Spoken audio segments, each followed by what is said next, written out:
Chapter 1: The Fitting Room. It was a summer night at the Fortis Plaza in the coastal city of Binhai. Hong Yi was humming a tune as he walked into the fitting room with a set of selected t-shirts and jeans. "Miss, there is someone in here." Just as Hong Yi had taken off his clothes and was left with only his underwear, the waitress's voice suddenly drifted in from outside. Bang! The door to Hong Yi's fitting room was slammed open, and a fragrant breeze blew in. Hong Yi was furious. Who was so reckless? Didn't they know there was someone in the fitting room? Didn't they see that he was only wearing a pair of underpants? He was about to get angry with the reckless person who had barged in, but when he saw who it was, he couldn't help but freeze on the spot, and the words on his lips were swallowed by him. "Oh, is there something wrong?" Hong Yi quickly put the t-shirt on and asked the person who had come in with a smile. Standing opposite Hong Yi was a beautiful woman who looked to be in her early 20s. She had a narrow face, long eyelashes, big eyes, fair skin, and a slim figure. The only pity was that her breasts seemed a little small. The little beauty first looked a little surprised, then gently bit her lip, put her index finger on her luscious little mouth, and waved anxiously to Hong Yi. Without waiting for Hong Yi to respond, the little beauty hurriedly crouched down and hid under the stool, and then took off the pants and clothes that Hong Yi had changed and put them on her own body, leaving only a pair of bright eyes, looking out warily. Hong Yi smiled and thought that the little beauty was probably hiding from someone, but he didn't make a fuss. The waiter was outside, hesitating to speak.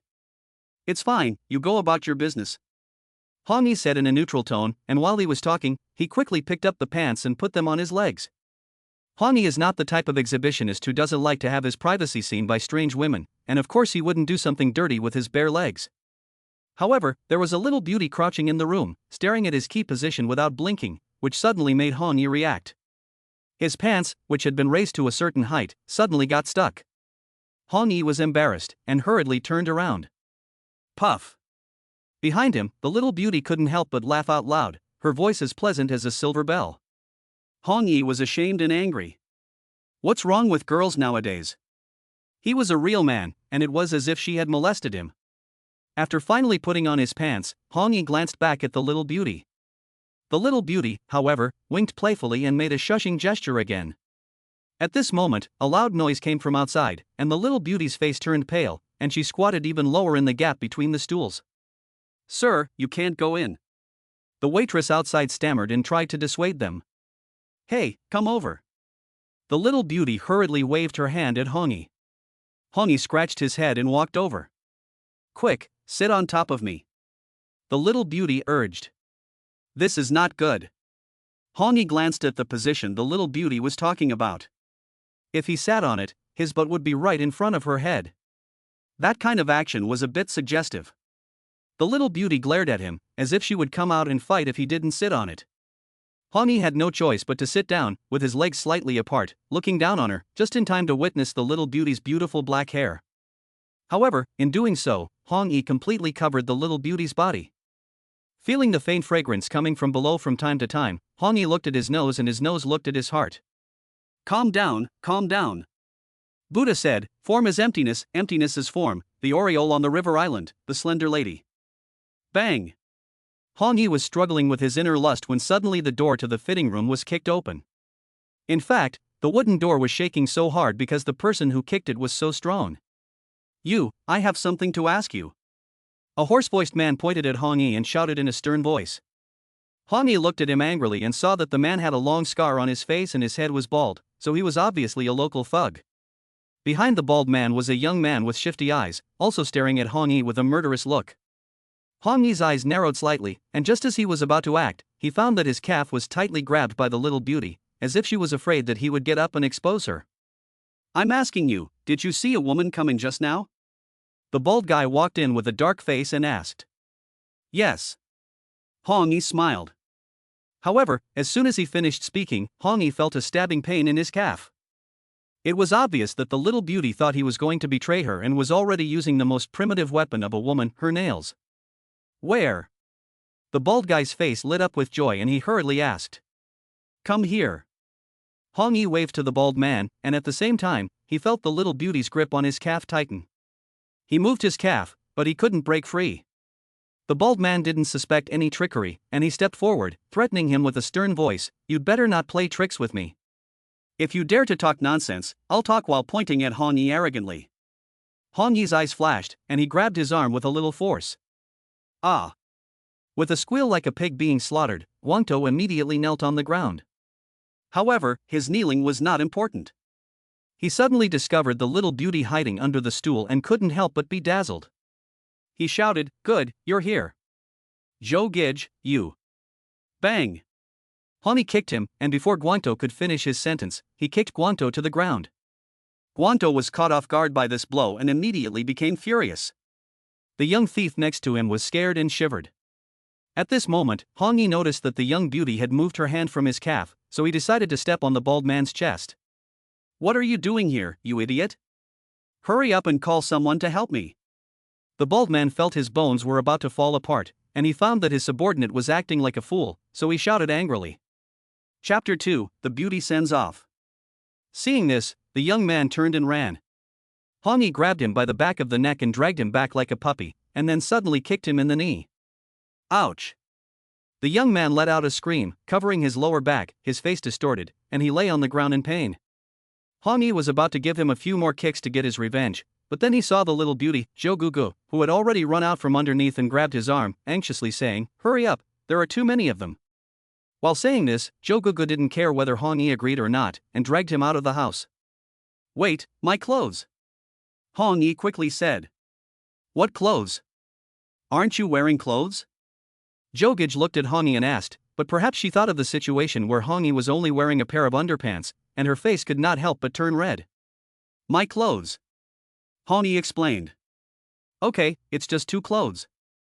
Hurry up. How can a big man be so fussy?" Zhou Gege glared at Hong Yi in dissatisfaction. Hong Yi didn't care. Clothes weren't important, but there was a wallet in the pocket, and there were a few documents in the wallet. After turning around and taking the shirt and pants, Hong Yi glanced and saw that the bald guy on the ground was about to call someone. He smiled and stepped on his cell phone with his foot. Click! The cell phone broke, and the bald guy's big hand also made a crisp sound. Guang's head ached and he gritted his teeth. This time, he learned his lesson and dared not speak out. "Are you ready? Hurry up, there are a lot of people." Zhou Gege didn't care about that anymore, and hurriedly pulled Hong Yi and urged him. "We haven't paid yet." Hong Yi pointed to the clothes he was wearing. "Hurry up and go, you're so talkative." Zhou Gege was anxious, grabbed Hong Yi and left the fitting room, running towards the back door of the store. "Miss, your waiter is calling from the back." Zhou Gege quickly took out a dozen red bills and threw them on the ground, saying, "Keep the change." The waitress quickly picked up the bills, counted them, and found that there was still more than 500 yuan left over, which made her happy. After leaving that place, Hong Yi chose to live in seclusion in Binhai City. It had been a long time since Hong Yi had not used his fists and feet, but he had not expected to try it today and felt quite nostalgic. Originally, Hong Yi thought he would live in seclusion in Binhai City for the rest of his life. But a week ago, he suddenly received a call from the old man, who said he wanted him to rent a house with a girl. The old man didn't say why, but he just wanted him to live with her and didn't have to protect her. This made Hong Yi wonder if the old man had suddenly come to his senses and found himself a wife. Although Hong Yi agreed, he decided to see how the girl looked before saying anything. 3 days ago, Hong Yi met the beautiful and cold girl that the old man had mentioned. He thought that she was quite pretty, so they found a place to live together. Of course, all of this had been arranged in advance. The girl was looking for a roommate, and she thought that Hong Yi looked honest. After paying the rent, Hong Yi's savings were almost gone. He thought about going out to find a job tomorrow to solve the problem of food and clothing first. However, the clothes he had on were obviously not suitable for finding a job, so Hong Yi came to the UU store to see if there were any clothes that suited him. Unexpectedly, Hong Yi was here again, and he could repair people without restraint. The two of them left the store through the back door and ran for several kilometers until they saw that there were no pursuers, and the police siren sounded in the distance, and Zhou Gege gradually calmed down. "What are we running for?" Hong Yi was unhappy. He hadn't had enough fun yet. There are so many of them. Can you beat more than 30 people? Zhou Gege glared at him. Oh. Hong Yi nodded and didn't say anything else, but he was a little disappointed. There were 30 people. If they fought, it would be as fun as playing a game and killing monsters. Seeing that Hong Yi just let out a "oh," Zhou Gege subconsciously thought that he was scared. Of course, Zhou Gege didn't mean to look down on him. 30 people, armed, would scare anyone.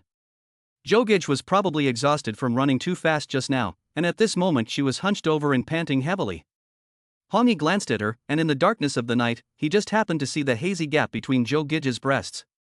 Ha! This girl's breasts aren't small, but when I just saw them, they seemed a bit small? Hong Yi only glanced at her, and thought about it casually. He is not that kind of wretched person. However, Zhou Gege didn't notice that Hong Yi had looked at her, probably because she was so tired after running such a long way. Zhou Gege was panting heavily, obviously very tired. Hong Yi had only glanced at her, but after seeing her, he couldn't help staring at her. It wasn't that Hong Yi was lecherous, but Zhou Gege was in front of him for him to admire, so he had to help her. Zhou Gege finally noticed Hong Yi's lustful eyes, and quickly straightened up, blushing slightly, tightening her clothes, and said to Hong Yi, "My name is Zhou Gege, thank you for today." While speaking, Zhou Gege extended her white and flawless hand. Hong Yi gently shook her hand, without any intention of taking advantage of her, and said his name, adding, "It's getting late, you should go home early, and I should go home too." "Oh, I'll walk you home." Zhou Gege smiled and said something that made Hong Yi unable to react for a long time. After a short silence, Hong Yi seemed to understand what Zhou Gege meant. She is a girl, and I am a man. I didn't even offer to walk her home, so she said it back to me. "I'll walk you home." Hong Yi smiled. "It's fine, I'll take you. Don't be so slow. Let's go." Zhou Gege said, walked up and grabbed Hong Yi's arm, and asked casually, "By the way, where is your home? Shall we take a taxi?" While talking, Zhou Gege didn't know if it was intentional or unintentional, but her full left breast was already pressed against Hong Yi's arm. Hong Yi suddenly felt soft and comfortable, and said that it was enjoyable. "You don't need to take a taxi. My house is over there." Hong Yi pointed to a residential area not far away and explained to Zhou Gege. Chapter 3, What's Wrong with My Leg? "Well, it's not far, we can just walk back." Zhou Gege nodded, and then looked back a little worriedly, but found no suspicious people, so she finally let her guard down. The two walked towards the residential area, and on the way, Hong Yi didn't say a word. Zhou Gege finally couldn't hold it in anymore, and couldn't help but ask, "Hey, don't you want to ask me why they were chasing me? You must have had some unavoidable reasons." Hong Yi just smiled indifferently, and didn't seem to want to pursue the matter. In Hong Yi's opinion, this is not a big deal at all, and he doesn't care about it. However, Zhou Gege has a good impression of Hong Yi. She likes this kind of man who is not gossipy, and his skills are also so good. "We're home. It's so late." Hong Yi pointed to the entrance of his home and wanted to tell Zhou Gege to be careful when she went back. "Well, you know it's so late. Don't you invite me to come in and sit down?" Zhou Gege giggled, as beautiful as a rose. Especially under the streetlight, Zhou Gege's hazy feeling added a few more colors to her, not to mention that she was a beautiful woman herself. At this time, in Hong Yi's view, he couldn't help but be a little crazy. However, Hong Yi's concentration was still very good. After staring at Zhou Gege's pretty face for a moment, he moved his eyes away. "What floor do you live on?" Zhou Gege asked. "Third floor, then go up for a cup of water." Hong Yi smiled. Since Zhou Gege took the initiative to go up and sit, he was a big man, naturally there would be no obstacles. "I just don't know, so late to bring a pretty girl home, that cold as ice woman will not freak out?" Upstairs, Hong Yi took a deep breath at the door, took out the key and opened the door. The room was dark, and after Hong Yi saw it, his heart was also relieved. Fortunately, the girl didn't know where to go and didn't come back. Pop. Hong Yi turned on the light and saw that the door to the room was open, which made him even more certain that she was still outside. "You seem very nervous." Zhou Gege seemed to have seen Hong Yi's somewhat nervous expression and said with a smile. After saying this, she glanced around and found that there were still a few women's clothes hanging on the hanger. "Sit anywhere." Hong Yi pointed to the sofa. Zhou Gege, however, did not sit down immediately, but instead walked around the living room. Suddenly, she saw a photo frame on the TV cabinet. The photo in the frame was of a very beautiful girl, almost as beautiful as herself. "Is she your girlfriend?" Zhou Gege shook the photo frame and asked with a smile. "No." Hong Yi shook his head. "If she is not your girlfriend, why does she live with you?" Zhou Gege widened her beautiful eyes. "We share this apartment." Hong Yi explained, "Isn't it popular to share an apartment now? Don't think of it in a bad way." "Share an apartment?" Zhou Gege realized the meaning of Hong Yi's words. "Yes, we share an apartment, and she and I have only just met." Hong Yi smiled and said apologetically, "There's no more water, would you like a glass of milk?" Seeing that Zhou Gege didn't object, Hong Yi took out the milk and poured a glass and handed it over. "Thank you." Zhou Gege took the cup, but instead of drinking, she looked at the structure of the room and asked, "This house is not small, 3 bedrooms and 2 living rooms, do you live here alone?" "Yes." Hong Yi nodded. "Isn't it a bit of a waste for the two of you to live here? Why don't I move in too?" Zhou Gege's eyes were shining when she said this. Ah. Hong Yi opened his mouth and couldn't quite keep up with the rhythm of this girl. He hoped that Zhou Gege would move in. This woman was exactly his type. However, given the ice-cold personality of that chick, I'm afraid she won't agree to let Zhou Gege move in. After all, I'm sharing the apartment with her. I won't have any problem if you want to move in, but I have to ask her for her consent. Hong Yi smiled and explained. Since you've agreed, what else is there to say? Zhou Gege waved her hand and said loudly, "It's settled. The apartment is empty, so I'll move in tonight." Zhou Gege just waved her hand, and the milk in the glass spilled out. Unfortunately, a lot of the water spilled on Hong Yi's pants, especially the crotch area, which also became wet. The white milk got on the pants, and it was in that position, so people couldn't help but think about it in a crooked way. I'm sorry, I didn't mean to." Zhou Gege quickly leaned down and patted Hong Yi's pants. "It's okay." Hong Yi smiled helplessly. He was speechless when he met such a clumsy girl. Zhou Gege smiled dryly and quickly said, "Hurry up and change your pants. Don't you think it's inappropriate to wear them like this, especially in front of a lady?" Hong Yi gave her a look. Is there such a lady? But he still nodded and said to Zhou Gege, "I'll be right back." After saying that, Hong Yi stepped into his bedroom and changed back into his original pants. After changing his pants, Hong Yi walked out with the milk-stained pants, intending to wash them in the bathroom. However, in front of the guests, he was embarrassed to wash his pants now. "I'll wash them. You can leave them here first." Zhou Gege took Hong Yi's pants and smiled. "That's embarrassing." Hong Yi laughed dryly twice, thinking that this Zhou Gege could really wash her own pants, which was a bit feminine. "Hey! You actually look very handsome in your shorts." Zhou Gege suddenly stared at Hong Yi and said, "I look handsome in anything." Hong Yi smiled. "Are you handsome even without clothes?" Zhou Gege smiled lightly, revealing a row of white teeth. Hong Yi opened his mouth, but couldn't say anything else. This girl, she's so fierce. Why does she always like to tease people? We've only known each other for a short time, and she's already flirted with me several times. Hey, what happened to your calf? It's been scratched by a cat. Oh, I know, you must have been up to no good with a girl, and she fought back and scratched you. Zhou Gege stared at Hong Yi's calf and said with a smile, "I never thought you looked so serious, but you're like this." If I didn't say it, every man is a pervert. Chapter 4, Moving in Together. Hong Yi rolled his eyes. Has this girl gone crazy? How could she forget something that happened just a short while ago? Right, this cat has no conscience.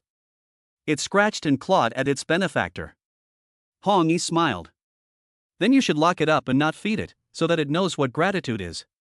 Zhou Gege said this, and suddenly realized what she had said, and glared at Hong Yi fiercely. Then, Zhou Gege's pretty face flushed. Especially when she thought about what she had just said, she was both embarrassed and embarrassed. That cough, I thought you were going to turn me in. Zhou Gege smiled and rubbed her tender hands on Hong Yi's calves. Hong Yi suddenly felt a wave of heat rushing up his calves and his body couldn't help but shiver slightly. Pooh-choo. Seeing Hong Yi's reaction, Zhou Gege laughed uncontrollably.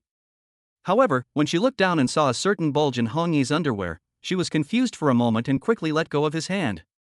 Does your family have a medicine chest? I'll disinfect it with iodine. Zhou Geji's smile faded and she said, "No, it's not a big deal." Hong Yi shook his head. It's not a big deal for him. How can you say it doesn't matter? Zhou Gege was very convincing.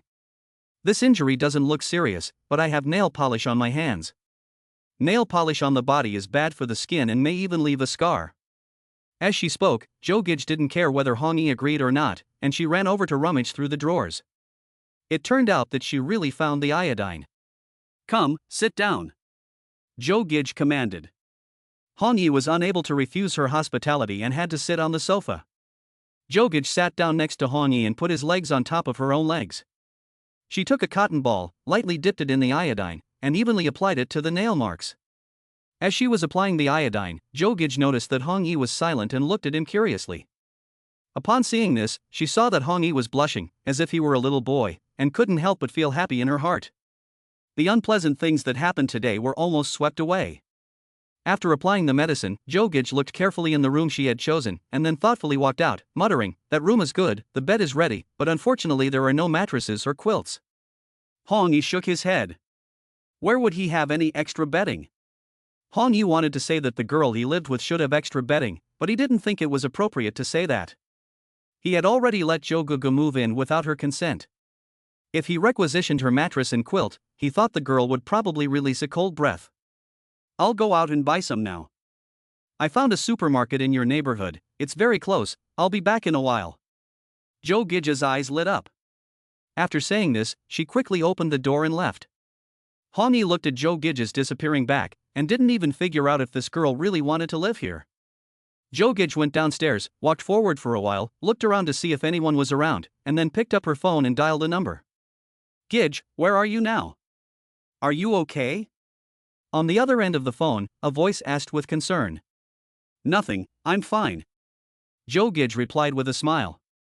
"Dad, I want to hide out for a while first. I'm safe here. When I get back, I'll definitely give you a big gift." "Okay, that's what I was thinking. I'll call Uncle Chen right away and find you a safe place. After I've finished here, I'll pick you up." The voice said this, and suddenly realized what Zhou Gege had said. It asked, "What did you just say? Where are you? Are you safe?" "Well, Dad, I won't talk to you anymore. Take care of yourself, don't let them kill you, your daughter will be sad," Zhou Gege said with a smile. "You child, can't you say something nice to Dad?" Zhou Gege's father scolded, and then asked with some unease, "Is it really safe there?"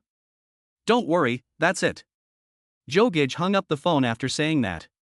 Taking a deep breath, Zhou Gege looked at the twinkling stars in the sky and walked toward the supermarket. Hong Yi shook his head and smiled. This Zhou Gege is really the best of the best, with a very strange personality. However, since Zhou Gege wants to live in, Hong Yi naturally will not object. Since Hong Yi went down the mountain, the money he dug up from the old stuff has been spent almost all of it. If it weren't for an interview for a job tomorrow, Hong Yi would not have been willing to buy clothes at the UU store. If Zhou Gege moves in, on the one hand, she can be trained as a wife. If that doesn't work, at least the rent can be shared a little, and the rent paid out can be recovered a little from her. This old thing is really stingy, letting himself and a girl rent a house together, but letting himself pay the rent. As Hong Yi was thinking this, he suddenly heard a knock on the door. Back so soon? Has she changed her mind? Hong Yi thought to himself and went to open the door. The door opened, but it was not Zhou Gege who appeared outside, but Hong Yi's roommate, Lin Yilan. "I don't have the key, thank you," Lin Yilan said indifferently, and entered the room, not bothering to look up at Hong Yi. Lin Yilan was wearing a professional outfit, elegant and graceful, with an extraordinary temperament, giving people the feeling of a goddess descending to earth. Of course, if Lin Yilan's personality wasn't so cold and arrogant, Hong Yi thought that it would be a very good choice to make this girl his wife. After getting to know Lin Yilan for about 3 days, Hong Yi had already gained some understanding of her personality and knew that she was just the type of person with a cold temper and a cold personality. Unfortunately, Hong Yi was not attracted to Lin Yilan's personality. Otherwise, Hong Yi wouldn't have been so eager for Zhou Gege to move in. In any case, Zhou Gege's personality is very good, at least it is very much to Hong Yi's liking. After Lin Yilan entered the living room, she thoughtfully turned back and stared at Hong Yi for a second, lightly sniffed her nose, and asked with a cold face, "Did you bring another woman to our house?" Seeing Lin Yilan's nose-sniffing action, Hong Yi also sniffed the air. It's not to say that although Zhou Gege had left for 5 minutes, there was still a faint scent of her in the room. However, with his own cultivation, he could smell that this iceberg girl was just an ordinary person, and he was actually able to smell this subtle scent, which was a bit surprising. Chapter 5, It Really Is Milk. How do you know she is a woman? Hong Yi couldn't help but ask. It seems I was right. Lin Yilan's eyes turned cold, and she didn't answer Hong Yi's words. She just said lightly, "I don't want you to bring back any dirty women." After saying this, Lin Yilan entered her room without looking back, and slammed her door shut. Hong Yi was stunned for a long time. What does it mean by an unclean woman? Suddenly, Lin Yilan opened the door again and walked straight to the TV cabinet, picked up her photo frame and looked at it carefully. Immediately afterwards, Lin Yilan's eyebrows were locked tightly together, and she turned around angrily and looked at Hong Yi. Lin Yilan bit her lip and glared at Hong Yi. Hong Yi was a little confused. He didn't seem to have provoked her. In fact, if it weren't for the old man's request for them to live in peace, Hong Yi wouldn't have been so kind to her. "What's wrong?" Hong Yi asked, not understanding. "Hong Yi, my picture. My picture is not for you to jerk off to." Lin Yilan shouted angrily, and then threw the picture frame in front of Hong Yi. The frame fell on the sofa, and Hong Yi glanced at it. He saw some traces of dried white liquid on the frame, which really looked like it was the case. Hong Yi suddenly remembered that just now, when Zhou Gege was drinking milk, she was holding this photo frame in her hand. He guessed that when she spilled the milk on her pants, she accidentally spilled some on the photo frame as well. "Sister, this is milk, this is milk." Hong Yi was so frustrated that he couldn't help but say, "Damn it, there's a limit to framing people." Lin Yilan looked at it with skepticism, and her pretty face flushed. "Don't believe it, smell it."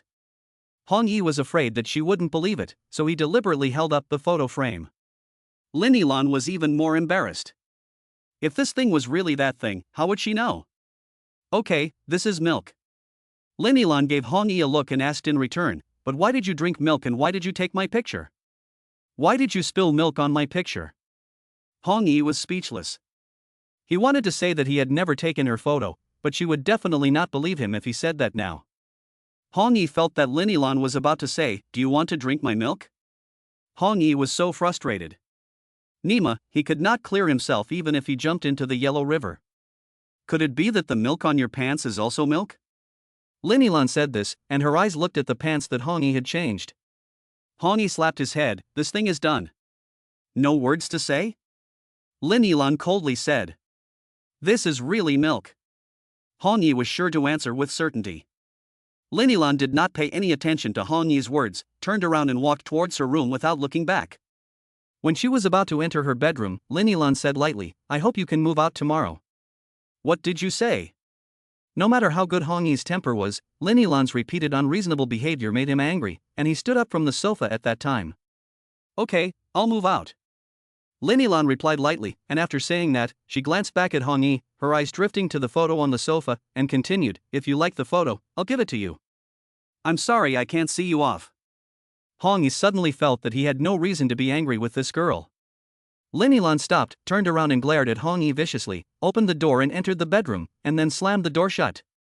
Afterwards, Hong Yi heard the sound of the door being locked. Then, there was no movement in the room. Hong Yi shook his head. "What kind of roommate did this old thing find for me? It's like she's on drugs. She's acting like she's done something to me before she even knows what's going on." It wasn't even 5 minutes after Lin Yilan entered the room when Hong Yi's phone suddenly rang. He picked up the phone and saw that it was the old man calling. He couldn't help but get angry. "Old man, I'm telling you, the woman you found for me has to move out on her own," Hong Yi said angrily to the old man. "Move out? Why?" The old man's voice was obviously stunned. "There is no reason, I just want to inform you." Hong Yi really didn't know how to explain this kind of thing. At this point, he hurriedly asked in return, "By the way, what is the matter with you calling me so late? I just want to ask you how you get along with her. How can she move out in just 3 days?" The old man asked in puzzlement, "Did you bully her? Stop talking nonsense. I ask you, what is the purpose of letting us share a room?" Hong Yi asked. "Of course it's for your own good," the old man said in a serious tone. "You must not let her move, no matter what. Oh, even if you cook her rice into a cooked meal." Hong Yi was stunned on the spot. "Nima, what the hell is this old thing going to do?" "Old thing, this girl is not your arranged marriage for me, right?" Hong Yi asked suspiciously. "Oh, you think too much." The old man smiled and replied, "That's it, I still have things to do, hang up." "Hey, old man, don't hang up the phone yet. You have to explain yourself to me," Hong Yi shouted. However, the old man hung up the phone faster than anything else. By the time Hong Yi said this, the other end of the phone had already been busy. "What the hell?" Hong Yi smiled helplessly, but he would never do anything to make him take the initiative to apologize to Lin Yilan and beg her not to move away. If Lin Yilan really wants to move out, Hong Yi will not object. Her legs are on her body, and it is her freedom to go wherever she wants. As for the old man saying that she has cooked the rice, it is even more unrealistic for Hong Yi. This kind of cold and beautiful woman is okay to look at, but if she really does that kind of thing, she will not be able to get an erection? At this moment, Hong Yi heard a knock on the door from outside, and knew that it was Zhou Gege who had returned with her purchases. When she opened the door, she saw Zhou Gege had bought a lot of things, including quilts, bedding, a plastic bag of cosmetics, and even some drinks. It was obvious that she really wanted to live here. "What are you doing? Help me take it." Zhou Gege casually threw the things to Hong Yi, then she sat down on the sofa, picked up the photo on the sofa, and looked at it up and down. Chapter 6: The Fusion of Ice and Fire. Hong Yi put down the things and found that Zhou Gege was staring at him, with a thoughtful expression. "What are you looking at?" Hong Yi wondered. "Gee, I've only been out for a little while, and you're already. You're disgusting." Zhou Gege said this, suddenly throwing the photo frame in her hand far away, and rubbing her hands vigorously. Hong Yi was about to go crazy. What's wrong with girls nowadays? Can't you see that the white spots on it are milk? Is that the color of a man's thing? Seeing Hong Yi's face turn red and then green, Zhou Gege suddenly revealed a playful smile and burst out laughing. "I'm just teasing you. I know it's milk. Ha, this is so funny." Zhou Gege's laughter was so beautiful that it was like the sound of nature. Hong Yi touched his nose. "Nima, this girl is addicted to teasing herself, isn't she? I'm really tired. I'm going to take a shower. Can you help me clean up the bed?" Zhou Gege stretched. Hong Yi glanced and just happened to see Zhou Gege's small waist and the not-so-high breasts bulging at the waist. "Hey, what are you looking at?" Zhou Gege said angrily. "Nothing," Hong Yi smiled. "You still say you didn't see anything? When you came out of the clothing store, you were staring at her. You think I don't know?" Zhou Gege pouted and shouted. "I didn't see anything." Hong Yi quickly defended himself. Zhou Gege glared, and suddenly saw that the light in Lin Yilan's bedroom was on. She pointed to her room and asked, "Is she back?" Hong Yi nodded. "Have you told her that I'm moving in?" Zhou Gege asked again. "Not yet." Hong Yi shook his head. "I don't care, I've already bought everything, whether she agrees or not, I'm staying here." Zhou Gege behaved like a mangy dog, and the words she said made it seem like she was treating this place as her home, and she was the owner of the house. After saying this, Zhou Gege stretched again, picked up the bag of cosmetics, and got up and walked towards the bathroom. After a while, the sound of the shower came from the bathroom. With nothing to do, Hong Yi made the bed for the girl, then turned on the TV and watched a few programs aimlessly. It was half an hour later when Zhou Gege came out of the bathroom. Hong Yi suddenly felt a light in his eyes, and when he looked at Zhou Gege, there was a different flavor in his eyes. At this time, Zhou Gege was like a lotus flower in clear water, beautiful and moving. I believe that as long as he is a man, he will be overwhelmed by her beauty. What shocked Hong Yi the most was Zhou Gege's pair of full breasts, which looked neither too big nor too small, just right. Looking at her buttocks, they were also the right type. It can be said that both her appearance and figure are extremely in line with Hong Yi's aesthetic standards, and she is also the first choice for a wife in his mind. Obviously, before this, Zhou Gege did not know why she deliberately bound her breasts, which is why they seemed a bit small. "Am I pretty?" Zhou Gege smiled and deliberately posed, her expression a little provocative. Hong Yi swallowed a mouthful of saliva. This girl kept throwing herself at him, so should he just throw her down? If he did, she would really become his wife. Just as he was thinking this, a local news report suddenly came on the TV. The latest news is that two unidentified organizations in Binhai City clashed on Nanjing Road today, resulting in heavy casualties on both sides. The police have taken control of the scene and are investigating the specific cause. Hearing this news, Hong Yi looked closely and found that among the several prisoners who had been arrested, there happened to be that young man with shifty eyes. Zhou Gege suddenly widened her eyes and said thoughtfully, "Ah, they are gangsters, so scary." After saying this, Zhou Gege quickly turned around and continued, I'm tired, I'll rest first." Hong Yi saw this in his eyes, but he didn't ask. The next morning, Hong Yi got up and came to the dining room, but he saw a scene that shocked him. Zhou Gege and Lin Yilan were sitting at the table, and the two girls were talking and laughing, as if they had not seen each other for many years. Such a harmonious picture made Hong Yi's eyes bulge.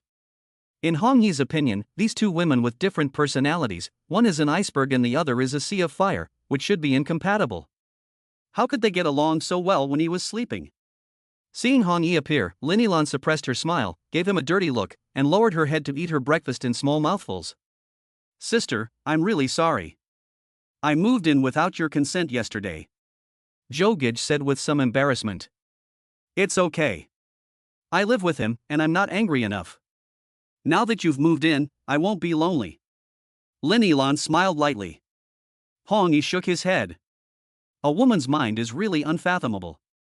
However, judging from Lin Yilan's meaning, it is impossible to move out today. Originally, Hong Yi also wanted to be alone with Zhou Gege and take the opportunity to cultivate their relationship and make her his wife. Now that Lin Yilan doesn't want to leave, it's not good for development. After breakfast, Lin Yilan hurriedly went to work. As for what her job was, Hong Yi did not ask, it was a private matter, and he was not in the mood to inquire. Hong Yi, what are you doing today? Zhou Gege came up to Hong Yi and asked with a smile. I'm going to look for a job. I can't just sit around doing nothing every day, can I? Hong Yi smiled. Where are you going to look for a job? Zhou Gege asked curiously. Of course it's the job market. After saying that, Hong Yi quickly changed his clothes and was about to go out. Well, I wish you success in your work. Zhou Gege smiled and waved her hand. Coming down from the upstairs, Hong Yi walked towards the bus stop. However, after walking for a short distance, Hong Yi sensed that someone was following him. Hong Yi already knew the identity of the other person, smiled, and suddenly turned around, scaring Zhou Gege so much that she didn't even have a chance to hide. Why are you following me? Hong Yi asked. I'm not following you, I'm just going to take the bus over there. Zhou Gege laughed twice and pointed to the bus stop in the distance. Chapter 7, Where is your little black dog? Let's go. Hong Yi smiled and didn't say anything. He knew that this girl had a lot of secrets, but since she wouldn't say anything, even if he asked, it would be covered up. Mimi Zhou Gege took a deep breath and was secretly surprised. After walking for a while, Hong Yi suddenly said to Zhou Gege, there are two people following you. Don't turn around. Let's lure them to a place with few people. Ah. Following us must be bad for us. Why go to a place with few people? Zhou Gege's face changed slightly in fright, but after seeing Hong Yi's calm expression, she was also slightly relieved. It's bad for you, not for me. Hong Yi corrected. Zhou Gege gave Hong Yi a dirty look. At this time, how could he still have the heart to make such a joke? Under the leadership of Hong Yi, the two of them came to a small alley with few people. The two people who were following Hong Yi were a fat and a thin man. When they saw Hong Yi and Zhou Gege walking into the small alley with few people, they were suddenly happy. They looked at each other, put their hands into their pockets, and quickened their pace. Hong Yi suddenly turned around and looked at the two of them with a smile, saying lightly, Gentlemen, do you want us to go with you? The fat man and the thin man were obviously stunned. Nima, he actually said what I wanted to say. Kid, you're pretty good at pretending. Since you already know, then come with us. But I advise you not to play any tricks. The fat man took out a pistol while he was talking, waved it in front of Hong Yi, and then quickly put it away. After all, if you wave a pistol around, people will definitely call the police if they find out. Since this kid is so sensible, it saves trouble. After seeing the gun in their hands, Zhou Gege's face turned pale, she bit her lip and glanced at Hong Yi, trying to see what he would do next from his eyes. But what she saw was Hong Yi's calm look, as if the gun in his hand was a toy. Let's go. Hong Yi smiled and took Zhou Gege by the hand, followed by the fat and thin man into the car that had been prepared long ago. On the way, Hong Yi sat in the back seat with his legs crossed, and his expression was not like a kidnapped person, but clearly like a big boss. This made the fat man sitting next to him very unhappy, but after thinking about it, he felt that this guy was probably pretending. Soon, the car entered an abandoned old factory in the suburbs. Hong Yi got out of the car calmly and asked casually, Is your boss still that little black dog? How dare you say that? Are you calling Master Black by his name? The skinny guy was furious and took out his gun, aiming it at Hong Yi's head and slamming it down hard. Just as the butt of the gun was less than a centimeter away from Hong Yi's head, Hong Yi moved. Bang! With a muffled sound, without seeing how Hong Yi made his move, the skinny guy flew backwards, gliding through the air for a full 6 meters. The fat guy was stunned, his eyes wide open, unable to believe what he was seeing. Zhou Gege was also stunned, but more of a surprise. When he saw Hong Yi's piercing eyes sweeping towards him, the fat man hurriedly and shakily took out his pistol. Although he didn't know if this thing would be useful to others, he always felt safer with a gun in his hand. Stop! At this moment, only an authoritative voice was heard. Crack! Immediately afterwards, applause also followed. Hong Yi turned his head and saw a group of black-clad men escorting a middle-aged man in a red short-sleeved shirt to the front, and the one who had just spoken and clapped was this man. This friend is so skilled, and at first glance is a talent with an unlimited future. Come, please. The middle-aged man smiled and greeted Hong Yi, and while speaking, he deliberately took a look at Zhou Gege with interest. Zhou Gege pretended not to see, and kept her head down and said nothing. At the same time, Zhou Gege was also speculating about Hong Yi's background. This person actually knew Black Master and even knew Little Black Dog. Could it be that he was also in the underworld? However, judging from his gentle and refined appearance, he didn't seem to be involved in this. Cut the crap. Where is your little black dog? Hong Yi asked with a cold face. As soon as he said this, a dozen black-clad men behind the middle-aged man became angry and took out their guns at the same time, aiming their black muzzles at Hong Yi. Zhou Gege wanted to kick Hong Yi twice, but he didn't have to pretend like that. Didn't you see that he had a gun in his hand? You've provoked them, and the bullets have gone off. What should we do? Hong Yi smiled lightly, and there was no trace of cowardice in his expression. Put down your guns. The middle-aged man shouted, and at the same time looked at Hong Yi with a smile. Since you know our Black Master, you can be considered a fellow traveler, right? Hee, but Black Master doesn't have time to come over. He's very busy. Go tell your little black dog to come over here right now. Hong Yi ordered. He called him a little black dog here and there, which really made these black-clad men angry. Little Black Dog was an indecent nickname before Blackie made his debut, and it had an insulting tone. Now, Little Black Dog has become one of the biggest forces in Binhai City with his own team. I never thought that this young man would keep mentioning Blackie's nickname again and again. My friend, I respect you for your skill, so I'm willing to waste my breath here telling you not to be ungrateful. The middle-aged man's face also turned gloomy, his eyes glaring at Hong Yi. This time, it's not your business, but you're with that Zhou Gege? I'm sorry, that's just your bad luck. In your next life, don't be a fool and try to save a beauty without the strength. The middle-aged man said this with a look of impatience, and gave a wink to the left and right.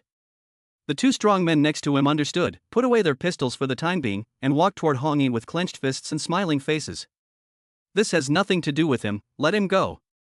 When Zhou Gege saw these two strong men coming, she suddenly stepped forward and stood in front of Hong Yi. Do you think that's possible? The middle-aged man smiled contemptuously. Hong Yi, however, grabbed Zhou Gege back and smiled. What can a girl like you do? Go wait in the back. Clap. The applause sounded again, and the middle-aged man smiled and said, You really are a good match. You've only known each other for less than a day, and you're already willing to die for each other? Kid, you're lucky, but your luck is over. Fix him up for me, beat him so badly that he can't take care of himself. We don't kill people, haha. Chapter 8, I came to resolve the grudges. Everyone laughed heartily. In their opinion, even though Hong Yi had just shown off his amazing skills, they were outnumbered. There were nearly 20 of them, and several of them still had guns in their hands. Even if this kid was good at fighting and fast, could he be faster than a bullet? Why didn't you say you wanted to fight? Hong Yi smiled and replied with interest. I like to kill monsters, especially mobs. Usually, when you kill the last mobs, the boss will come out. After saying this, Hong Yi's figure seemed to become illusory. In less than the blink of an eye, he appeared directly in front of the two strong men. The two strong men were dumbfounded. They had never seen such speed before. Bang! With a muffled sound, the two strong men had not had time to react before they were knocked flying by Hong Yi's punch. Once he had made his move, Hong Yi had no intention of being polite, and proceeded to give the group of black-clad men a magnificent mob sweep. These poor black-clad men were so stunned that they didn't even have time to pull the trigger of their pistols before they were easily knocked down by Hong Yi. After 30 seconds, Hong Yi kicked the middle-aged man in the stomach and said coldly, Call Xiao He go and tell him to come see me right away. The middle-aged man was terrified. What was the origin of this person? How could he be so brave? He dared not disobey Hong Yi's words and quickly dialed the number of Black Master, asking him to come immediately. Hong Yi, however, casually picked up a chair and sat down, looking at the many black-clad men lying on the ground and moaning, and a faint smile appeared on his face. You sit. Seeing that Zhou Gege was still standing there stupidly, Hong Yi quickly pulled her to sit down, and he, like a bodyguard, guarded her side. Since Zhou Gege had been tentatively chosen as his wife, Hong Yi of course had to take care of these troublesome matters for her, so that she could devote herself to her husband and children. Zhou Gege sat down in a daze at Hong Yi's arrangement, her mind a blank. This was the first time in her life that she had seen a real blockbuster like this, where one person was the equivalent of 20. It was especially worth mentioning that the other person was holding a gun. In the end, in Hong Yi's hands, those guns really became toy guns, and they didn't do anything. With her mouth open in a seductive way, Zhou Gege stared at Hong Yi in a daze, not knowing what to say for a while. "Don't worry, when the black dog comes, we'll talk it out and there won't be any more trouble." Hong Yi patted her on the shoulder and looked down at her full breasts. Zhou Gege blinked her eyes, wanting to speak, but not knowing how to start. About 10 minutes later, 6 black Audi cars sped up, and from the middle one, a man with dark sunglasses got out. After getting off the car, he saw Zhou Gege sitting on a chair, and next to her was a man who looked like a bodyguard. Looking down, he saw 20 of his men lying on the ground, moaning in pain. He frowned, looked around, and saw nothing unusual, so he calmed down. He took a deep breath, saw that his men had already taken out their guns, and nodded lightly, then walked up with his men. "You are Zhou Gege, right? Ha, you are really young and capable, a woman who is as capable as a man. You are bullying me to my doorstep, right?" Black Master looked coldly at Zhou Gege and said lightly, "Tell your people to come out, don't hide." Zhou Gege laughed twice and didn't know how to answer this question. "Who do I have? Hide? Isn't Hong Yi standing there?" "Gege, say whatever you want, there is no grudge that cannot be resolved." Hong Yi said on the side. "Ah." Oh, Zhou Gege looked up at Hong Yi and smiled, looking even more hideous than crying. "Who are you?" Black Master then noticed Hong Yi, scrutinizing his face and revealing a thoughtful expression. "Little black dog, you're getting more and more accomplished." Hong Yi's face was stern. Black Master's subordinates were furious. In front of Black Master, he dared to call him little black dog? This kid really hates living. Suddenly, the brothers loaded their guns and were ready to kill him at the first order. However, Blackie did not give the order immediately. Then, the burly figure suddenly shook, and people who didn't know him thought that his cell phone was vibrating too violently and his body was resonating. Blackie's face became as ugly as possible. He quickly took off his sunglasses and walked quickly to Hong Yi's face, trembling and saying, "It turned out to be a young master." The behavior of Black Master made the younger brothers present at the scene stunned for a moment, a bit confused. Could it be that this kid is the son of a big family? Suddenly, the abandoned old factory was completely silent, except for the warm wind that swept through the factory from time to time. "Recognize?" Hong Yi smiled lightly. "Don't you hurry up and see the young master?" Black Master shouted at his subordinates. In an instant, these little brothers were dumbfounded, but they dared not disobey Black Master's order, and hurriedly bowed to Hong Yi with their heads bowed.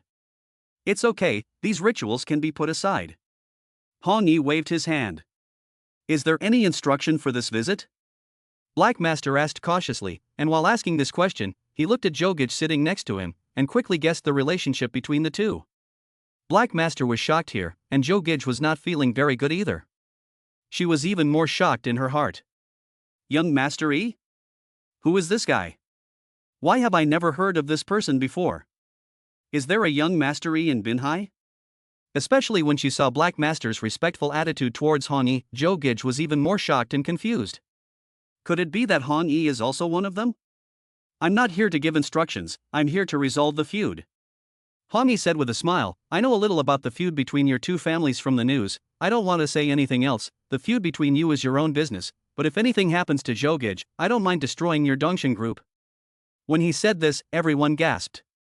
This kid's tone is really not small. He actually wants to destroy the Dongxing group. Arrogant, so arrogant. If it weren't for the fact that Blackie was so respectful of this kid, these brothers would have wanted to shoot him and turn him into a hornet's nest.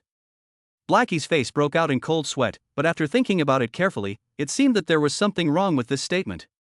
He rolled his eyes, glanced at Zhou Gege, and then looked at Hong Yi.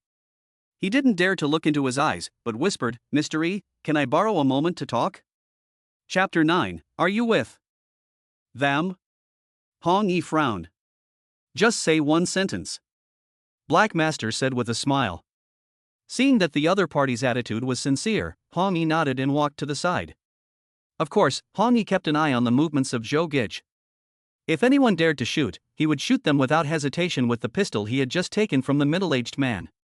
Young Master Yi, you may not know the identity of this Zhou Gege, do you? Black Master asked in a low voice. What are you trying to say? Hong Yi looked up and asked with a cold face. Young Master Yi, according to the information our people have sent back, she is 90% likely to be an undercover cop. This conflict between our Dongsheng group and Siye group was instigated by her.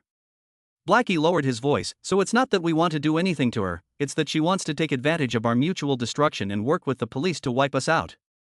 Hong Yi looked at Black Master thoughtfully and found that he wasn't lying. He looked at Zhou Gege sitting in the distance, smiled, and rubbed his nose.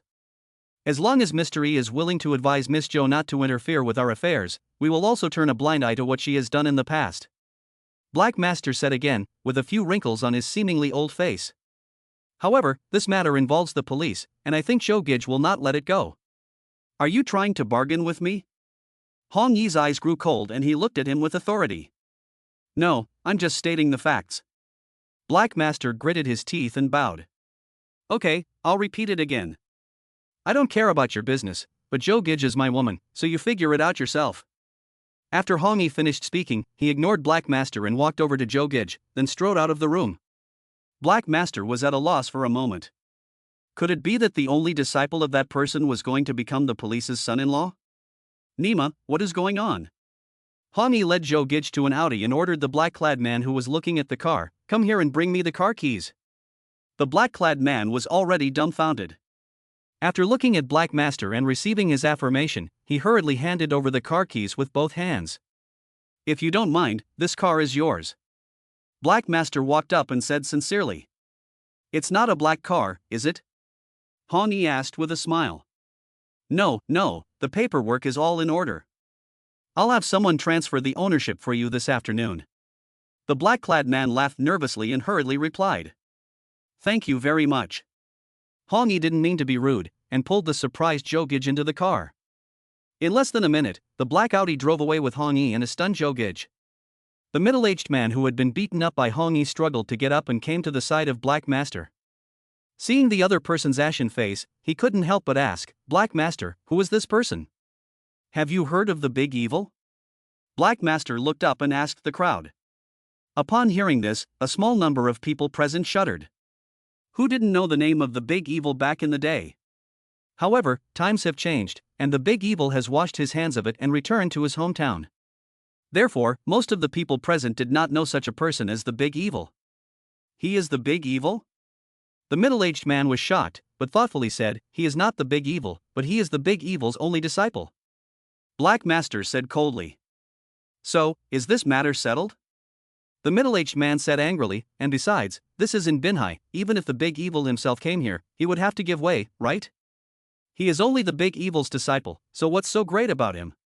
He is not only good at martial arts, his ability is enough to destroy the foundation we have worked so hard to build. Black Master sighed, he has surpassed the limits of our understanding. However, of course, this matter cannot be settled like this, you must immediately report this matter to Ming Xiao, and Ming Xiao will naturally make arrangements. Ming Xiao? Okay, I'll do it right away. The middle-aged man's face turned slightly pale, and he nodded vigorously. At this time, Hong Yi and Zhou Gege had already returned to the city, and Zhou Gege's mood had finally calmed down. Hong Yi was driving, and Zhou Gege was sitting in the passenger seat. However, she didn't look at the scenery along the way, but instead looked up at Hong Yi from time to time, as if she were scrutinizing a monster. Everything that had just happened was beyond Zhou Gege's scope of understanding. Are you a cop? Hong Yi suddenly asked. What cop? Zhou Gege was shocked and quickly denied. A cop is a cop, isn't it just an undercover? Hong Yi said with a smile, but you really failed as an undercover. What did you say? Zhou Gege's face turned pale and cold sweat broke out on her face. I am a good citizen who abides by the law. You must not treat me as a criminal. Hong Yi smiled at her. Zhou Gege did not listen to this, and sat there in a daze, muttering to herself, you mean they already know my identity? Hong Yi smiled and didn't respond. However, from Zhou Gege's words, it can be judged that this girl is really a cop. Hong Yi really didn't see it, this little beauty also has the potential to be an undercover. I said, you're a girl, what's the point of going undercover? Also, how did you get into that CIA group? Hong Yi even suspected that this girl entered that place through her looks. Why can't girls be undercover agents? Humph. Zhou Gege snorted. As for how I got in, that's because I'm good at it. I'm a top student at the police academy, and I'm very good at fighting. At this point, Zhou Gege suddenly realized that she was talking in front of someone who could fight 20 people at once. She blushed and stopped talking. Can you fight and still be chased by that bald guy? Hong Yi asked in return. Then there are people behind the bald guy. They have guns. Besides, I don't want to have a conflict with them in public, lest I hurt innocent people. Zhou Gege spoke with conviction. After she finished, she looked at Hong Yi with a suspicious look and asked with a stern face, "It's you, Blackie, who called you Ishao? Be honest and tell me, who are you? Are you with them?" Chapter 10, 100,000 a month to support you. Don't tease me. If I were in their gang, I wouldn't mind taking you back as my wife. Hong Yi replied with a smile. How dare you? Zhou Gege angrily said. Why do you think I went to such trouble to help you? Hong Yi smiled and said. Why? Zhou Gege quickly asked in return. I always want to get interest when I do things.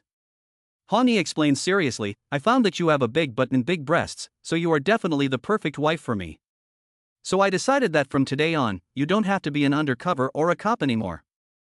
You can be my wife, and we can have a few more children. You can be a good wife and mother. However, your personality is a bit lacking. Wait, there is murderous intent. Hong Yi said this, turned his head, and realized that the murderous intent was coming from Zhou Gege. I'm going to fight you. Zhou Gege's face turned white with anger, and she lunged at Hong Yi, grabbed his arm, and bit down hard. Be careful, there's someone in front of you. Hong Yi yelled. However, Zhou Gege had no intention of letting go. She bit for about 10 seconds, then let go with a deep breath, feeling much better. However, Zhou Gege was depressed. Yesterday, this person named Hong Yi behaved like a little boy, but today he revealed his true colors. This guy is really a deep well. Well, the teeth are good, and the children we have in the future will also be very healthy. Hong Yi glanced at the place he had bitten and nodded in satisfaction. You, Zhou Gege was completely speechless. How could this person be so shameless? It's all my own fault for being so simple and actually falling for his tricks.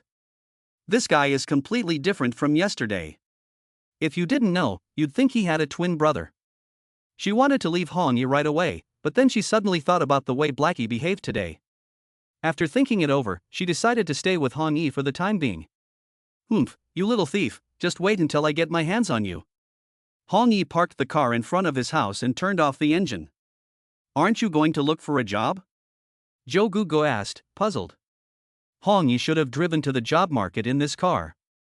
No, I'm not going to look for a job. Hong Yi shook his head. If you're not going to look for a job, do you still want me to be your wife? How are you going to support me? Zhou Gege asked in return. How much can you get for this car? Hong Yi noticed that the Audi A6 had just been bought not long ago, and his eyes lit up. No way, you're selling the car? Zhou Gege asked with a mixture of laughter and tears. Didn't you say I didn't have the money to support you? Well, I'll make a call first.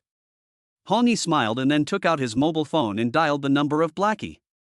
Mr. E, please instruct. Blackie was puzzled. Why did Hong Yi call him just after he left? Are you giving me this car? Hong Yi asked with a smile. Yes, if you don't mind, I'll send someone to give you the documents. Master He thought that Hong Yi was urging him to transfer the ownership of the car quickly, so of course he didn't dare to be negligent. How much did you pay for this car? Hong Yi asked. About 400,000 yuan. Master He didn't understand what Hong Yi meant, so he had to answer truthfully. If you sell it as a used car now, how much is it worth? Hong Yi asked again. Master He was speechless. He had just bought the car not long ago, less than a month, and it had only run less than 1,000 kilometers. Black Master is a veteran, and immediately understood what Hong Yi meant. He immediately patted his chest and said, if you sell it as a used car, the taxes and other things will add up, and it's not worth the trouble. You can make a little more than 200,000 yuan. Or, I'll buy it from you for 300,000 yuan. That's fine. Hong Yi agreed. Well, I'll have someone transfer the money to you. Blackie smiled. He suddenly realized that this young master was not doing well lately, and he didn't even let go of 300,000 yuan. Blackie didn't care about the 300,000 yuan. He just thought of it as a gift. It's no big deal. After hanging up the phone, Hong Yi saw Zhou Gege staring with her eyes wide open, her mouth slightly open, and a look of surprise on her face. How could Zhou Gege not be surprised? This Hong Yi is shameless. He extorted the car from someone else, and now he is selling it to someone else, making a profit of 300,000 yuan. Black Master is very efficient. Not long after Hong Yi and Zhou Gege had just hung up the phone, Black Master had already transferred the money to the account that Hong Yi had provided to him through a bank transfer. Hong Yi saw the message from the bank and smiled. He said to Zhou Gege, "Wait a moment, I'm going to the bank." Zhou Gege opened her mouth, but she couldn't say anything. By the time she wanted to speak, Hong Yi had already gone far away. After a while, Hong Yi came back and handed a bank card to Zhou Gege, and said with a smile, "Gege, this is my gift to you.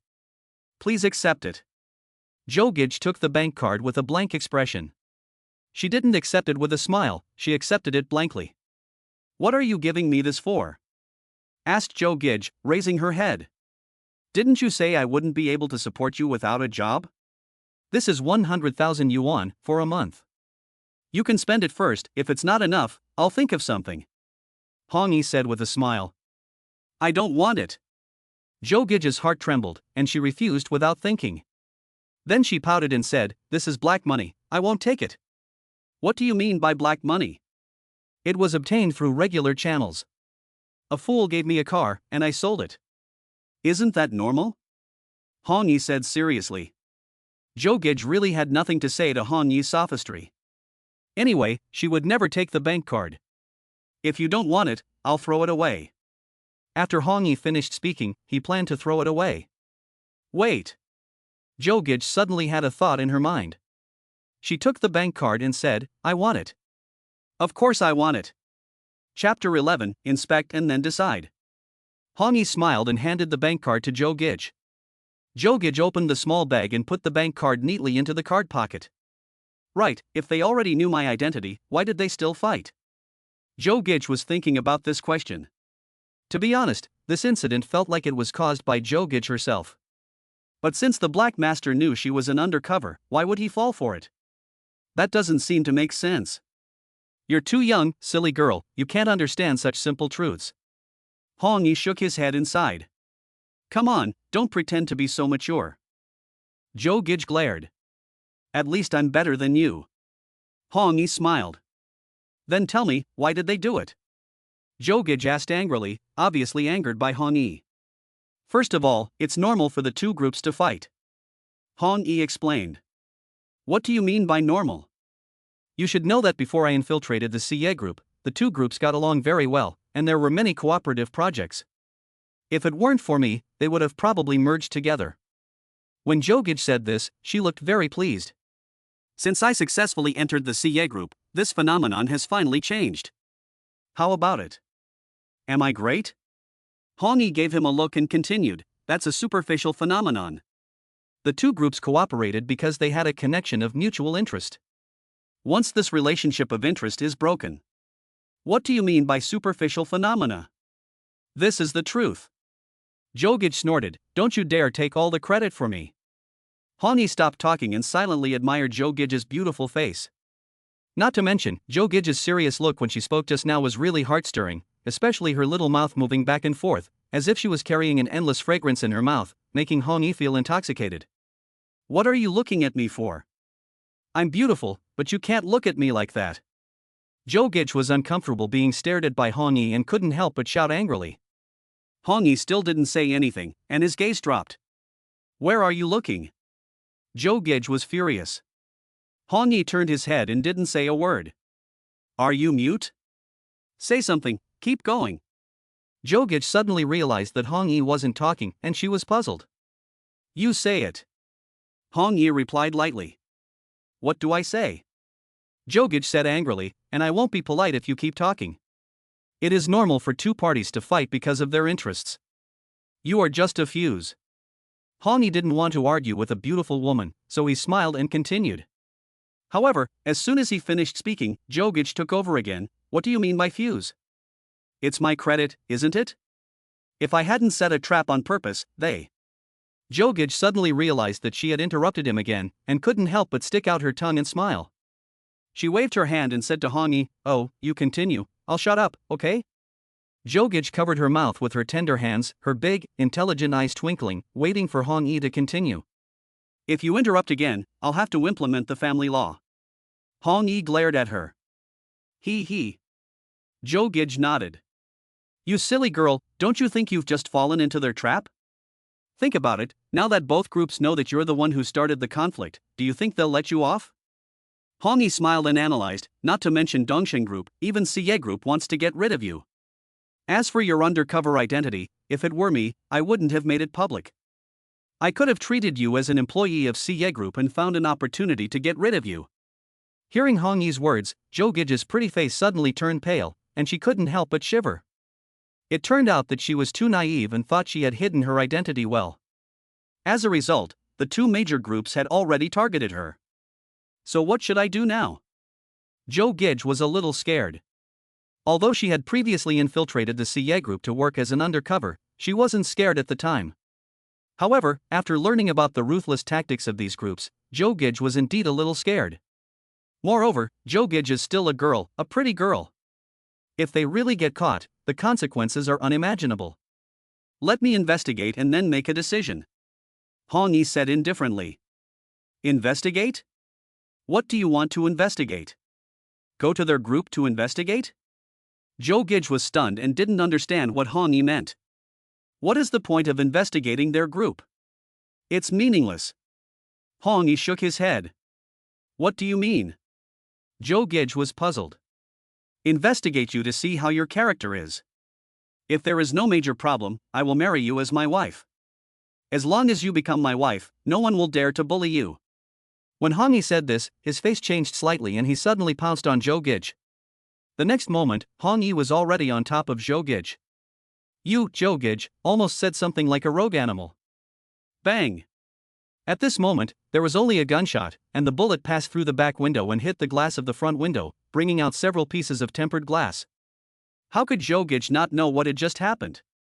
At that time, her face turned pale, and her delicate body trembled. 10 seconds later, Hong Yi slowly got off Zhou Gege's body, with a different smile on his face.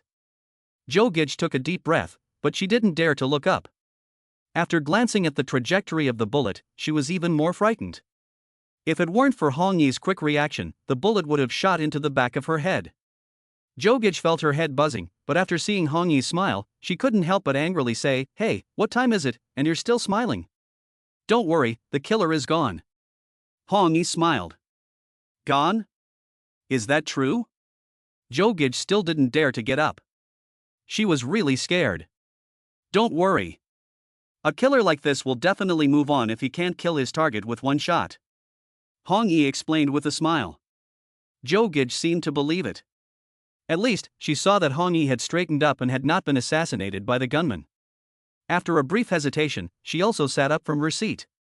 Chapter 12, Take a shower first. Still not chasing? Zhou Gege was furious to see Hong Yi's indifferent expression. He really doesn't have much brains. Hong Yi shook his head. Didn't you notice that he was using a sniper rifle? He was at least 300 meters away from us. By the time I got there, he would have already disappeared. You're right. Zhou Gege nodded, suddenly realizing what he had said. Who do you mean by not having much brains? Then you don't have big breasts? Hong Yi glanced at Zhou Gege's straight breasts, which were obviously very big. You, I'll bite you to death. Zhou Gege gritted her teeth and grabbed Hong Yi's arm, biting him hard, and then she felt much better. Let's go. Hong Yi opened the door and got out of the car. Where to? Zhou Gege felt frustrated. She bit him, but he was just like nothing had happened. Since I've already taken care of the little black dog, I'll also take you to meet the CEO of Siye Group and say hello to them, so as not to hurt my wife. Hong Yi said with a smile. Who is your wife? Who is your wife? Zhou Gege was angry. Oh, I forgot, I still have to take a good look at you. Hong Yi smiled. Zhou Gege was so angry that she suddenly felt that this person was hateful, but she had no way to deal with him. In addition, thinking that just now there was a sniper shooting at her, Hong Yi was actually able to discover the situation in advance, proving that with his protection, she would never be in danger. Thinking of this, Zhou Gege did not dare to be negligent, and quickly got out of the car and ran to the side of Hong Yi, looking around to see if there were any suspicious people trying to attack her. Don't worry, unless someone is crazy and dares to attack us here. Hong Yi had long since sensed that there was no danger nearby, otherwise he would not have let Zhou Gege get out of the car. Are we going to the CA Group headquarters? Zhou Gege asked in a low voice. Hong Yi nodded. But why don't we drive? Zhou Gege pointed to the car parked next to it. Although the bullet pierced the front and rear glass, it did not affect its use. It's too hot, so I'm going home to take a shower. After Hong Yi finished speaking, he ignored Zhou Gege and walked upstairs. Zhou Gege was stunned on the spot. You're going to fight, and now you're taking a shower. What the hell is going on? Zhou Gege was furious and followed Hong Yi up the stairs. Once in the bathroom, Hong Yi took off his clothes and turned on the shower. In a flash, after his body was wet by the shower, white gas began to come out.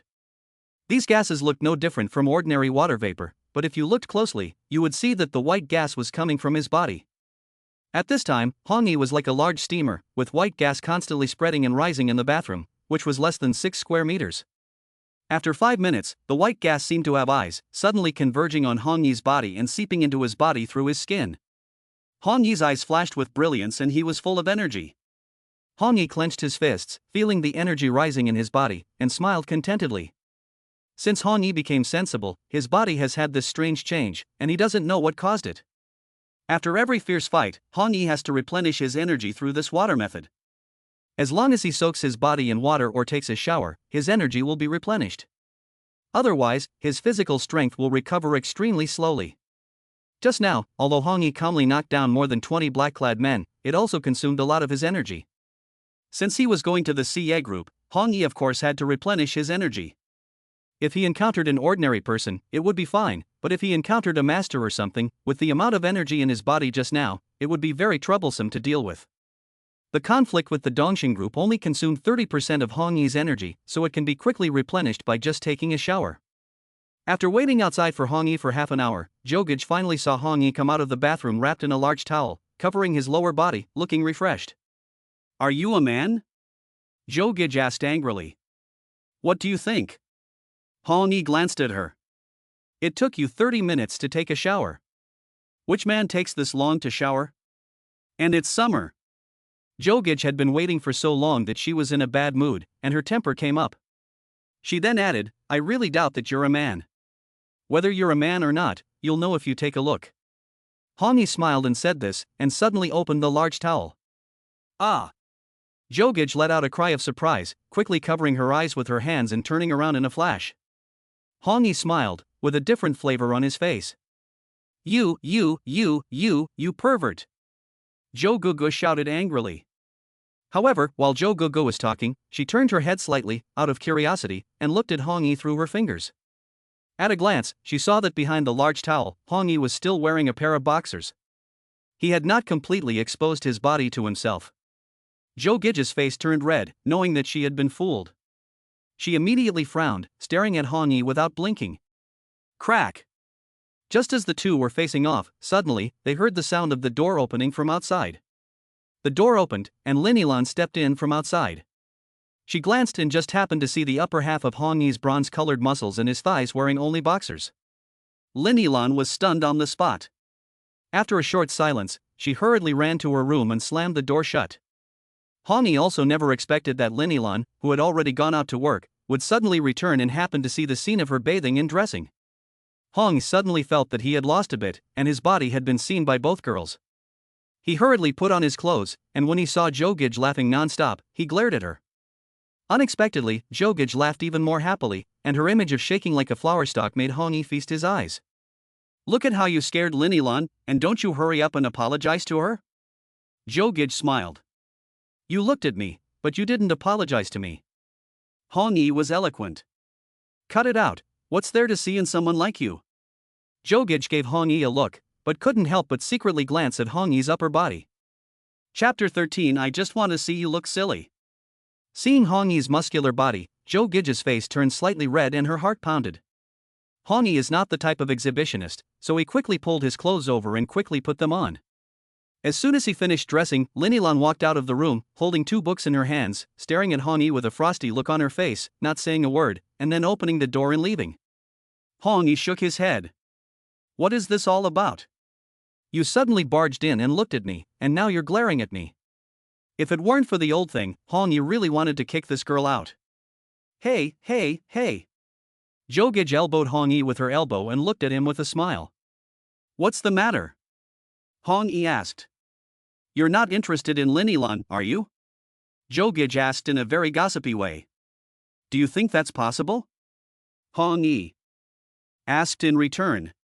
How is it not possible? Lin Yilan is so beautiful and has such a good figure. Do you dare say you don't like her? Zhou Gege asked with a smile. You are also very beautiful and have a good figure. Do you mean I like you? Hong Yi replied. You can like me, I don't object. Zhou Gege smiled, then her face turned serious and she continued, but I don't like men who have 2 women in their lives. I've read a lot of online novels about bodyguards, soldiers, doctors, and they all have several women, and the women get along very well with each other. Do you think that's possible? What you mean is that I want to take you and Lin Yilan as my women, right? Hong Yi understood and smiled and asked in return. Take away the seemingly. Zhou Gege pouted, you men, which one of you doesn't want to have 3 wives and 4 concubines? Am I right? Are you still going to the Siye group? Hong Yi changed the subject. Talking to women about this kind of reasoning will only get them wrapped up in it. Are you leaving now? Zhou Gege was indeed interested. She looked a bit excited. It was to go to the Siye group. Thinking about her performance at the Dongsheng group just now, she was very much looking forward to it. You really want to go to Siye group? Hong Yi looked back at her. Didn't you want to go? Zhou Gege asked in return. I mean to go to Siye group, but not today. Hong Yi said with a smile. What did you say? Zhou Gege was stunned on the spot and asked in a daze, didn't you come up and take a bath for half an hour to prepare for going to Siye group? Actually, I just wanted to see you look silly, which is very cute. Hong Yi laughed. I'll fight you. Zhou Gege pounced on him on the spot. Hong Yi dodged Zhou Gege's attack with a quick move. Zhou Gege's body fell on the sofa, and when she got up, there were 2 deep indentations on the sofa. Hong Yi widened his eyes and thoughtfully looked at the indentations on the sofa, unable to help but swallow a mouthful of saliva. Zhou Gege was embarrassed and hurriedly patted the sofa twice to flatten the indentation. She then glared at Hong Yi and thought to herself that she would definitely have to replace the sofa at some point. How could this sofa have a memory function? After going downstairs, Hong Yi was about to drive off when he saw a man in black coming up to him respectfully. I am the man in black who came to get the car keys, said the man. As he spoke, the man in black saw the bullet hole in the front glass of the Audi and his face changed slightly. Then, the man in black quietly looked at Hong Yi and found that he was not injured, so his attitude became even more respectful, and his body could not help but bow. Since he had already received the money from Black Master, Hong Yi of course could not default on the debt, and he handed the keys to the man in black. Thank you, Mr. E. The man in black quickly thanked him. You're welcome. Hong Yi smiled and then asked, by the way, where are you going? This question made the black-clad man a bit uncomfortable. This was an internal matter for their group, and the fewer people who knew where he was going, the better. However, since Mr. E had asked, he really couldn't not answer, so he said with a stiff upper lip, I'm going to pick up Master Hayat. I'm not interested in the whereabouts of the little black dog. Just take me to the Siye group. Hong Yi waved his hand to interrupt him. Hearing Hong Yi's words, the black-clad man's eyes lit up. Hong Yi is going to the Siye group? So, the Siye group is going to be in trouble? If Black Master knew about this, he would be very happy. The black-clad man was so excited that he couldn't wait to tell Black Master the news. However, in front of Hong Yi, he dared not contact Black Master, so he drove the car very fast. After Hong Yi and Zhou Gege got out of the car, the man in black finally called Black Master and reported to him in detail that Hong Yi was going to the Siye group. As expected, Black Master was overjoyed when he heard the news. He also subconsciously thought that the boss of the Siye group would have a hard time today. What appeared in front of Hong Yi was a luxurious building. Judging from Zhou Gege's expression, the boss of the Siye group should usually work here. Hello, Miss Shou.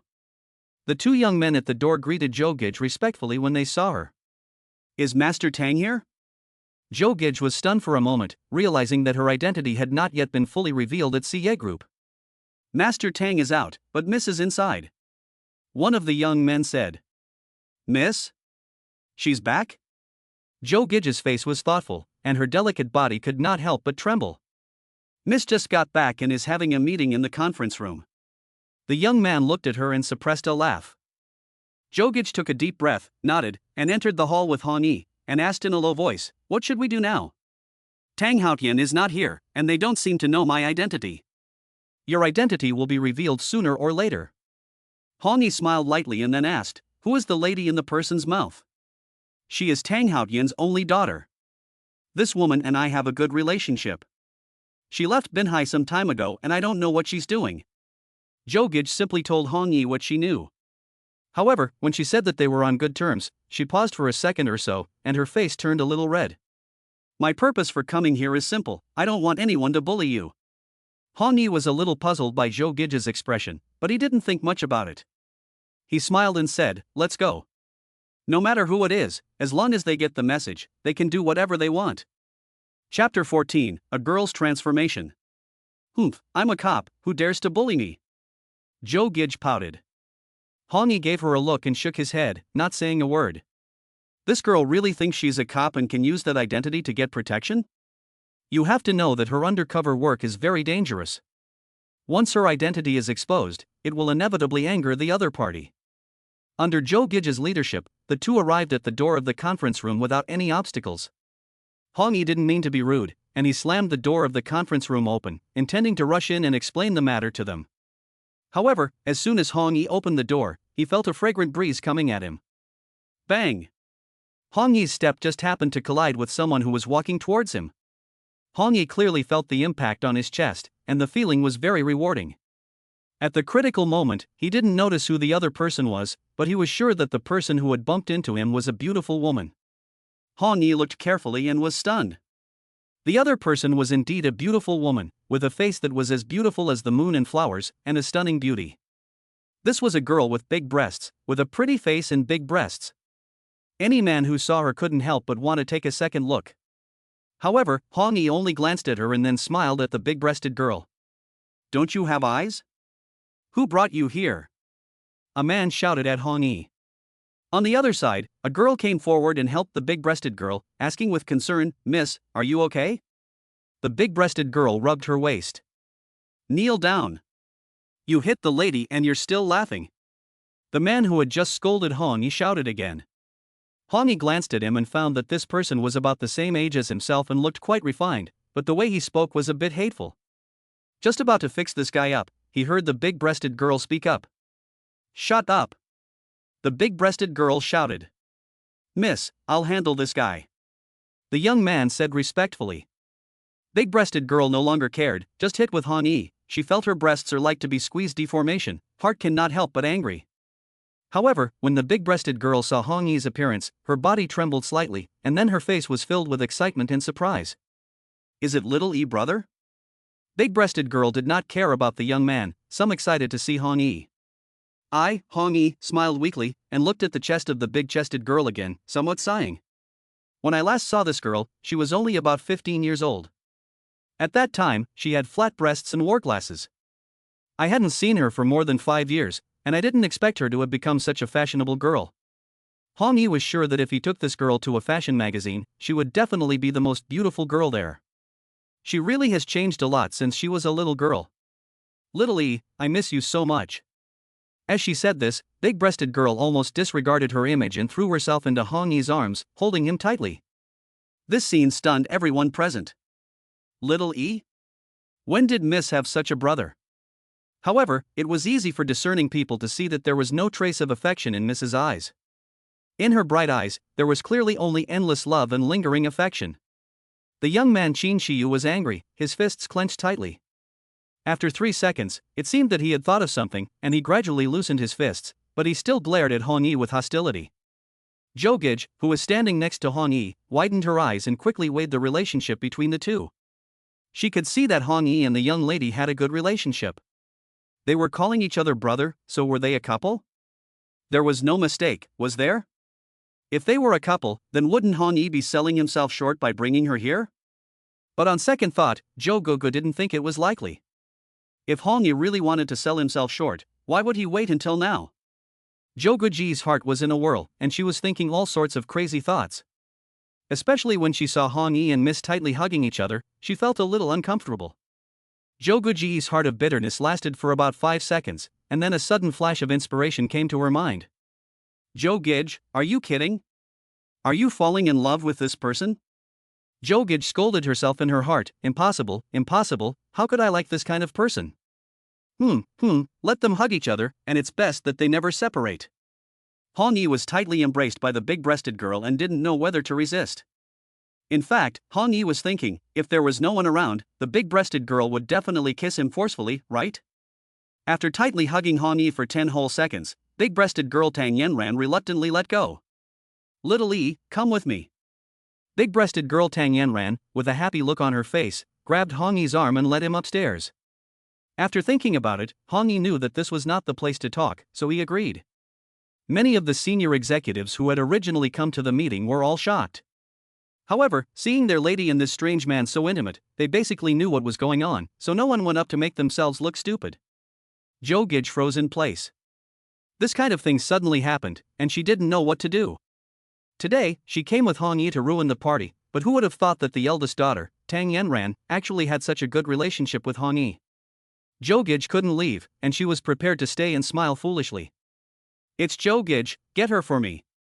At this moment, I heard someone yell, and suddenly, many little brothers came out.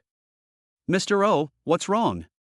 Those little brothers came up behind the young man Qin Shiyu and asked. Zhou Gege is a traitor, arrest her. Qin Shiyu ordered. As soon as he said this, 4 or 5 little brothers already surrounded Zhou Gege. Zhou Gege wanted to escape, but this was the entrance to the meeting room, which could be said to be in the core area of the CA group. The defense was amazing, and it was impossible for her to escape at this level. At this point, Zhou Gege could only play Tai Chi. She smiled and looked at Qin Shiyu and said, Mr. O, if I were a traitor, would I come back? Are you out of your mind? Chapter 15, The Relationship Between the Young Lady and Zhou Gege. You know very well what you are. Qin Shiyu laughed lightly. Seeing Qin Shiyu's expression, Zhou Gege's heart skipped a beat. She understood that Qin Shiyu already knew her identity, but he didn't say it in front of so many subordinates. If this kind of thing is made clear, they will not be able to openly attack the police. However, if Zhou Gege is described as a traitor, even if she is killed on the spot, no one will say anything. Zhou, what are you doing there? Hurry up and come over. Hong Yi turned around and waved at Zhou Gege. Zhou Gege nearly collapsed, but she knew that this was Hong Yi helping her out of a difficult situation, so she was slightly relieved. And quickly followed him. As for Tang Yanran, the big-breasted girl, she was completely immersed in the happiness of seeing Hong Yi for the first time, and she ignored everything that had just happened behind her. Stop! Qin Shiyu shouted angrily. Tang Yanran heard this, stopped slightly, and looked back at Qin Shiyu with a cold expression on her face. Yanran, Zhou Gege is with them. I'm afraid Qin Shiyu is just about to say that Zhou Gege is an undercover cop, but in front of so many people, he can't say it. I know better than you whether she's a traitor. Tang Yanran raised her eyebrows and looked at Qin Shiyu coldly. Mr. O, do your own thing, and don't call me Yanran. My name is not for you to call. Hearing Tang Yanran's tone of disgust, Qin Shiyu's eyes flashed with flames, and then he glared at Hong Yi fiercely. Hong Yi naturally sensed this anger, and he felt a bit helpless. Tang Yanran doesn't like you, so why are you burning me with flames? Hong Yi was unhappy, and just as he was about to go up and fix this guy, he saw that Zhou Gege had already walked over with a smile on her face.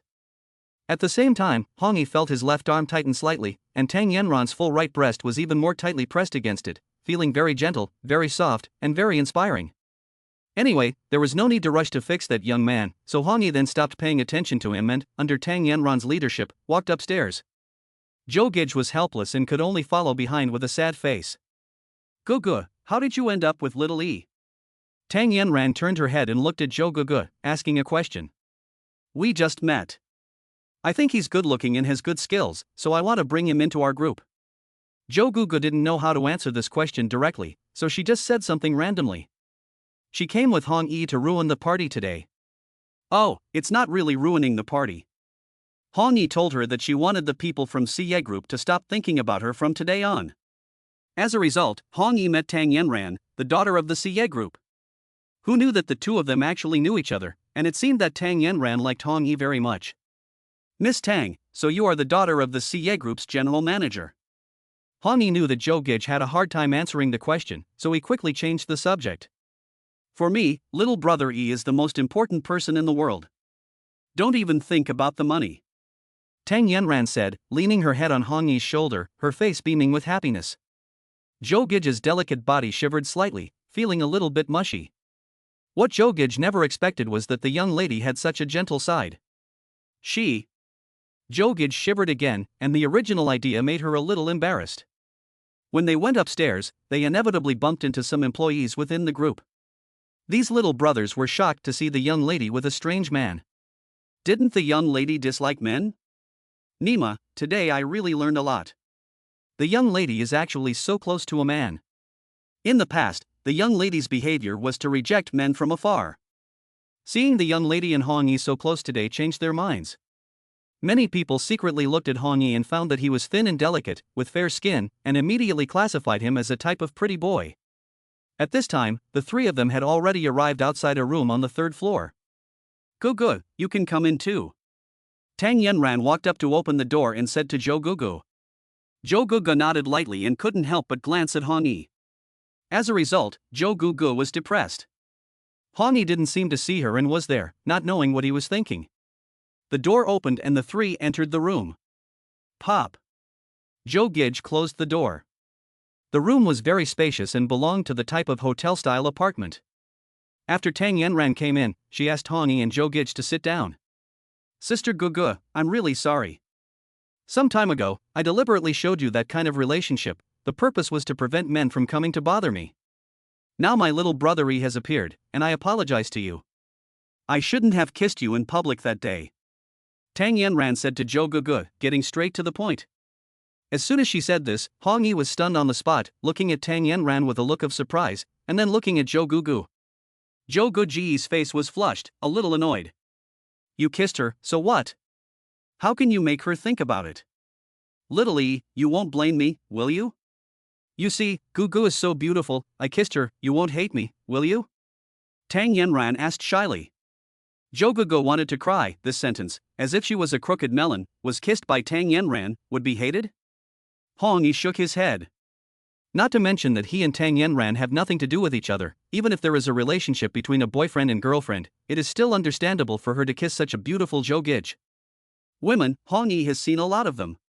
Isn't there a lot of girls who have a very good relationship with each other, and when taking pictures, they use their mouths against each other? As long as the two are not in a truly unique relationship, everything is fine. Well, Gege and I have something to discuss. Tang Yanran smiled at Zhou Gege, implying that she wanted Zhou Gege to leave. Zhou Gege understood, but when she got up, she gave Hong Yi a glance without being noticed. This man is so hateful. Doesn't he want to make me his wife? So, what is the relationship between Tang Yanran and him? Chapter 16 Me. Wait, Gege, don't go yet. Hong Yi spoke. Hearing Hong Yi's words of consolation, for some reason, Zhou Gege suddenly felt a warmth in her heart. Miss Tang, in fact, I came here by chance and happened to run into you. Hong Yi explained, Gege is my friend. Because she was framed and accused of betraying the CA group, and some people even said that she was here to spy, so I came here to clarify the matter with her and hope that your people will not trouble her. Tang Yanran's big eyes blinked up and down, looking at Hong Yi and then at Zhou Gege, as if quickly speculating on the relationship between the two. This is the way things are, and I hope that Miss Tang and her subordinates will talk about it. Hong Yi smiled unnaturally at Tang Yanran. What if I don't? Will little brother Hong Yi ignore me? Tang Yanran asked with some resentment. Hong Yi's expression obviously froze. This girl hasn't been seen in 5 years, but she's much more mature than before. Yes, if little brother can personally bring Gege's sister to our group headquarters, he must also be prepared to break with us, right? Tang Yanran's eyes flashed with crystal clear tears, and her words carried a hint of jealousy. Yes, I do have this intention. Hong Yi did not deny it, and nodded, but since Miss Tang is the daughter of the CA group, I can't do that. So, for my sake, you can stop targeting our CA group? Tang Yanran's eyes lit up, and the tears in her eyes were much less. When she spoke, she stared at Hong Yi tightly, and after she finished, she quickly glanced at Zhou Gege. I'm tired of my old life. I came to Binhai just to live a normal life. Hong Yi sighed, and I also advise Miss Tang to do what she likes as soon as possible. Don't you like to study medicine? Then if I leave the CA group, can Xiaoyi brother and I start dating? Tang Yanran suddenly asked. Hong Yi was stunned and a little overwhelmed. I have something to talk about. Zhou Gege suddenly felt that it was inappropriate for her to be here as a third wheel, so she quickly said goodbye and hurriedly opened the door and left. However, Zhou Gege did not go far, but stood at the door. For some reason, Zhou Gege wanted to know what the relationship between Hong Yi and Tang Yanran was. Could it be that the two of them were once lovers? Thinking of this, Zhou Gege's heart once again felt a sour taste. Zhou Gege left, leaving him and Tang Yanran alone in the room. The atmosphere was naturally a little awkward. Hong Yi glanced at Zhou Gege's departing back and felt that there was really nothing to say with Tang Yanran. He liked beautiful women, but he couldn't possibly love every one of them. Besides, at the moment, Hong Yi's first choice for a wife was Zhou Gege. Otherwise, he wouldn't have been able to accompany her into the flock. Brother Hong Yi, do you remember everything you did to me 5 years ago? I have been looking for you for 5 years, and I never thought I would run into you here. Tang Yanran did not mention Zhou Gege again, but instead laughed and talked about what happened 5 years ago. I remember it very clearly. Hong Yi smiled. Brother Hong Yi, I decided 5 years ago that when I grew up, I would definitely be your wife. I was young then, but now I'm grown up. Brother Hong Yi, you can have me now. Tang Yanran said this, and got up and walked towards Hong Yi step by step. Hong Yi was stunned, and before he could fully recover, he was suddenly sat on by Tang Yanran. Damn it, how come girls are so open-minded nowadays? Especially the sentence Tang Yanran just said, I was young then, but I've grown up now. It sounded like she was saying something profound. Indeed, I was young then, but I've really grown up now. Hong Yi's breathing became short, and he felt the warmth and fragrance of the breasts, and he couldn't help but be intoxicated. Immediately afterwards, Tang Yanran's seductive little mouth was already extending towards him. Hong Yi licked his lips, and he was about to lose control. At this time, Tang Yanran had already closed her eyes, her face was rosy, as if a red apple, carrying a faint fragrance, making people dare not look directly at her. But soon, Hong Yi calmed himself down. He was not the kind of man who would casually do such things, especially with a girl of this status. He quickly laughed and picked up Tang Yanran, putting her aside and smiling, Don't worry, I'm going to the bathroom. Tang Yanran nodded lightly with a rosy face. He hurriedly entered the bathroom and took a deep breath. What should I do now? It was really hard for Hong Yi to refuse a beautiful girl who threw herself at him. The main reason was that Hong Yi didn't want to hurt Tang Yanran, the little girl who had brought him so much happiness. After thinking about it, Hong Yi took out his cell phone, set up a reminder, and flushed the toilet again before coming out. As soon as he came out, Hong Yi was tightly embraced by his soft body and rolled towards the bed with him. Bang! The two fell on the bed, and Hong Yi was pressed under Tang Yanran. Hong Yi was really speechless. When did this girl become so active? Little Yi brother, you're going to take me today. Tang Yanran said, and started to pull Hong Yi's shirt. At this moment, Hong Yi's phone rang, and it was the reminder he had set up. I'll take this call first. Hong Yi seemed to have been relieved, and quickly took out his phone. Tang Yanran nodded shyly, but she didn't mean to get off Hong Yi. Hong Yi was embarrassed to push her off, and doing so would make her sad. In desperation, Hong Yi pretended to answer the phone. What? I know, I'll go right away. Hong Yi suddenly pretended to be very nervous, said something to the phone, and then quickly got up. However, as soon as he sat up, he happened to collide with Tang Yanran's body. Are you okay? Hong Yi hurriedly picked her up and asked with concern. Tang Yanran shook her head lightly and glanced at Hong Yi's phone in silence. Chapter 17, What are you sucking on? Yes, this matter is urgent, I have to deal with it quickly. Hong Yi nodded. Well, then you go. Tang Yanran smiled weakly and got off Hong Yi's body. Hong Yi was finally relieved and quickly ran over to open the door. Little Yi brother, Tang Yanran whispered from behind. Hong Yi stopped slightly and looked back at Tang Yanran. I will wait for you. Tang Yanran whispered. Miss Tang, Hong Yi, smiled bitterly and didn't know how to start. Little Yi brother, 5 years ago you still called me Yanran affectionately, can time really make us so unfamiliar? Tears welled up in Tang Yanran's eyes. Don't cry. Hong Yi couldn't stand to see a girl, especially a pretty girl, cry in front of him, so he left without opening the door, and hurried over to comfort her. I won't cry, little brother Hong Yi, please hug me. Tang Yanran whispered. Hong Yi thought for a moment and then walked over and gently hugged Tang Yanran in his arms. Okay, I know that little brother Hong Yi has important things to do, and Yanran won't bother little brother Hong Yi. Tang Yanran left Hong Yi's embrace, her head bowed sadly. However, there was a hint of sadness in her eyes. Hong Yi saw it in his eyes and knew that if he tried to comfort her at this time, it would only make things more complicated between them. So he gritted his teeth and said firmly, I'm leaving then. Tang Yanran didn't say anything, just nodded lightly. Hong Yi turned around and walked towards the door.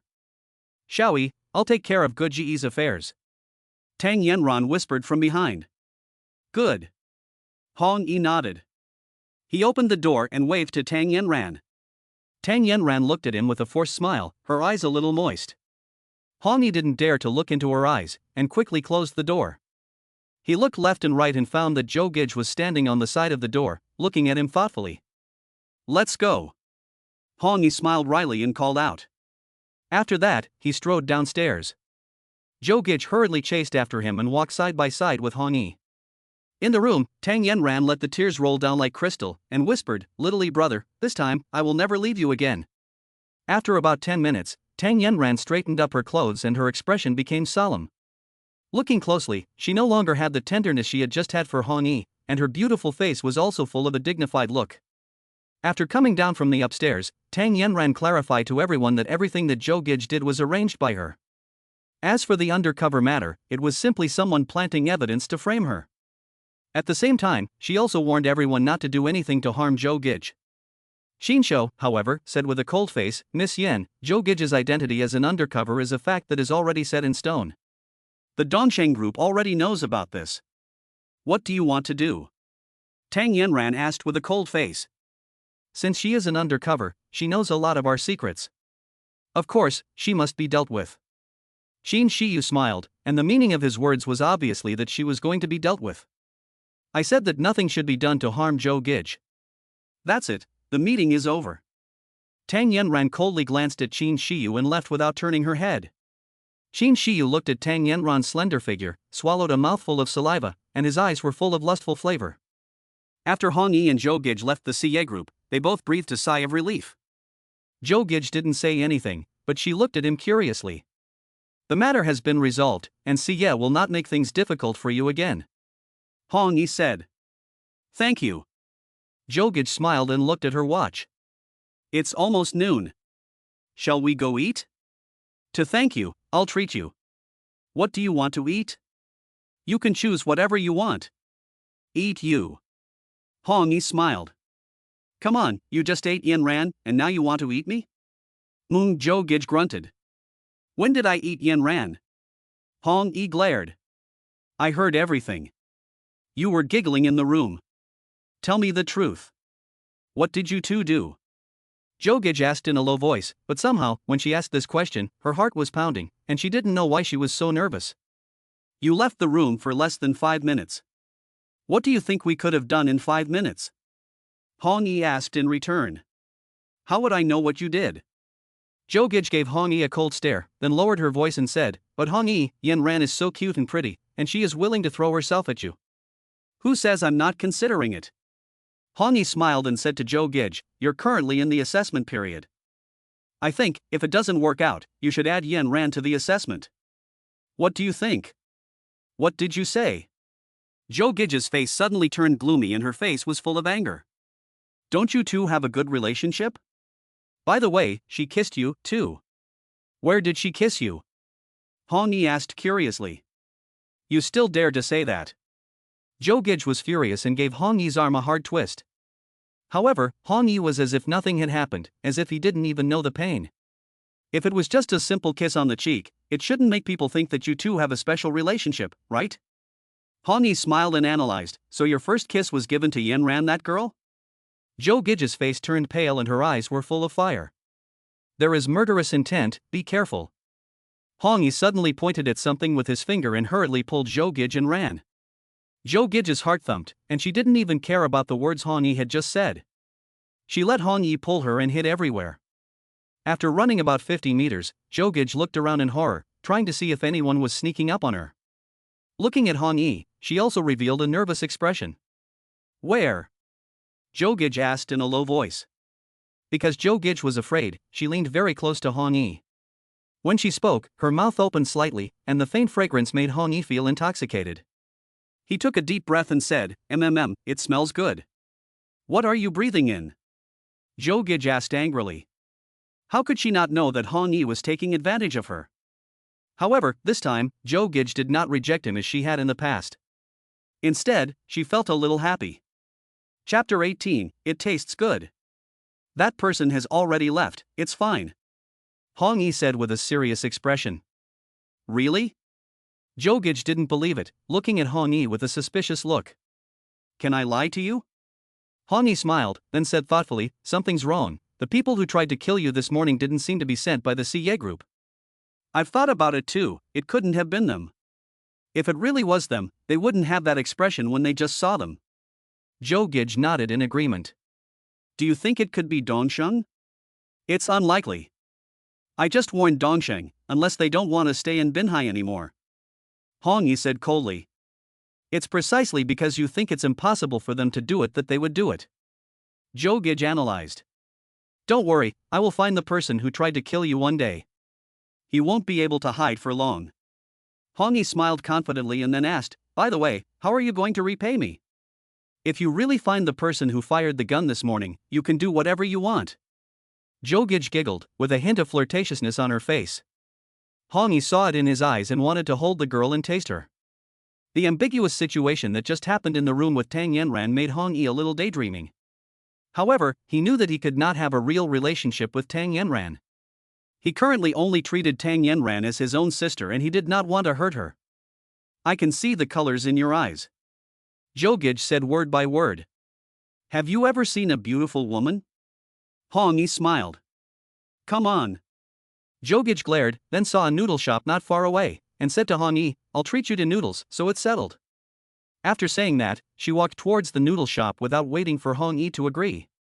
Hong Yi is not very particular about food. Eating a bowl of noodles is no big deal, so of course he won't refuse. Seeing that Hong Yi followed her into the noodle shop, Zhou Gege looked at him in surprise. The noodle shop was not big, with only 6 tables inside.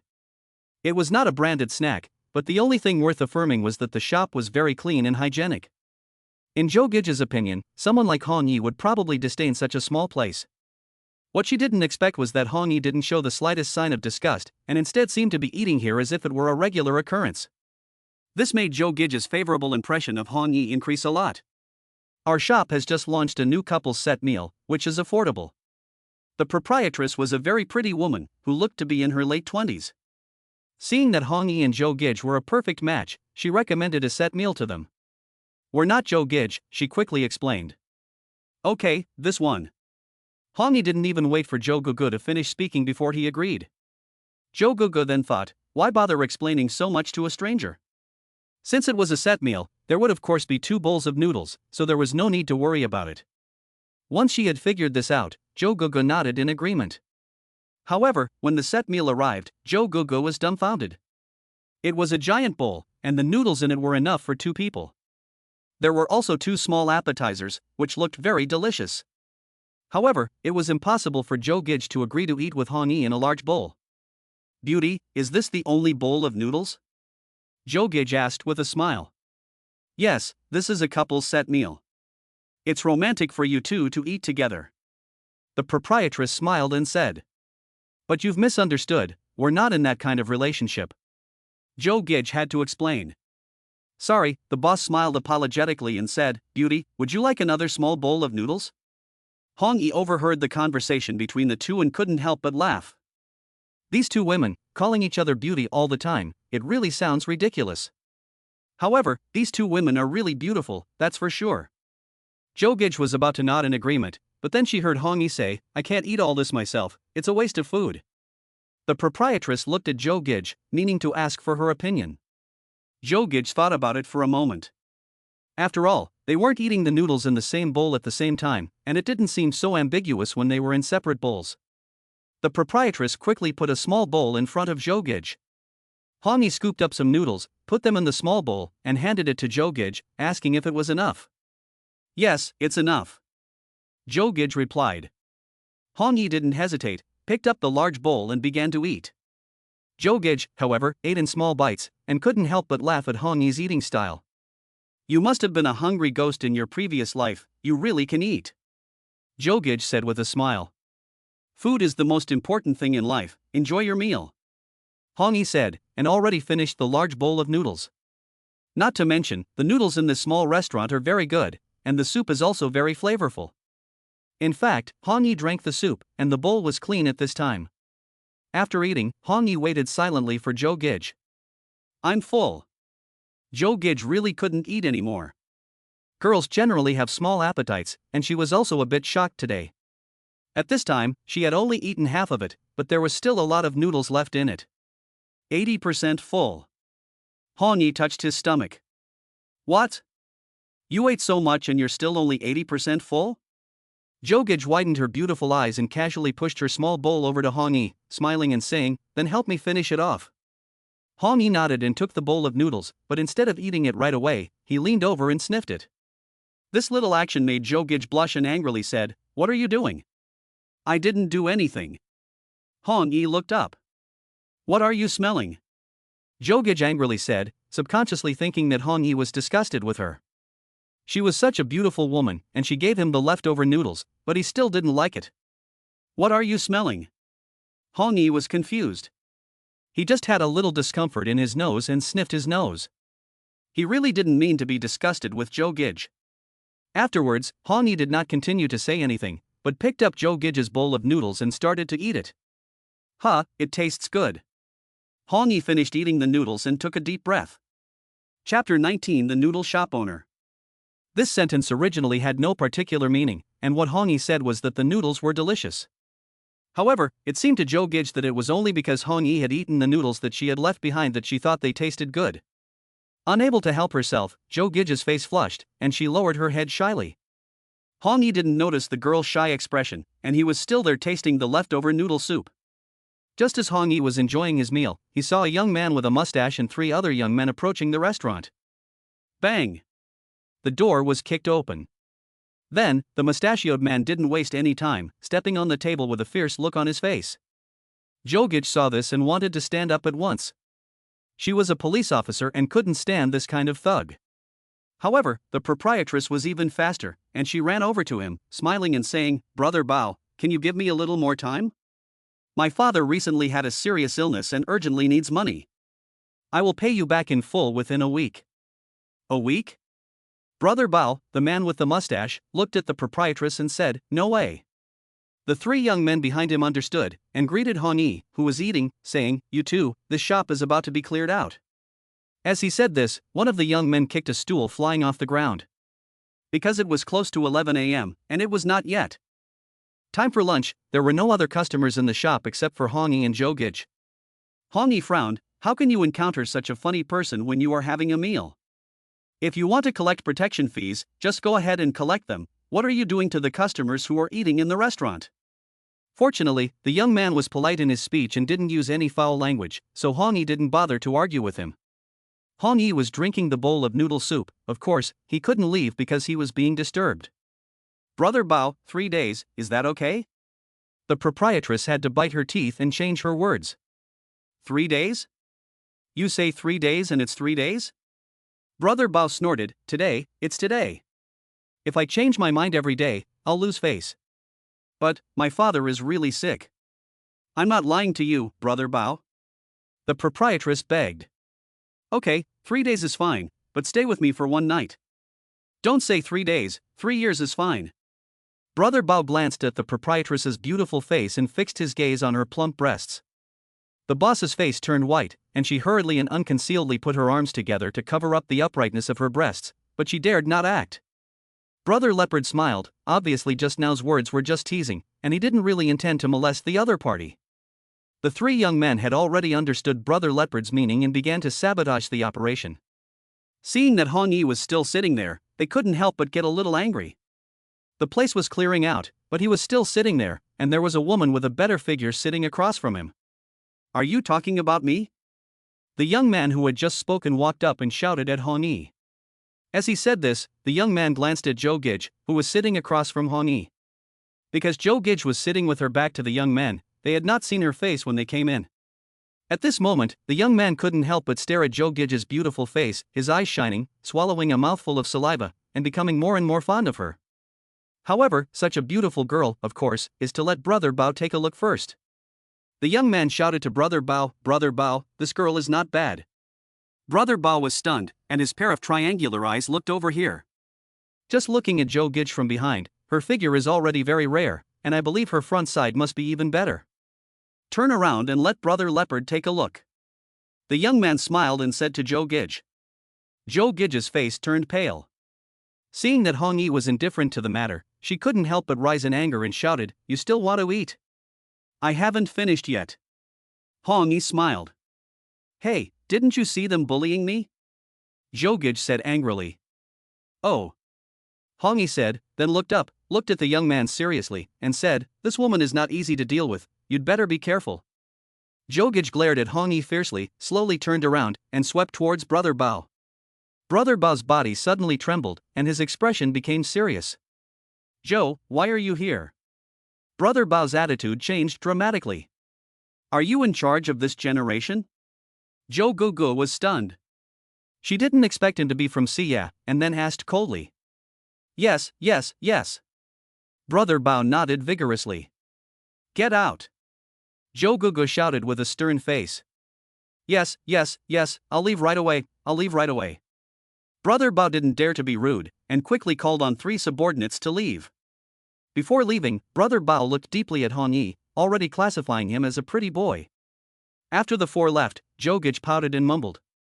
The proprietress saw that this beauty had sent away a gang leader with just a few words, and knew that this beauty was no ordinary person.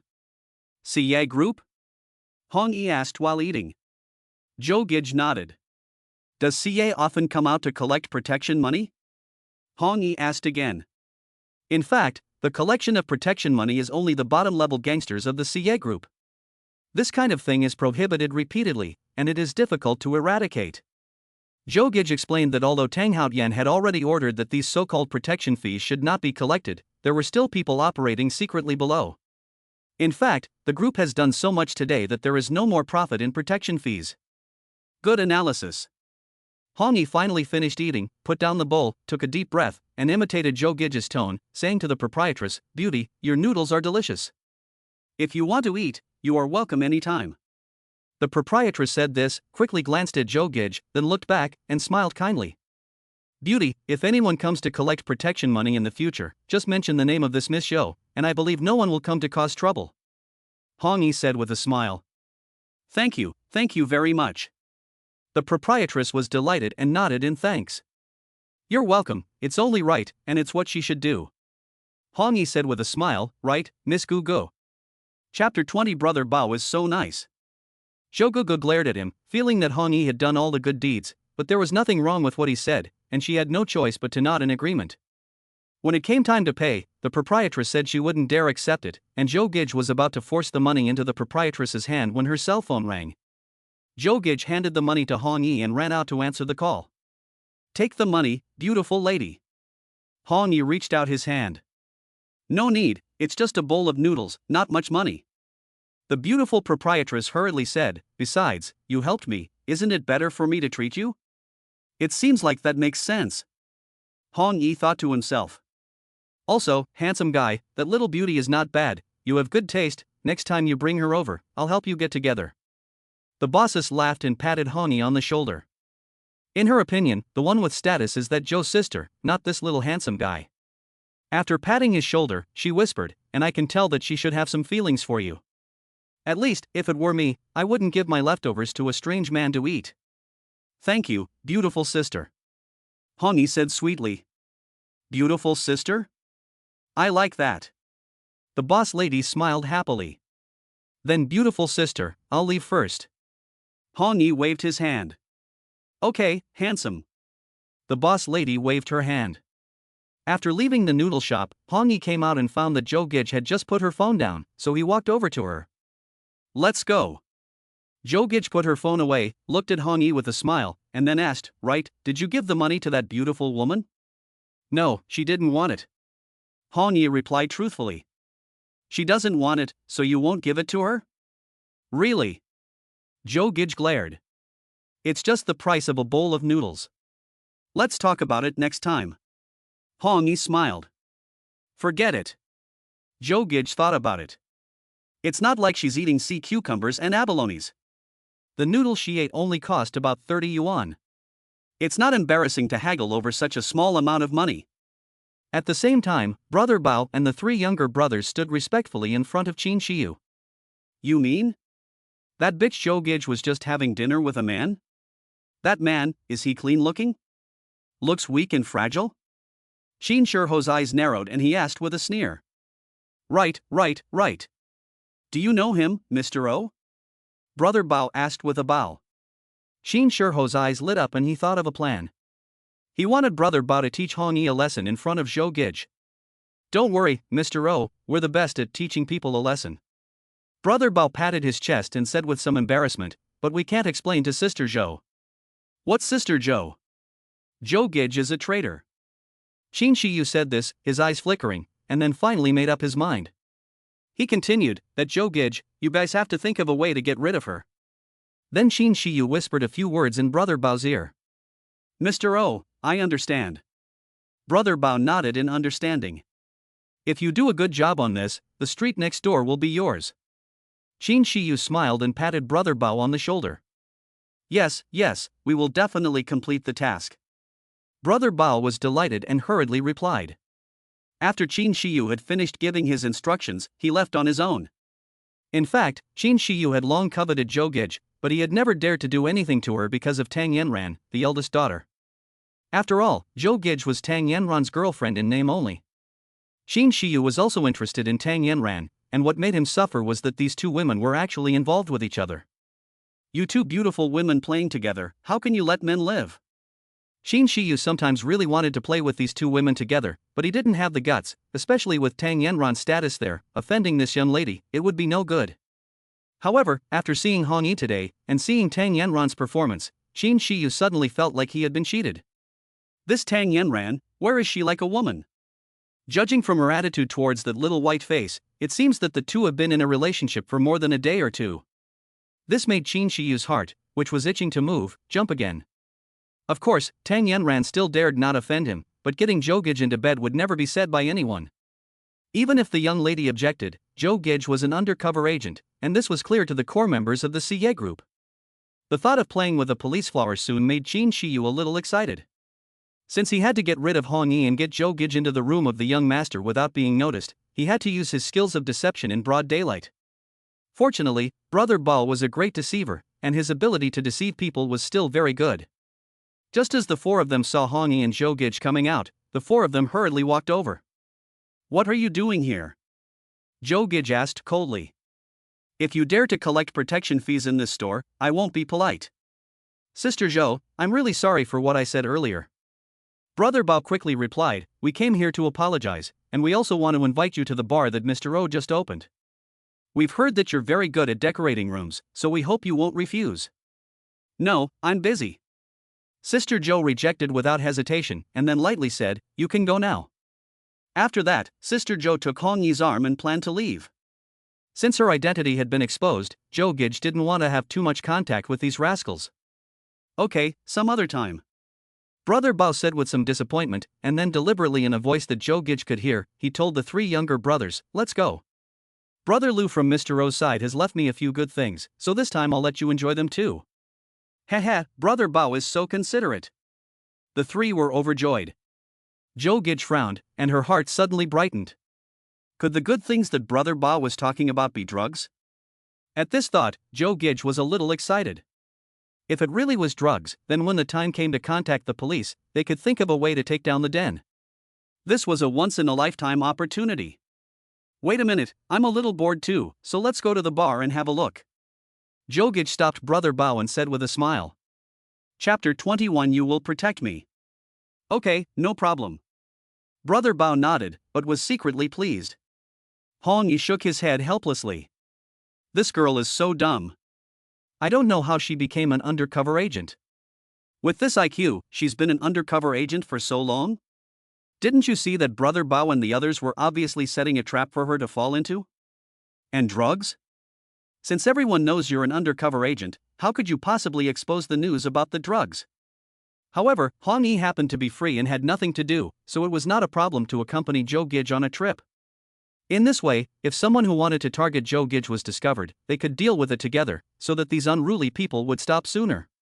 Oh, this brother and I are very compatible at first glance. Brother Bao suddenly said to Hong Yi in a flattering manner, so since you are a friend of Sister Zhou, let's go over and have a drink together. Hong Yi was a little stunned and looked at Brother Bao, but didn't say anything. What's your name, brother? Brother Bao asked again. Hong Yi didn't hide it, smiled, and reported his name. It turned out to be Hong Yi. I've heard a lot about you. Brother Bao complimented him in a friendly manner, and as for what he said about having heard a lot, it was obviously just a casual remark. Hong Yi of course wouldn't argue with him, he was going to accompany Zhou Gege to Xiaobao's bar anyway. However, from the attitude of Brother Bao, Hong Yi could see that this guy was not only going to deal with Zhou Gege, but also seemed to have implicated himself. He didn't know who it was, but he wanted to deal with him. Hong Yi's mouth curled up in an evil arc. On the way, Zhou Gege pinched Hong Yi's big hand, as if she wanted to say something. Hong Yi understood, and deliberately slowed down with Zhou Gege. You will protect me, right? Zhou Gege asked in a low voice. Hong Yi nodded. Then no matter what I do later, you will help me, right? Zhou Gege asked again. What do you want to do? Hong Yi noticed a cunning look in Zhou Gege's eyes and knew that the girl was probably going to run wild in that bar of the so-called Ouyang. According to Brother Bao, there are drugs there. If I find them, that will be a great achievement. Zhou Gege said with a smile. Hong Yi shook his head inside. What's with that look? Zhou Gege angrily asked. You silly girl, do you think there are really drugs there? Don't forget your own identity. That Xiao should be a high-level executive of the group, right? He must have already known your identity and probably wanted to use this method to deal with you. Hong Yi said, besides, even if there were drugs, would they put them under your nose for you to find? Hearing Hong Yi's analysis, Zhou Gege immediately widened her beautiful eyes and looked stunned. What can he do to me? Zhou Gege was silent for a moment, and asked with a hard mouth. First tell me, who is this Xiao? Is it Xiao who wants to deal with you? Hong Yi asked. It should be right. Zhou Gege nodded. When I first entered the Siye group, he once pursued me, but I rejected him ruthlessly. Let's go and take a look.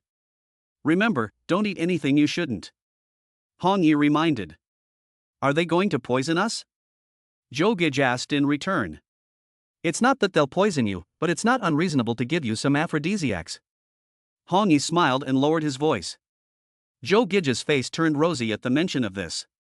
Then, Zhou Gege glared at Hong Yi and snorted, You're not a good person. Don't you know if I'm a good person or not? Hong Yi smiled. I'm not talking to you. Zhou Gege pouted her lips and said, The two of them were talking back and forth, and the four of them, including Brother Bao, naturally saw it. However, after all, Zhou Gege's status was higher than theirs, and they didn't want to blatantly eavesdrop on the two of them. Hong Yi and Zhou Gege spoke in a low voice, deliberately trying not to let them hear. Therefore, even if Brother Bao listened with his ears, he didn't get any valuable information. At the same time, Brother Bao saw the intimate actions between Hong Yi and Zhou Gege and immediately suspected their relationship. We'll take care of this kid later. Damn it, he's already got our Sister Zhou. Brother Bao whispered, Sister Zhou, that's Mr. O. Brother Bao, don't worry. I like to fix people. It's strange that this kid won't lose his skin today. The three younger brothers nodded in agreement. The bar owned by Mr. O was not too big or too small, with 2 floors and very luxurious decorations. Perhaps because it was daytime, there were no other guests in the bar except for the waiters. Hong Yi frowned when he first entered the bar. These guys are really trying hard. They actually used a kind of incense. As long as this incense was lit and smelled for about 10 minutes, people would become confused and even faint. Looking at the waiters, there didn't seem to be anything wrong with them, and they obviously had an antidote to the drug. This kind of drug was nothing to Hong Yi, who could use his internal energy to dispel the scent. It was Zhou Gege who might be in trouble. Fortunately, this kind of drug only made people confused or faint, and had no side effects on the body. Hong Yi originally wanted to leave immediately, but after thinking about it, he felt that it was meaningless to leave. Since he was already here, Hong Yi also planned to have some fun with this young man. Of course, if it really was the young man who was behind the scenes, he wouldn't mind giving him a little lesson in blood. After arriving at the young man's bar, Zhou Gege used the excuse of decoration to go room to room, trying to find the so-called drugs. However, after going through almost all the rooms, where could Zhou Gege find it? Zhou Gege suddenly realized that Hong Yi was telling the truth. Even if there were drugs in the store, they would definitely be hidden very well. Zhou Gege was a bit disappointed and was about to leave. Hong Yi naturally followed Zhou Gege closely. When they entered the room on the far side of the second floor, his expression slightly changed. Then, Hong Yi sniffed and glanced at a corner of the room. Hong Yi was sure that there were a lot of drugs hidden in this corner, and the weight of these things was enough to sentence the person in charge to death. Chapter 22, A Little Dizzy. The layout of the room was almost the same as other rooms, but Hong Yi could detect through his super sense of smell that the drugs were hidden in the dark slots under the floor. Hong Yi deliberately pushed Zhou Gege to the side and said to her with a smile, "Your luck has come. There are really drugs in this bar." "Ah? How do you know?" Zhou Gege asked in surprise. "Don't worry about how I know. You should call the police immediately," Hong Yi said. "You're not going to lie to me, are you?" Zhou Gege asked with her head tilted. "What do you think?" Hong Yi smiled. "If there aren't any, I won't be able to explain it." Zhou Gege pondered. "Just under the floor of the room, don't worry, I can't lie to my future wife, can I?" Hong Yi smiled. "Go, who is your wife?" Zhou Gege glared at Hong Yi, thought about it carefully, then walked to an empty place, took out her phone, and just about to make a call, suddenly felt her head spinning. Zhou Gege shook her head vigorously, knowing that she might have been poisoned, and looked around warily. Zhou Gege clearly remembered that after she arrived here, she had not eaten anything, and she had not even drunk a drop of the water here. But how did this dizziness come about? Zhou Gege hurriedly looked over to Hong Yi, and when she saw that he was fine, she quickly waved at him. "Are you dizzy and seeing double?" Hong Yi asked. "How do you know?" Zhou Gege asked in return. "When I first came in, I felt like they had used some kind of drug. I wanted to tell you, but you were so busy looking for something that I forgot." Hong Yi smiled. Zhou Gege wanted to cry. She was in this state, and it was not funny. "Don't worry, this drug is not a big deal. Go find a place with good ventilation and you'll be fine," Hong Yi comforted. "But what should I do now?" Zhou Gege wanted to cry but had no tears. "I was limp and had no strength." Just as she finished speaking, Zhou Gege's body suddenly went limp and she fell directly onto Hong Yi's body. Hong Yi quickly embraced her and looked carefully. He discovered that the girl had already fainted. In desperation, Hong Yi had no choice but to pick her up and enter the room with the drugs. There was a large bed in the room, but it was not known who it was for. The bed sheets and bedding were still new. Hong Yi put Zhou Gege on the bed, opened the window, and sent a little energy into her body. He believed that the girl would wake up after resting for about 10 minutes. As for the matter of reporting to the police, Hong Yi thought it would be better for Zhou Gege to do it herself. She wanted credit, right? Let her expose the secrets of this room, and the credit would belong to her. However, when Hong Yi opened the window and looked back at Zhou Gege, he almost petrified. Zhou Gege was half conscious, taking off her clothes one by one. In the blink of an eye, she was already wearing only a bra and a pair of panties. Hong Yi admired Zhou Gege's perfect figure and her snow-white skin, and swallowed a mouthful of saliva, really wanting to pounce on her like a hungry tiger. Then Hong Yi thought, this woman is ultimately his wife, and this strange environment is not suitable for that kind of thing. It might be fun, but it would be no fun if someone suddenly barged in. So, Hong Yi just enjoyed the view, then pulled up the quilt and covered Zhou Gege's body, covering the endless spring flowers. Who knew that Zhou Gege turned over and put her long, white legs on the quilt? Hong Yi swallowed hard, then a flash of inspiration came to his mind. There won't be any surveillance in this room, right? Thinking of this, Hong Yi quickly looked around. Fortunately, he didn't find any surveillance equipment in the room, which made him feel much more relieved. After covering the quilt for Zhou Gege again, Hong Yi suddenly realized that the incense wouldn't have aphrodisiacs in it, right? After sniffing carefully, he didn't think there were aphrodisiacs in it. It seems that Zhou Gege likes to take off all her clothes when she sleeps. Not far away, Brother Bao and the other three naturally witnessed all this, and they were at a loss. This kid has a good resistance, he hasn't fainted yet. Brother Bao touched his nose and said with some confusion. It's just a matter of time anyway, Brother Bao doesn't need to be too anxious. The younger brothers replied, but since Sister Zhou has already fainted, why are we being polite to him? Go up and fix him up. Wait a little longer, wait until Sister Zhou has completely fainted, then we can fix this kid. Brother Bao smiled, his expression was very pleased. But Brother Bao, that kid, and Sister Zhou are in the same room. If Sister Zhou is fooled by Mr. O, we won't be able to explain it to him. One of the younger brothers said with some concern. Upon hearing this, Brother Bao's eyes widened. Yes, the younger brother is right. Mr. O wants to get Sister Zhou to have a good time, but if another man gets to have a good time first, Mr. O won't be happy. Thinking about this, Brother Bao no longer hesitated, and led the three brothers towards the room. However, halfway there, they saw Hong Yi come out of the door. What happened to Sister Zhou? Is she okay? Brother Bao saw Hong Yi come out, and for a moment he was unprepared, so he had to go up and ask with a stiff upper lip. It's okay, maybe she's just too tired. Women are trouble. Don't worry about her, let's go drink. Hong Yi smiled and said to the four of them. Originally, Brother Bao and the others wanted to fix Hong Yi up, but now it seems that Hong Yi is sober. If they really beat him up in front of him, it would be difficult to explain to Zhou Gege later. As for the matter of Ouyang saying that Zhou Gege was a traitor, in Brother Bao's opinion, he thought that he was trying to play with people and deliberately framed Zhou Gege. Otherwise, why didn't he receive the news from the group that Zhou Gege was a traitor? For Brother Bao, the best way to deal with Hong Yi is to let him faint after smelling the incense, then beat him up, and at that time, it can be said that he fell down by himself. Now that Hong Yi has proposed to drink, Brother Bao and the others are of course very happy. After drinking, when the kid faints, they will fix him up. At that time, even if he wakes up, he can only admit that he is unlucky. Chapter 23, The Bar of the Young Master.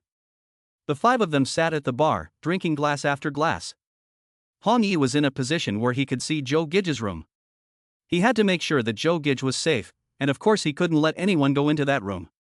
Hong Yi deliberately delayed the time in order to wait for Zhou Gege to wake up. This was also the reason why Hong Yi made them drink. If he had just knocked these guys out, it would have alerted the snake. In the room, Zhou Gege breathed in the fresh air and finally woke up. However, when Zhou Gege realized that the bra clasp on her upper body had been undone, her pretty face suddenly turned pale. But then, Zhou Gege realized that there was nothing wrong with her lower body, and her heart was also relieved. Zhou Gege was ashamed and angry, and hurriedly dressed herself. She subconsciously thought that the person who took off her clothes must be the lecherous Hong Yi. Because, at the moment she fainted, she was in Hong Yi's arms. Zhou Gege angrily dressed and was ready to rush out to find Hong Yi to settle the score. At this time, her eyes saw the layout of the room and suddenly thought of Hong Yi saying that there were drugs in the room, all hidden under the floor. Sure enough, on one of the floors, something was loose. Zhou Gege quietly pulled open the floor and looked around. It was indeed drugs. And the amount was really quite a lot. Zhou Gege was overjoyed and quickly fixed the floor, then took out her cell phone and dialed a number. Gege, how are you? I heard that you were kidnapped by Dongxing people this morning? I'm so worried. An anxious voice came through. Dad, I'm fine. I'm calling you because I found a lot of drugs. You better send someone over. After speaking, Zhou Gege sent her father an address and told him where the drugs were hidden. Wait, are you safe now? Zhou Gege's father asked anxiously. Safe, don't worry, your daughter is smart and clever, there is no way she can get into trouble. Zhou Gege replied with a smile. Okay, you take care. Zhou Gege's father hung up after saying that. After the call, Zhou Gege tidied up her clothes and walked out of the room. When she saw Hong Yi, she couldn't help but glare at him. When Hong Yi saw that the girl had already woken up, he just smiled at her. Zhou Gege sat down next to Hong Yi, and her eyes were like she was about to kill someone. Hong Yi looked at her in wonder, not knowing what the girl was angry about. Could it be that she was angry because he didn't molest her? It's true, she was naked, and he didn't molest her, but he went out drinking instead. When Zhou Gege came out of the room, the four of them, including Brother Bao, were stunned. Nima, didn't No Xiao say that after the drug made people dizzy, they would be unconscious for at least an hour? It's been less than 10 minutes, how did she come out? What's going on? Brother Bao and the other three looked at each other, a little overwhelmed. In addition, what made them even more depressed was that they had drunk a lot of wine with Hong Yi, and they were already feeling a little dizzy, but Hong Yi was still acting as if nothing had happened. Brother Bao was so depressed that he was about to spit blood. Let's go. Have you had enough to drink? Zhou Gege shouted angrily at Hong Yi and whispered in his ear, I've already called the police. Hong Yi nodded, patted Brother Bao on the shoulder, and said with deep meaning, Brother Bao, thank you. Are you leaving already? Brother Bao stammered. We've had a drink and visited the bar, why stay here for the night? Hong Yi smiled, then suddenly his face turned serious, and asked coldly, Isn't Mr. O coming? Mr. O is almost here, so you guys wait a bit. Brother Bao didn't know what Hong Yi meant by this. Did Mr. O arrange this? Hong Yi narrowed his eyes and smiled. What do you mean? Brother Bao suddenly realized that the situation was not good.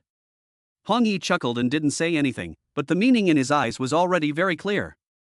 You know everything? Kid, you're really good, you have a good analytical ability and are very smart. Brother Bao snorted, since everyone already knew, he naturally wouldn't continue to pretend. That look of pretending to be a grandson was really uncomfortable. Unfortunately, you are an idiot, it's better that you don't say this kind of thing. I won't do anything to you on behalf of Sister Zhou. But you just can't help but mention the pot that doesn't boil, so don't blame me for being rude. With that, Brother Leopard gave a wink to the three little brothers and a few waiters in the bar. Everyone had already received instructions from Mr. O to follow Brother Leopard's arrangements, and immediately came over to surround Hong Yi and Zhou Gege. Bang! Hong Yi made his move, kicking Brother Leopard in the stomach with a flying kick. Ah! With a cry of pain, Brother Leopard's body glided 3 meters through the air and landed on a table, nearly knocking him unconscious. Hong Yi didn't hold back either, and began to kick and punch the people surrounding him. Bang bang bang! Soon, more than 10 people present were easily knocked to the ground by Hong Yi. Crack! At this moment, Hong Yi heard applause outside the door, and glanced over there. The people who appeared at the door, led by Qin Shiyu, lined up in a row, and they were not weak in terms of momentum. However, Hong Yi looked at them and just smiled lightly. Close the door. Qin Shiyu looked at the many little brothers who had fallen to the ground, and only then realized that the person favored by this young lady and the young man who was very close to Zhou Gege were actually so skilled. Qin Shiyu felt that he had really underestimated the ability of this young man. Of course, Qin Shiyu didn't care about these people. The little brothers who had just besieged Hong Yi were basically all social rascals with no kung fu. However, the subordinates he brought with him had all had a little kung fu. Moreover, he was carrying a gun, so even if this kid didn't die, he would be in a terrible situation. Not bad kung fu. Qin Shiyu smiled and looked at Hong Yi. Are you Mr. O? Hong Yi asked with narrowed eyes. Yes, I am. Qin Shiyu smiled and said, Are you going to let me beat you up, or are you going to fight back and get shot by my bullets? Chapter 24, The Old Master of the Qin Family. Qin Shiyu said this and took out his pistol, the black muzzle of which was also aimed at Hong Yi. Qin Shiyu, you dare! Zhou Gege shouted angrily. Zhou Gege, don't pretend anymore. I know your identity very well. Qin Shiyu smiled coldly, then looked up and down at Zhou Gege, and fixed his gaze on her full breasts, smiling and saying, But a woman as beautiful as you is someone I want to love and cherish. Zhou Gege stopped talking, looking at him with disgust. She had already heard the special meaning in Qin Shiyu's words. Give me a hand. Qin Shiyu aimed his pistol at Hong Yi and then ordered the injured brothers, while sneering at the same time. Hong Yi, if you dare to resist, don't blame my bullets for not having eyes. The brothers who had fallen to the ground were suddenly spirited up by the threat of the pistol on the side of the young master. They all got up from the ground and walked over to Hong Yi with a smile on their faces, regardless of the pain. Especially Brother Bao, he was so happy. This Hong Yi was really ruthless. If it weren't for his relatively strong body, he was afraid that his back would have snapped from the blow. He hated Hong Yi to death, and now he couldn't wait to tear his muscles and skin off. So Brother Bao rushed forward quickly, then picked up a stool and smashed it down on Hong Yi's head. Bang! Hong Yi flew up and kicked Brother Bao again. At the same time, Hong Yi punched and kicked at extremely high speeds, knocking the people who were about to move into a frenzy and making them feel like they couldn't even get up. Fuck, you're not living long. Qin Shiyu never expected that Hong Yi would dare to act up here when he was pointing a gun at him, and he was furious at the time. As soon as he said this, Qin Shiyu was going to shoot, at least to disable him first. However, just as Qin Shiyu was about to do so, he suddenly noticed a flash in front of his eyes, and then he saw that there was already an extra person in front of him. Upon closer inspection, it was Hong Yi. What a fast speed! Qin Shiyu felt as if he had encountered a ghost, but he wasn't afraid, since he had a pistol in his hand. He quickly tried to pull the trigger and let the guy taste the bullet. However, Qin Shiyu suddenly realized that he couldn't seem to use his index finger. Even the simple action of pulling the trigger was very difficult for him. Pop! Then, Qin Shiyu suddenly felt his hand loosen, and when he looked again, the pistol had already fallen into Hong Yi's hands. Hong Yi skillfully disassembled the pistol into parts and threw it into the trash can, smiling at Qin Shiyu. Qin Shiyu was completely dumbfounded. Who the hell is this guy? The speed at which he disassembled the pistol proves that he is extraordinary. I have already said hello to Miss Tang, and the people from Xie will not bother Gugu anymore. You, Mr. O, are not a coward. Not only did you bother Gugu, but you also want to deal with me? Hong Yi looked at Qin Shiyu coldly, with a different expression on his face. Qin Shiyu was scared stiff, and the few little brothers behind him had never seen a master like Hong Yi before. For a moment, they were also stunned and did not dare to come and bother Hong Yi. Do you know who I am? Hong Yi smiled and slapped Qin Shiyu's face twice. Qin Shiyu did not dare to resist and shook his head. Go home and ask your father. Hong Yi kicked Qin Shiyu and kicked him several times in place. Today, for the sake of your father, I will let this matter go.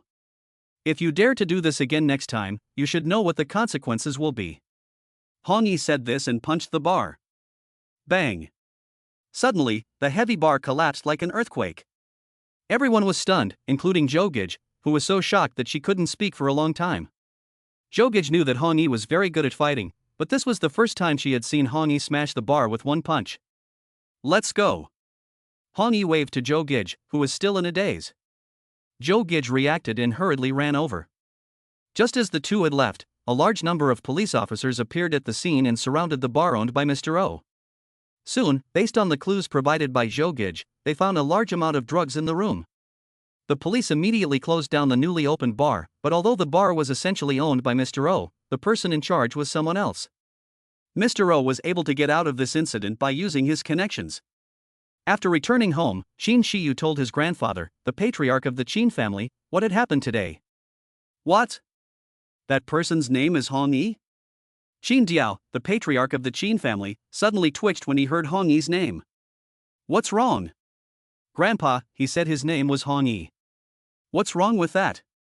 Qin Shiyu was puzzled. Who is this Hong Yi?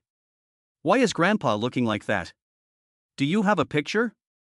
Qin Diao asked hurriedly. No, Grandpa, who is he? Qin Shiyu asked in puzzlement. Qin Diao did not answer his grandson's question, but thought about it and asked in return, did he ask you to come and find me? Yes. Qin Shiyu nodded. So, you offended him? Qin Diao asked with a frown. Yes, I wanted to beat him up. I don't like the way he looks. Who let Tang Yanran and Zhou Gege like him? Such a great woman, how could I let him take her away? Qin Shiyu didn't lie to his grandfather and told him the truth. I just wanted to teach him a lesson and let him know that even if I can't get my woman, he can't get her easily either. Confused. Qin Diao shouted angrily, shaking his head and sighing. Grandpa, who is he? Qin Shiyu asked again. You've been in Xie for a long time. I'll ask you first. Do you know about the big evil? Qin Diao gradually calmed down and looked at his grandson and asked. Yes, the big evil's name. As long as you're in our line of work, 9 out of 10 people know it. Qin Shiyu didn't understand why the old man had mentioned the big evil's name, but he vaguely felt that something was wrong. But do you know that the big evil has a disciple, and he is the only one in his life? Qin Diao sighed. Ah? Qin Shiho suddenly understood and asked, could it be that Hong Yi is the disciple of the big evil? Chapter 25, Whispering in the Ear. Qin Diao nodded and quickly thought about how to deal with this matter. Grandpa, don't worry. Qin Shiyu suddenly smiled. What do you mean? Qin Diao looked at his grandson and asked. Grandpa, the era of the great demon king is long gone. Qin Shiyu smiled and said reassuringly, as for that Hong Yi, I know that his skills are very good, but they are just good skills.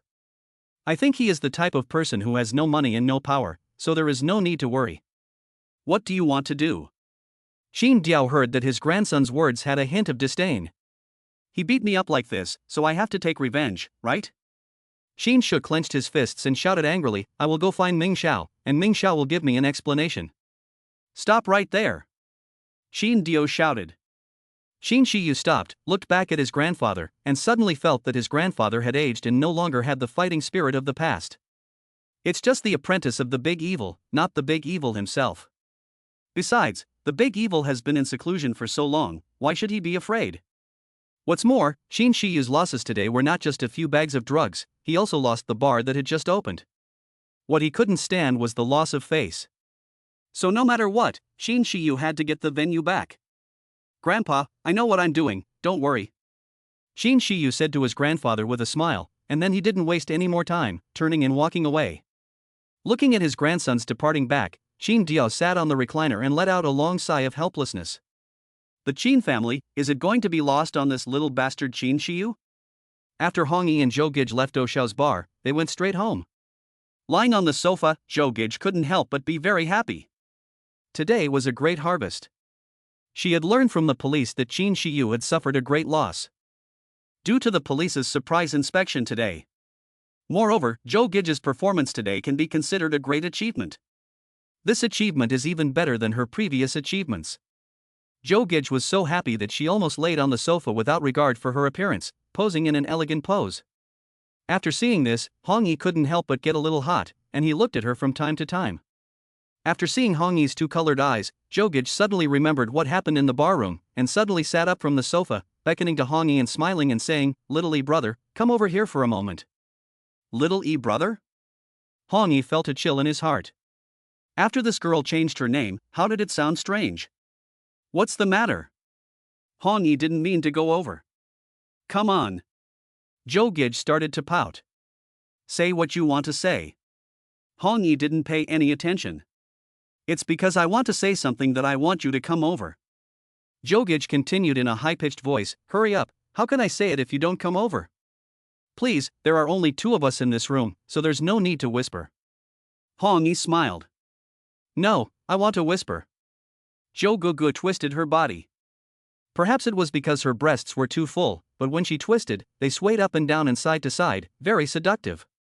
Hong Yi couldn't help but look at her a few more times, and he felt very nourishing. Come over here. I really want to ask you something.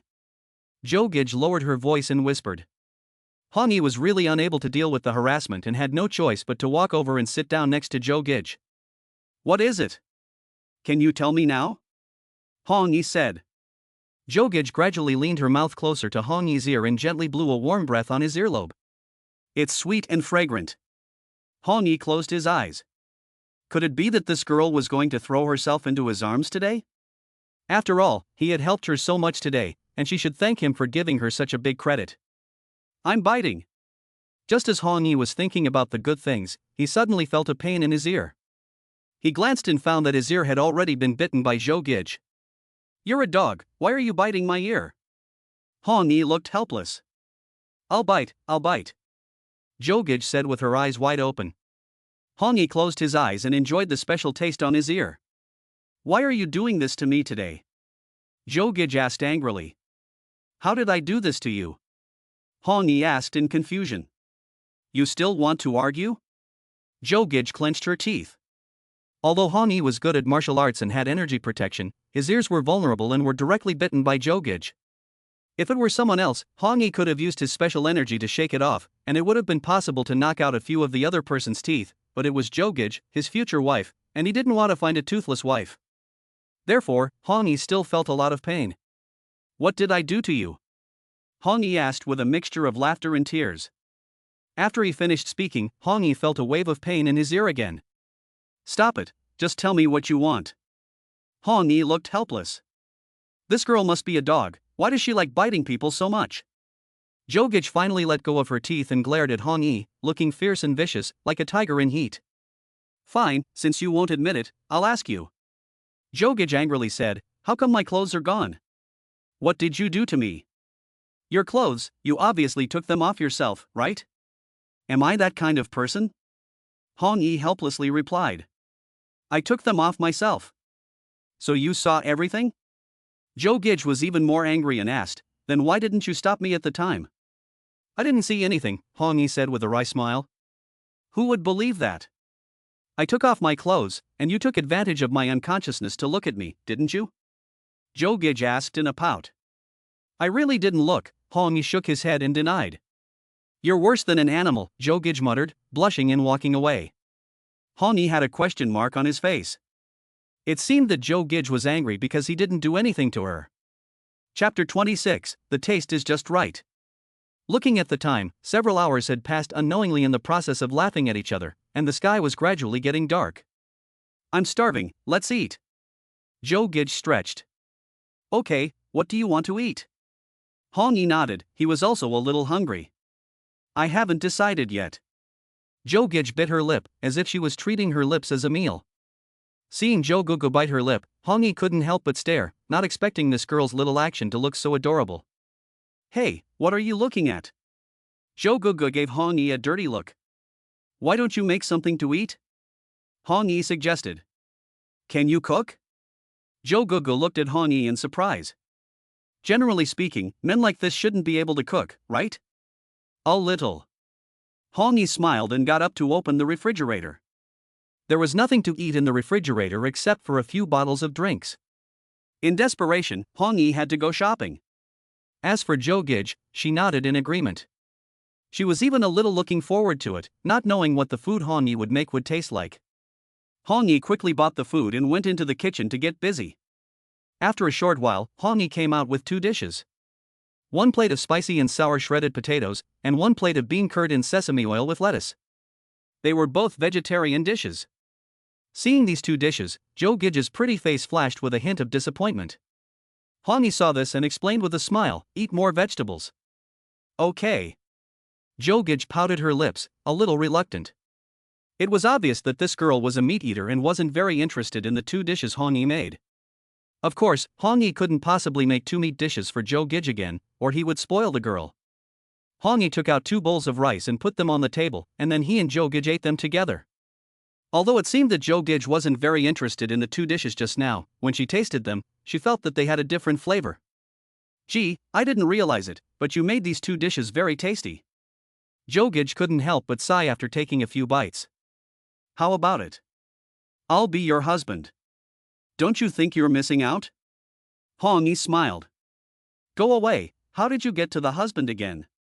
Zhou Gege glared, then said with a smile, "My man, he has to have a pair of golden wings, so that he can take me to the sky and the earth to fly freely." "He's not going to the sky and the earth, only the dead will go to the sky and the earth." Hong Yi joked. "Go to hell." Zhou Gege shouted angrily. "Eat quickly. I don't have golden wings and I can't fly." "What you said is from fantasy novels, not practical." Hong Yi smiled.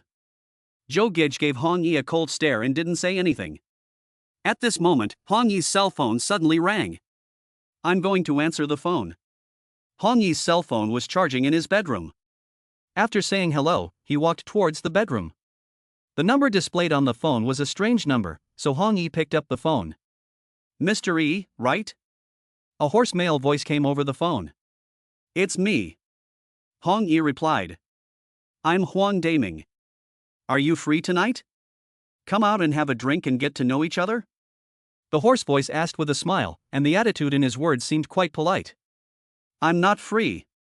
After Hong Yi finished speaking, he hung up the phone. Who is Huang Daming? Hong Yi didn't know this person at all, and he didn't know where he got his phone number. Besides, Hong Yi was having dinner with his future wife, so where would he find the time to go out and drink with a stranger? Of course, Hong Yi didn't care about the other person's identity, so he hung up the phone without hesitation. On the other end of the phone, Huang's Ming Xiao, also known as Huang Daming, was stunned. He had never had his phone hung up on him before. After a short silence, Huang Daming's face turned gloomy, and his eyes were full of murderous intent. Next to Huang Damon was a young man, Qin Shiyu. In addition to Qin Shiyu, there was also a middle-aged man, who Hong Yi would have recognized if he had been there. "Ming Xiao, did the phone drop off the line?" Qin Shiyu noticed that Ming Xiao was holding the phone and said something, but there was no sound, so he thought it had dropped off the line. Huang Damon looked at Qin Shiyu with a dark face and didn't say anything. "Ming Xiao, this guy called Hong Yi is very arrogant." We have already used diplomacy before military force, so there is no need to be polite to him anymore. The middle-aged man said with a smile. The only successor of the big devil, that's interesting, very interesting. Huang Daming smiled, his eyes with a hint of contempt. The big devil is just a legend of an era, and besides, he is not the big devil, but just his disciple. The middle-aged man smiled coldly, and then asked, what does Ming Xiao plan to do? He came to my territory, and I will make him regret it.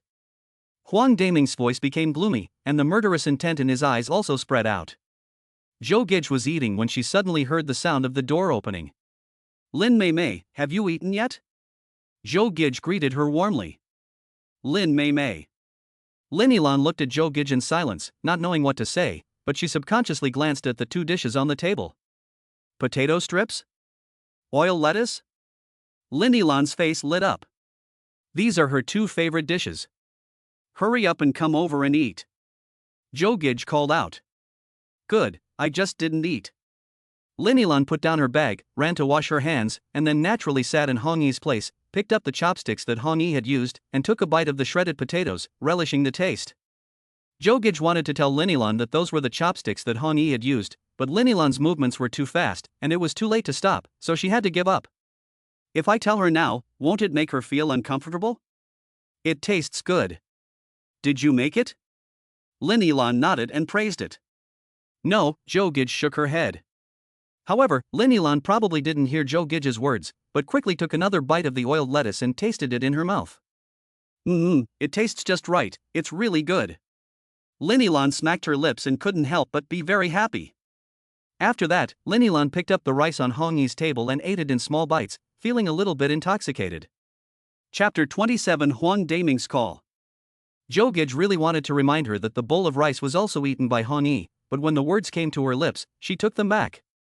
After all, Lin Yilan had used Hong Yi's chopsticks, so it wouldn't be a big deal to eat the rice he had eaten, right? Besides, didn't Hong Yi drink the leftover noodle soup? However, when she thought of the scene that happened at the noodle shop this afternoon, Zhou Gege's face couldn't help but turn red, and she felt a little sweet in her heart. What are you thinking about, Gege? Lin Yilan saw Zhou Gege's face turn red and asked with a smile. Nothing. Zhou Gege came back to her senses, shook her head hurriedly, and changed the subject. Right, you've paid a year's rent, right? 30,000 a year. Since I'm moving in, I have to pay my share. Gege, it's good that you can move in. You said that it would be embarrassing for me to live with you in Hong Yi. Lin Yilan smiled and waved her hand, then said seriously, you really don't have to pay rent. If you dare to be polite to me, I will be angry. Zhou Gege nodded and saw that Lin Yilan was so serious, so she could only talk about it later. Gege, I can't believe you cook so well. Lin Yilan tasted the two dishes and praised them again. I didn't cook it, said Zhou Gege. You didn't? Who did then? Lin Yilan asked with a smile, then glanced at Hong Yi's room. Could it be that he cooked it? Yes. Zhou Gege nodded with a smile. He can cook? Lin Yilan rolled her eyes and her attitude returned to that of an iceberg. Lin, there's something I find strange, I don't know if I should say it. Zhou Gege looked at her and said. You say it. Lin Yilan replied. Why are you so indifferent to Hong Yi? Did he do something to bully you when I didn't live in? Zhou Gege asked in a low voice. No, he doesn't have the guts. Lin Yilan said coldly. Then why do you have that attitude towards him? Zhou Gege was puzzled. Since they are all sharing a room together, they should at least live in peace, right? However, judging from the way Lin Yilan looked, it seemed that she had a strong prejudice against Hong Yi. People who didn't know would really think that Hong Yi had done something to Lin Yilan. However, after hearing Lin Yilan's denial, Zhou Gege was relieved. Subsequently, Zhou Gege secretly blamed herself. Zhou Gege, Hong Yi didn't molest Lin Yilan, so why are you so happy? Forget it, don't mention him, it's boring. Lin Yilan seemed to be reluctant to mention Hong Yi, and after saying that, she didn't seem to want to eat the food that Hong Yi had made. Okay, let's eat. Don't stop eating just because Hong Yi made it. You shouldn't be so hard on your stomach. Zhou Gege smiled and persuaded her. Lin Yilan thought about it and agreed. She didn't have a guilty conscience, so why not eat? According to the rules, Hong Yi went into the room to answer the phone and said that he would be right out if he was busy. However, as soon as Hong Yi put down the phone, the old man's words about the Huang family suddenly came to mind. The Huang family is one of the most powerful families in Binhai. The person who just called, Huang Daming, might be from the Huang family. Hong Yi was tired of the fighting and killing in the underworld and was planning to live a normal life, but since it happened to his future wife, he couldn't just sit back and do nothing. Since the Huang family came to him, he should give them a face and tell them to behave themselves and not to think about beating up his wife. Of course, because of Zhou Gege's police identity, Hong Yi also knew that there might be some conflicts in the future. Hong Yi had already thought of a way to transfer Zhou Gege to a civilian department, and as for the undercover work, he could not continue to do it. All of this, however, would have to be subject to a serious investigation by Hong Yi. Nowadays, Zhou Gege has basically been recognized by Hong Yi, but to choose to be his wife, they would have to get to know each other better. Thinking of this, Hong Yi took out his phone and dialed Huang Daming's number. Huang Daming had already made arrangements to go to Hong Yi's place to settle the score in the next 2 days. At this moment, Huang Daming's phone rang. He picked up the phone and looked at it, suddenly a little confused. The phone call was actually from Hong Yi. Huang Daming was a little confused. Didn't this guy just hang up on his phone? Why is he calling now? Xin Shou looked at the name on the screen and said with a smile, Mr. Ming, I said it was disconnected, right? Even if Hong Yi had the guts, he wouldn't dare hang up on you. Huang Daming nodded and looked at Xin Shou meaningfully. You just dropped the line. What did you say your name was? Hong Yi asked. Did you really drop the line? Huang Daming couldn't help but glance at Qin Shiyu again, and thought that the kid was right in his analysis. Yes, in Binhai, no one would dare to hang up on their own phone. That person hasn't even been born yet. Thinking of this, Huang Daming was a little smug. I'm Huang Daming. Come out for a while and get to know each other. Huang Daming said. Huang Daming? But the person from the Huang family in Binhai? Hong Yi asked. Yes. Huang Daming said proudly. Who is Huang Loxi to you? Hong Yi asked again. He is our family's patriarch. Huang Daming smiled. It's you, Ming Xiao. Since you've made the invitation, how can I refuse? Hong Yi replied with a smile. Tell me where you want to go. Huang Daming smiled and said. No problem. Hong Yi smiled. After hanging up the phone, Huang Daming's smile was a bit sinister. He looked at Qin Shiyu and the middle-aged man beside him and said with a cold smile, Tonight will be very interesting. You just wait and see the show. Mr. Ming, this person is very good at fighting. The middle-aged man whispered. Good at fighting? Of course I know he's very good at fighting. Otherwise, how could he be the successor of the great devil? However, don't think that he is good at martial arts. Anyway, you just wait and see the show. Huang Daming sneered, and he felt that people like Hong Yi must be suppressed as soon as possible, otherwise, if he waited until he had grown his wings and then suppressed him, it would be too late. After all, Hong Yi's identity was there, and if he really wanted to do something in Binhai, as the successor of the great demon king, it would be easy to stir up a lot of trouble. Chapter 28 Don't Run Around. Lin Yilan finished eating a bowl of rice, but she was still hungry, so she went to the kitchen and got herself another bowl. Just as she was about to continue eating, she heard her cell phone ring. Lin Yilan took out her cell phone and looked at it, then she went into her bedroom and closed the door. After Hong Yi hung up the phone, he walked out of the room. He didn't say much, and went straight to where Lin Yilan had been sitting, and picked up the bowl and chopsticks that Lin Yilan had used, and started to eat. However, after eating a little, Hong Yi suddenly realized that there was a faint fragrance on the chopsticks and bowl. Hong Yi was stunned, and then noticed that Zhou Gege, who was sitting across from him, had a look of wanting to say something but not daring to. Someone used the chopsticks? Hong Yi asked. What do you think? Zhou Gege glared at him. Why are you glaring at me? Why didn't you say earlier that someone had used them? Hong Yi shook his head, and then saw that the light in Lin Yilan's bedroom had already turned on. He knew that she had returned, so he asked, Lin Yilan is back? She used my bowl and chopsticks, right? Yes. Zhou Gege nodded. Just as he was talking, Hong Yi suddenly heard the sound of the door opening, and then saw Lin Yilan walking out of the bedroom. Hong Yi was holding the bowl and chopsticks, not knowing what to do with them. When he looked at Lin Yilan again, she was also staring with her eyes wide open, her face full of surprise. Hong Yi actually used his own bowl and chopsticks? How could this person be like this? So inconsiderate. Lin Yilan's face immediately turned pale, and her eyes were full of coldness, as if she were an iceberg, emitting a cold breath. Hong Yi did not feel that he was in the wrong. The bowl and chopsticks themselves said that they were his, and now they had been returned to their rightful owner. Therefore, after thinking about it, Hong Yi no longer paid any attention to it. Hong Yi, the bowl and chopsticks you are using are mine, Lin Yilan said coldly with a pale face. Oh. Hong Yi merely said oh and ignored Lin Yilan. Not only that, he also took a bite of the shredded potatoes and ate them happily. Did you hear what I said? Lin Yilan's chest was heaving with anger. How could this person be like this? She had long since seen that he was a pervert. Now it's fine, this person actually used the bowls and chopsticks he used, and he used them so leisurely, completely without a shred of shame. Hong Yi didn't want to pay any attention to this cold woman and pretended not to hear. Seeing Hong Yi's indifferent look, Lin Yilan was even more angry, and she grabbed Hong Yi's chopsticks and threw them on the table. Are you done? Hong Yi was angry. How could this woman be so unreasonable? Look at Zhou Gege. This girl is so much fun. You used my bowl and chopsticks, and you said I was making a fuss.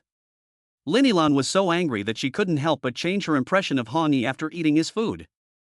Really? Hong Yi shook his head and was too lazy to argue with the woman. Lin Yilan was even more angry when she saw Hong Yi's attitude. She glanced over and saw Zhou Gege watching the fun. She couldn't help but get angry and said to her, Zhou Gege, you come and judge. Look at this person. He used my bowl and chopsticks and said I was being unreasonable. Cough, cough. Zhou Gege smiled wryly. What is this and that? If you have something to say, just say it. Lin Yilan shouted angrily. Then I'll say it? Zhou Gege blinked. Say it.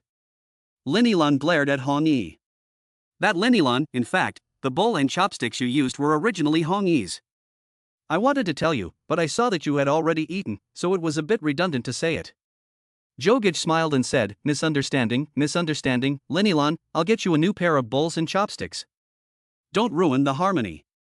Lin Yilan heard Zhou Gege's words and froze on the spot. The bowls and chopsticks she was using were actually used by Hong Yi? This Zhou Gege is obviously doing it on purpose. And Hong Yi, why didn't you say anything earlier? Lin Yilan glared at Hong Yi angrily. Hong Yi had a helpless expression on his face. He didn't do anything wrong in this matter. The only thing that was inappropriate was that Lin Yilan used the bowls and chopsticks she used, and it seemed that she was the one who suffered. Don't worry, I'm not sick.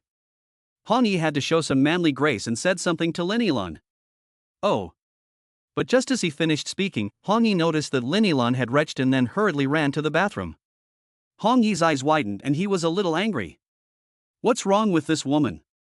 She just used her own bowl and chopsticks and only ate a little saliva, and she got so sick? Hong Yi was really angry, and he wanted to grab Lin Yilan by her hair and throw her off the stairs. What's wrong with Lin Yilan? Zhou Gege came out with the bowl and chopsticks and just happened to see the scene that Lin Yilan had just had. She also thought it was a bit unbelievable. It was just the use of Hong Yi's bowl and chopsticks, but why did she react so strongly? Zhou Gege's eyebrows were all knitted together, and she even felt unfair for Hong Yi. Hong Yi is the man that Zhou Gege likes, although she doesn't know him very well, and although she has only known him for a day, she still has a good impression of him. If possible, Zhou Gege doesn't mind continuing to develop with Hong Yi. Nowadays, there is a woman who actually dislikes her future boyfriend, and Zhou Gege is of course unhappy. Come, use this. Zhou Gege put the new bowl and chopsticks in front of Hong Yi, and pushed the ones that Hong Yi had just eaten aside. At this time, Lin Yilan walked out of the room and found that neither Hong Yi nor Zhou Gege had paid any attention to her. She suddenly felt a sense of loss. Then, Lin Yilan saw that the new tableware on the table was taken away by Hong Yi, and the one he had left over was also moved to the side. Lin Yilan knew that they had misunderstood her. I was sick, so I threw up, not because I didn't like you. Lin Yilan explained, then blushed and returned to her bedroom. After hearing Lin Yilan's explanation, Hong Yi and Zhou Gege were relieved. Is Lin Yilan pregnant? Since Zhou Gege knew that it was a misunderstanding, she no longer had the previous grudge. It's a bit like that. Hong Yi smiled. He was not interested in Lin Yilan and didn't bother to guess what was going on with her. After finishing the meal, Hong Yi said that he had something to do and asked Zhou Gege not to run around. I run around? Where can I go? Zhou Gege pouted. Chapter 29, treating the enemy in their own way. Wash yourself properly and wait for me to come back. Hong Yi smiled and patted Zhou Gege on the shoulder before leaving the door. Zhou Gege thought about what Hong Yi had just said and her face turned red. Hong Yi took a taxi and went straight to the place Huang Daming had provided for him, Huang's private kitchen. It was obvious that this private kitchen was probably run by the Huang family. At this time, there were no other guests in the private restaurant except Huang Daming, Qin Shiyu, the middle-aged man Han Jinyong, and some younger men. Obviously, the restaurant had been cleared before. After Hong Yi came in, Huang Daming crossed his legs and didn't get up.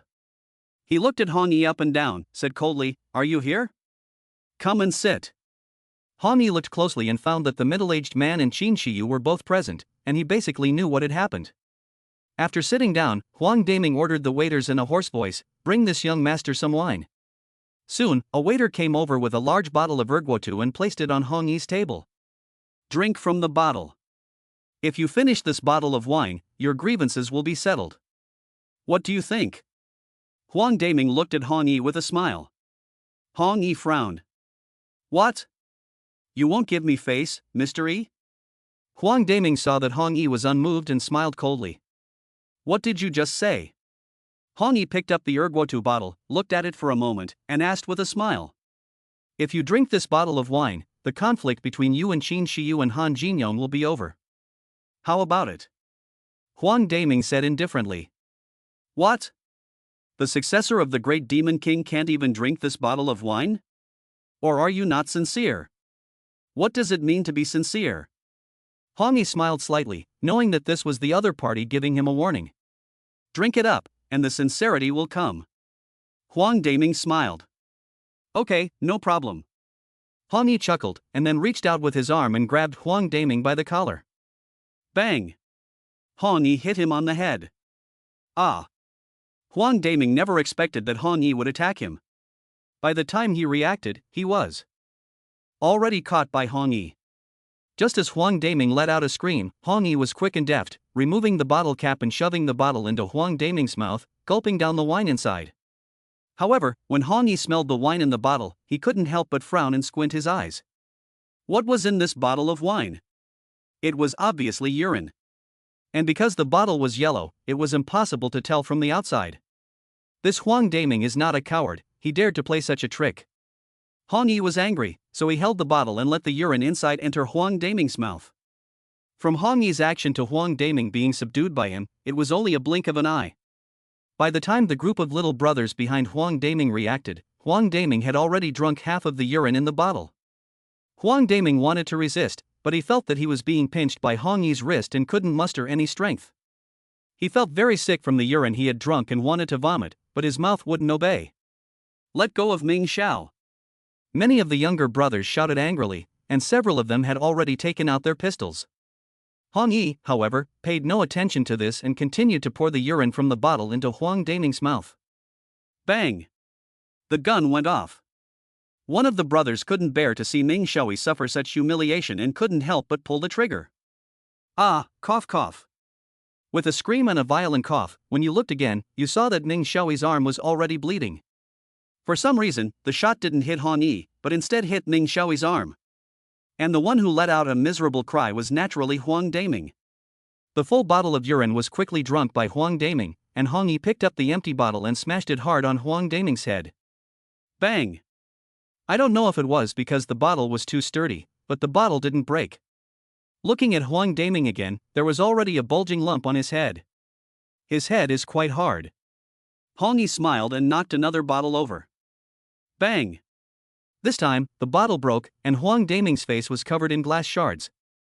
Huang Daming felt dizzy, his head spinning, his eyes were a bit black, and he couldn't even speak, especially when he thought about the urine he had just drunk, which was still the urine of Qin Shiyu.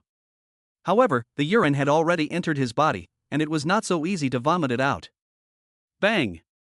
Hong Yi kicked Huang Daming in the head. This time, Huang Daming was completely stunned, lying on the ground, foaming at the mouth.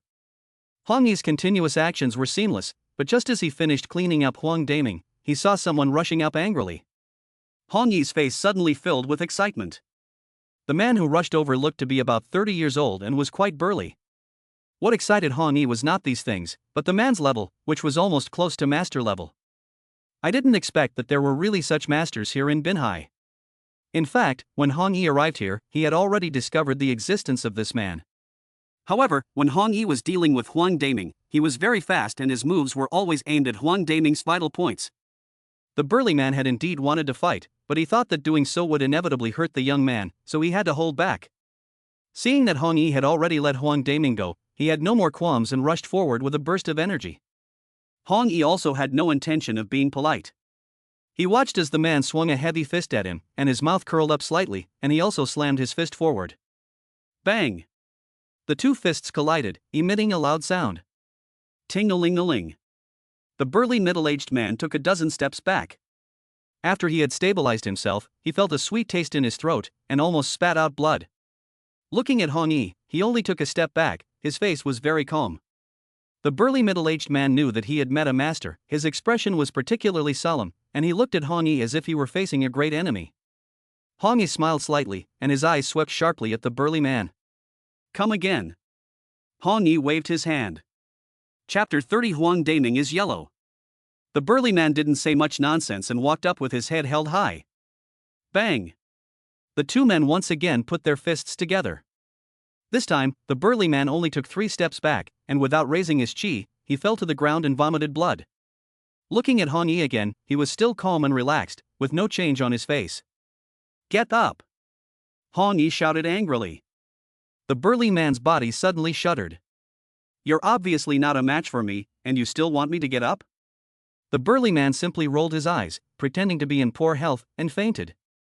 Seeing the burly man in such a state, Hong Yi smiled lightly and said coldly, You have 10 minutes to faint.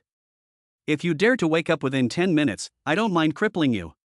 Hearing Hong Yi's words, the burly man involuntarily twitched again, but he dared not resist in the slightest. Hong Yi glanced at the other brothers present, and finally set his eyes on Qin Shiyu. Qin Shiyu was terrified. This Hong Yi was too terrifying, daring to fight Ming Xiao. Moreover, he only used 2 punches to knock Ming Xiao's personal bodyguard to the ground. You should know that this bodyguard of Ming Xiao is a ruthless character. With him around, Ming Xiao can walk around Binhai almost horizontally. I never thought that tonight he would just exchange 2 punches with Hong Yi and then faint. If I had known that Ming Xiao was so useless, I would have never bothered to provoke this guy. Now, it's too late to stop this. What should I do? What should I do? Qin Shiho was scared and quickly thought of a strategy to deal with the enemy. You, come here. Hong Yi waved at Qin Shiho. What do I have to do? Qin Shiho asked in a trembling voice. Do what I say. Hong Yi said coldly. Yes. Qin Shiho dared not argue. He knew that if he argued, he would definitely be in a very miserable situation. For example, this Huang Daming is an example. Come here. Hong Yi waved. Qin Shiyu dared not go over. Isn't that asking for a beating? However, after seeing Hong Yi's piercing eyes, he immediately forgot about everything and hurriedly walked up. Hong Yi looked at the position where Qin Shiyu was standing and nudged him slightly to the right. As a result, Qin Shiyu was standing in a position where his butt was facing Huang Daming, who had already passed out. Take off your pants. Hong Yi commanded. Ah? Qin Shiyu was shocked. Nima, this Hong Yi wouldn't be that kind of person, would he? Thinking of this, Qin Shiyu's face turned pale. If this happened, how could he still hang out in Binhai? Hong Yi squinted his eyes. Qin Shiyu suddenly saw Huang Daming's miserable appearance. After weighing the pros and cons, he thought it would be better to be played with by Hong Yi than to be injured. Biting his teeth, Qin Shiyu took off his pants. Pop.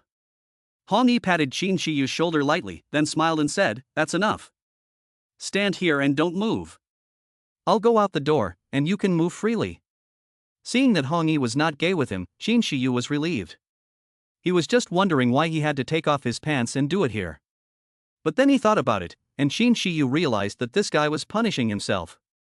It's just that he took off his pants, right? It's not a big deal. Besides, Hong Yi also said that he would be free after he left, so he was relieved when he thought about it. And you? Hong Yi pointed to the middle-aged man, Han Jinyong. The more Han Jinyong was shocked, the more he bowed and apologized. Bang! Hong Yi was not polite, and he kicked the guy to the ground with a flying kick, and said sternly, Go back and tell your black master that this is the last time. If you play this kind of trick again next time, After saying that, Hong Yi walked towards the door without looking back. Several little brothers holding pistols looked at me and I looked at you, but no one dared to shoot. Even Ming's bodyguard fell for Hong Yi's tricks. What kind of guns do these people have? Seeing Han Jinyong being kicked by Hong Yi and fainted, Xin Shiyu felt a burst of joy. The two men belonged to different groups, and there was some conflict between them. However, due to Huang Daming's face, they were still polite on the surface today. Han Jinyong's suffering was definitely a good thing for Xin Shiyu.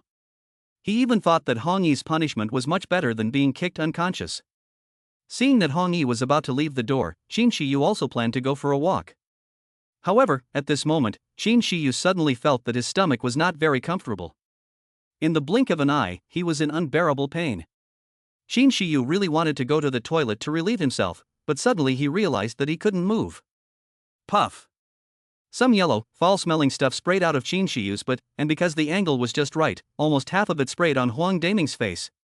Huang Daming was in a coma, and suddenly felt a heat on his face, and then smelled a stench. He rolled over and got up, seeing Xin Shiyu facing him with his butt. Fuck! Huang Daming was furious. Puff! Xin Shiyu's second attack arrived, and this time, Huang Daming was covered in it. Hearing the noise inside, Hong Yi had already decided that he would never eat at this private restaurant again. Nima, it's disgusting. However, what Hong Yi didn't expect was that everything that happened tonight would set off a storm in Binhai. This was also a way out of a corner. Hong Yi originally wanted to settle the matter quietly, but who let this Huang Daming disgust himself? He just did that, which was considered a favor to him. I don't know if Huang Loxi would go crazy when he found out that his grandson was made into that state. Hong Yi smiled and took out his phone to make a call. Afterwards, Hong Yi told the old man everything that had happened that night. The other end of the phone was silent for 5 whole seconds before he sighed and said, "You little brat, can't you just leave me alone? It's all over now, so there's no point in talking about it anymore. But if Huang Loxi himself comes looking for you, you'd better watch out. That old monster is full of evil, and I'm afraid you're not a match for him yet." "I know," Hong Yi replied. "I will give Huang Laoxia a heads up about this. If he doesn't personally intervene, everything will be fine. If he dares to harm you, I don't mind returning to the world of martial arts," the old man said with a smile. Chapter 31. What's going on today? "Old man, I didn't expect you to be so righteous," Hong Yi said with a smile. "Righteous my ass. If others don't know, don't you know my situation? You can pretend, but if it really comes to a fight, you'll have to fend for yourself." The old man said this with a somewhat sad voice. Hong Yi didn't say anything. He also knew the old man's physical condition. After hanging up the phone, Hong Yi did not regret what he had done today. If he had to do it again, he would do it without hesitation. After returning home, Hong Yi saw that the lights in the bedrooms of Zhou Gege and Lin Yilan were on, and the doors were closed. Then he heard bursts of laughter coming from Lin Yilan's room. Obviously, the two girls were chatting together. Hong Yi had no interest in Lin Yilan, so he rushed into the bathroom to restore the energy he had expended today with water. Today's battle with Huang Daming's bodyguard, although Hong Yi did not change his expression, did not jump or pant, but it consumed a lot of energy. That bodyguard's cultivation was already infinitely close to master level. If it had been a while longer, Hong Yi might not have been able to win so easily. Fortunately, Hong Yi now has to restore energy, which is much more convenient than others. The battle with the bodyguard consumed a lot of energy, and a simple shower would not be fast enough unless it took more than half an hour. Fortunately, the bathroom in this room was large enough, and there was also a bathtub. When Hong Yi was looking for a house, he deliberately looked for a large house with a bathtub, just in case. After filling the bathtub with water, Hong Yi took off his clothes and lay quietly inside. After about 10 seconds, white gas began to rise from Hong Yi's body, and the gas, like layers of white mist, instantly filled the narrow bathroom. Pop! Outside, the sound of a door opening suddenly came, and Hong Yi listened for a moment, knowing that it was Lin Yilan's bedroom door that had opened. "Hong Yi, is that you back?" Then, he heard Zhou Gege walk over and ask in a low voice. "It's me," Hong Yi said. "What are you doing in the bathroom? Boiling a pig's head?" Zhou Gege asked with a smile. "Just taking a shower." "Is there something wrong?" Hong Yi replied. Fortunately, this kind of energy alternation does not require the same kind of concentration as others, otherwise, it would be impossible to avoid going crazy. taking a shower again? How many times do you take a shower a day? Zhou Gege asked in surprise. It's healthier to wash. Hong Yi smiled. At this time, the white gas that came out of Hong Yi's body swirled around the room like a tornado. Soon, all of the white gas disappeared into Hong Yi's body. Hong Yi's expression also recovered a lot, and he was still very excited to feel the surging energy in his body. There was only a small piece of frosted glass on the bathroom door, so all that Zhou Gege could see was layers of fog, and she couldn't see the specific situation. Are you done yet? Zhou Gege knocked on the door. Almost. Hong Yi replied, but that was not good enough. Judging from the level of energy in his body, Hong Yi still needed to soak for about 10 minutes to allow the energy to circulate in his body before he could fully recover. How long is almost? Zhou Gege asked again. 10 minutes. Hong Yi thought for a moment and asked, do you need to go to the bathroom? I can't hold it for 10 minutes. Zhou Gege was about to slam the door. You can come in. There's a curtain in the shower area. I'll just pull it up. Hong Yi said, and went over to unlock the bathroom door. However, just as he was about to return to the bathtub, he noticed that the bathroom door had suddenly opened. Then, Zhou Gege rushed in. However, when she opened the door, she was shocked to see Hong Yi naked. Hong Yi also subconsciously covered his vital parts, and even thought in his heart that this girl was deliberately barging in to spy on him. Why aren't you wearing clothes? Zhou Gege's face turned even more red, and she said angrily, I said I was taking a bath. Do you wear clothes when you take a bath? Hong Yi was furious, and while he was talking, he hurriedly returned to the bathtub and pulled the curtain closed. You just let me in, saying that you had already pulled the curtain. Zhou Gege blushed and argued. Please, I pulled the curtain, I didn't open the door for you, could you come in? Hong Yi explained. What do you mean? Do you mean that I deliberately came in to spy on you? Zhou Gege asked angrily. Hong Yi didn't say anything, and it was obvious to anyone with a discerning eye, so why ask again? Zhou Gege was so angry that she snorted and pulled the curtain of the bathtub. What are you doing? Hong Yi looked at this beautiful little beauty with some nervousness, not to mention how embarrassing it was. Just now, naked, Zhou Gege suddenly burst in. Hong Yi saw such a beautiful, enchanting and sexy Zhou Gege, and his lower body had already reacted, so he quickly ran back into the bathtub to hide, afraid that Zhou Gege would see him. After returning to the bathtub, the proud little brother was still standing tall with his chest out, and the water in the bathtub was crystal clear. Now that Zhou Gege had pulled open the curtain, Hong Yi didn't know how to hide his place. Fortunately, Zhou Gege didn't notice that place, but stared at Hong Yi's eyes with a look of anger. Didn't you want to go to the bathroom? Hurry up and go. Hong Yi had to change the subject. Who told you to make me angry? I can't even come out when you're angry. Zhou Gege pouted and shouted. Hong Yi smiled wryly, wishing Zhou Gege would leave quickly, and quickly said, pull the curtain up. No. Zhou Gege got angry, looked at Hong Yi with a smile, and her gaze gradually moved down. The next second, Zhou Gege was stunned. Immediately afterwards, her face turned bright red, incredibly delicate. Seeing this expression on Zhou Gege's face, Hong Yi knew what she had seen, and couldn't help but blush. I didn't see anything. Zhou Gege's face turned even more rosy. As she said this, she casually pulled the curtain and turned around, her heart pounding wildly, wishing she could find a place to hide. Oh my god, what's wrong with me today? Zhou Gege covered her hot face with her hands, her eyes wandering, at a loss. Chapter 32, Taking a Bath Together. Fortunately, Hong Yi was already quiet in the back, which made Zhou Gege's embarrassed expression much better. Zhou Gege glanced at the toilet and then remembered that she had come in to use the toilet. However, Hong Yi was taking a bath next to the toilet. Although Zhou Gege, as a girl, could not see anything through the curtain, she was too embarrassed to pee in front of Hong Yi. However, the more Zhou Gege thought about it, the more urgent she felt like peeing. She wanted to get Hong Yi out of the bathroom as soon as possible, but when she thought about what had just happened, she really didn't have the courage to do so. She gritted her teeth and thought, Hong Yi can't see anything anyway, and the curtain is closed.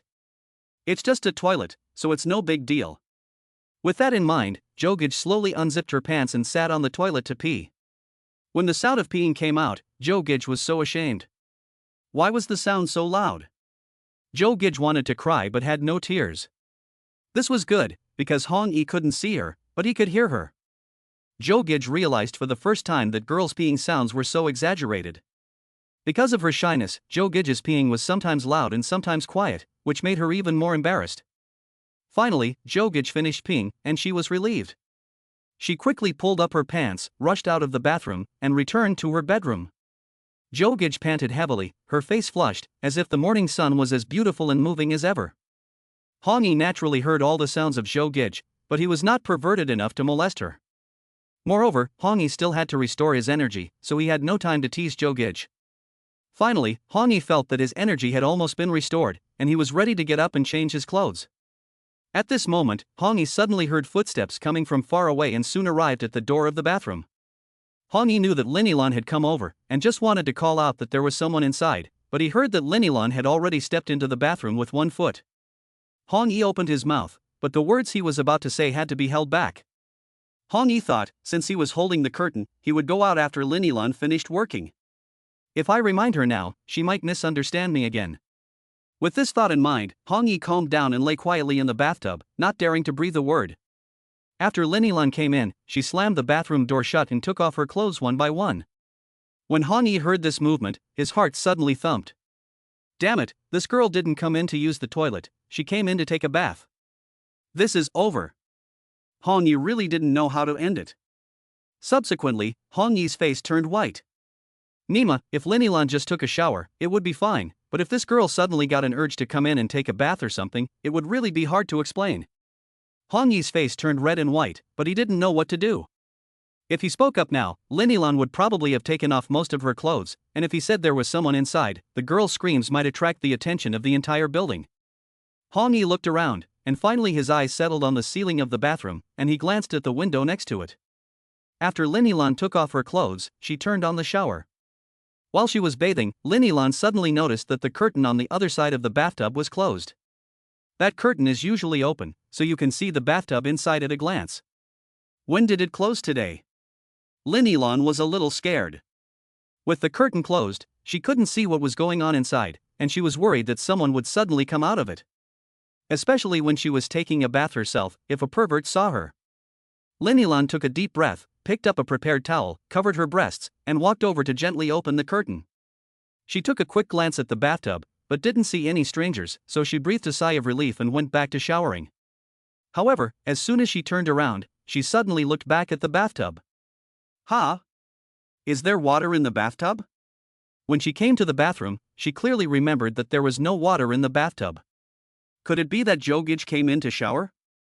Even if Zhou Gege showered, when did she put the water in? You see, Zhou Gege has always been chatting with her. Lin Yilan suddenly felt a little scared.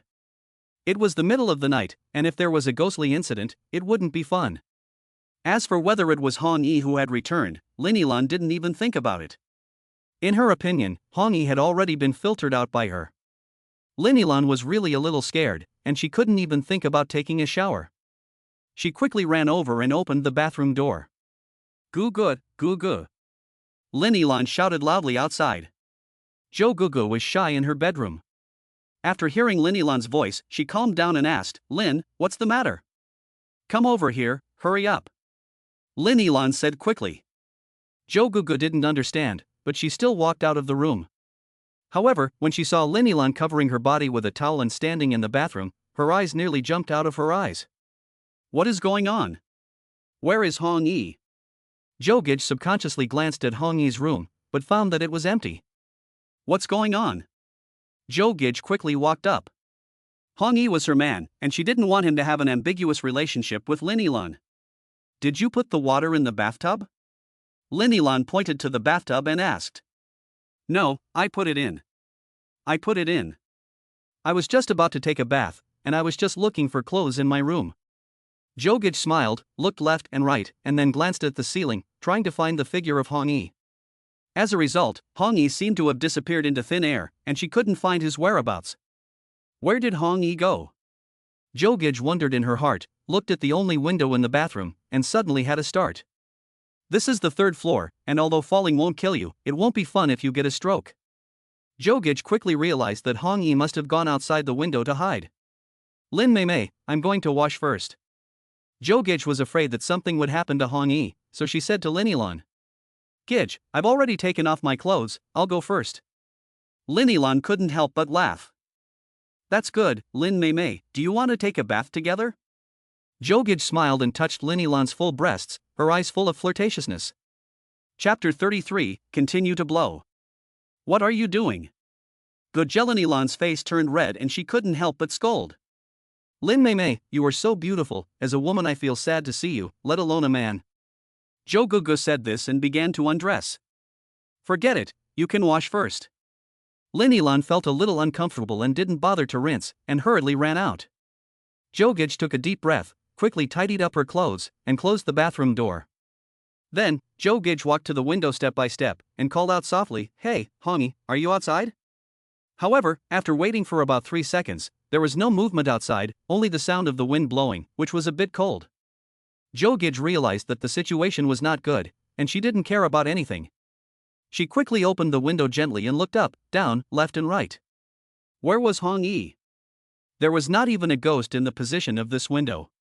Where was Hong Yi? Zhou Gege was a little confused. How could a good person just disappear? Zhou Gege opened the bathroom door in a daze and searched the room again, but still could not find Hong Yi. Zhou Gege was more and more confused. Gege, have you finished washing? Lin Yilan noticed that Zhou Gege seemed to be looking for something, so she asked again, what are you looking for? Have you lost something? The phone. It seems I can't find the phone. Zhou Gege smiled bitterly and looked left and right. The phone? I'll call you. Lin Yilan said, took out her own phone and dialed Zhou Gege's phone. The phone rang, and Zhou Gege's phone rang from her bedroom. It's in your bedroom. Lin Yilan smiled, then looked meaningfully at Zhou Gege and said with a smile, Gege, looking at you like you've lost your mind, where are you looking for your phone? You look like you're looking for. The rest of the sentence, Lin Yilan didn't know how to describe it. In Lin Yilan's opinion, Zhou Gege seemed to be looking for a man, but her relationship with Zhou Gege had not reached that point, so it was better not to make such a joke. Lin, aren't you going to take a shower? Asked Zhou Gege, looking up.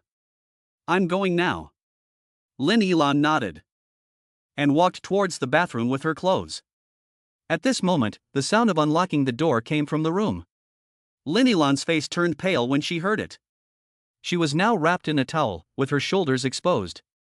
If Hong Yi saw her in this state, it would be embarrassing. Lin Yilan took 3 steps at once and rushed into the bathroom.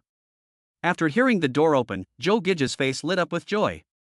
Almost as soon as Lin Yilan ran towards the bathroom, she also rushed to the door and opened it directly. What appeared before her was Hong Yi. The two looked at each other and didn't speak. Ika dang. Suddenly, only the sound of Lin Yilan's scream came from the direction of the bathroom, followed by a muffled sound. Hong Yi and Zhou Gege looked over there. Lin, what's wrong?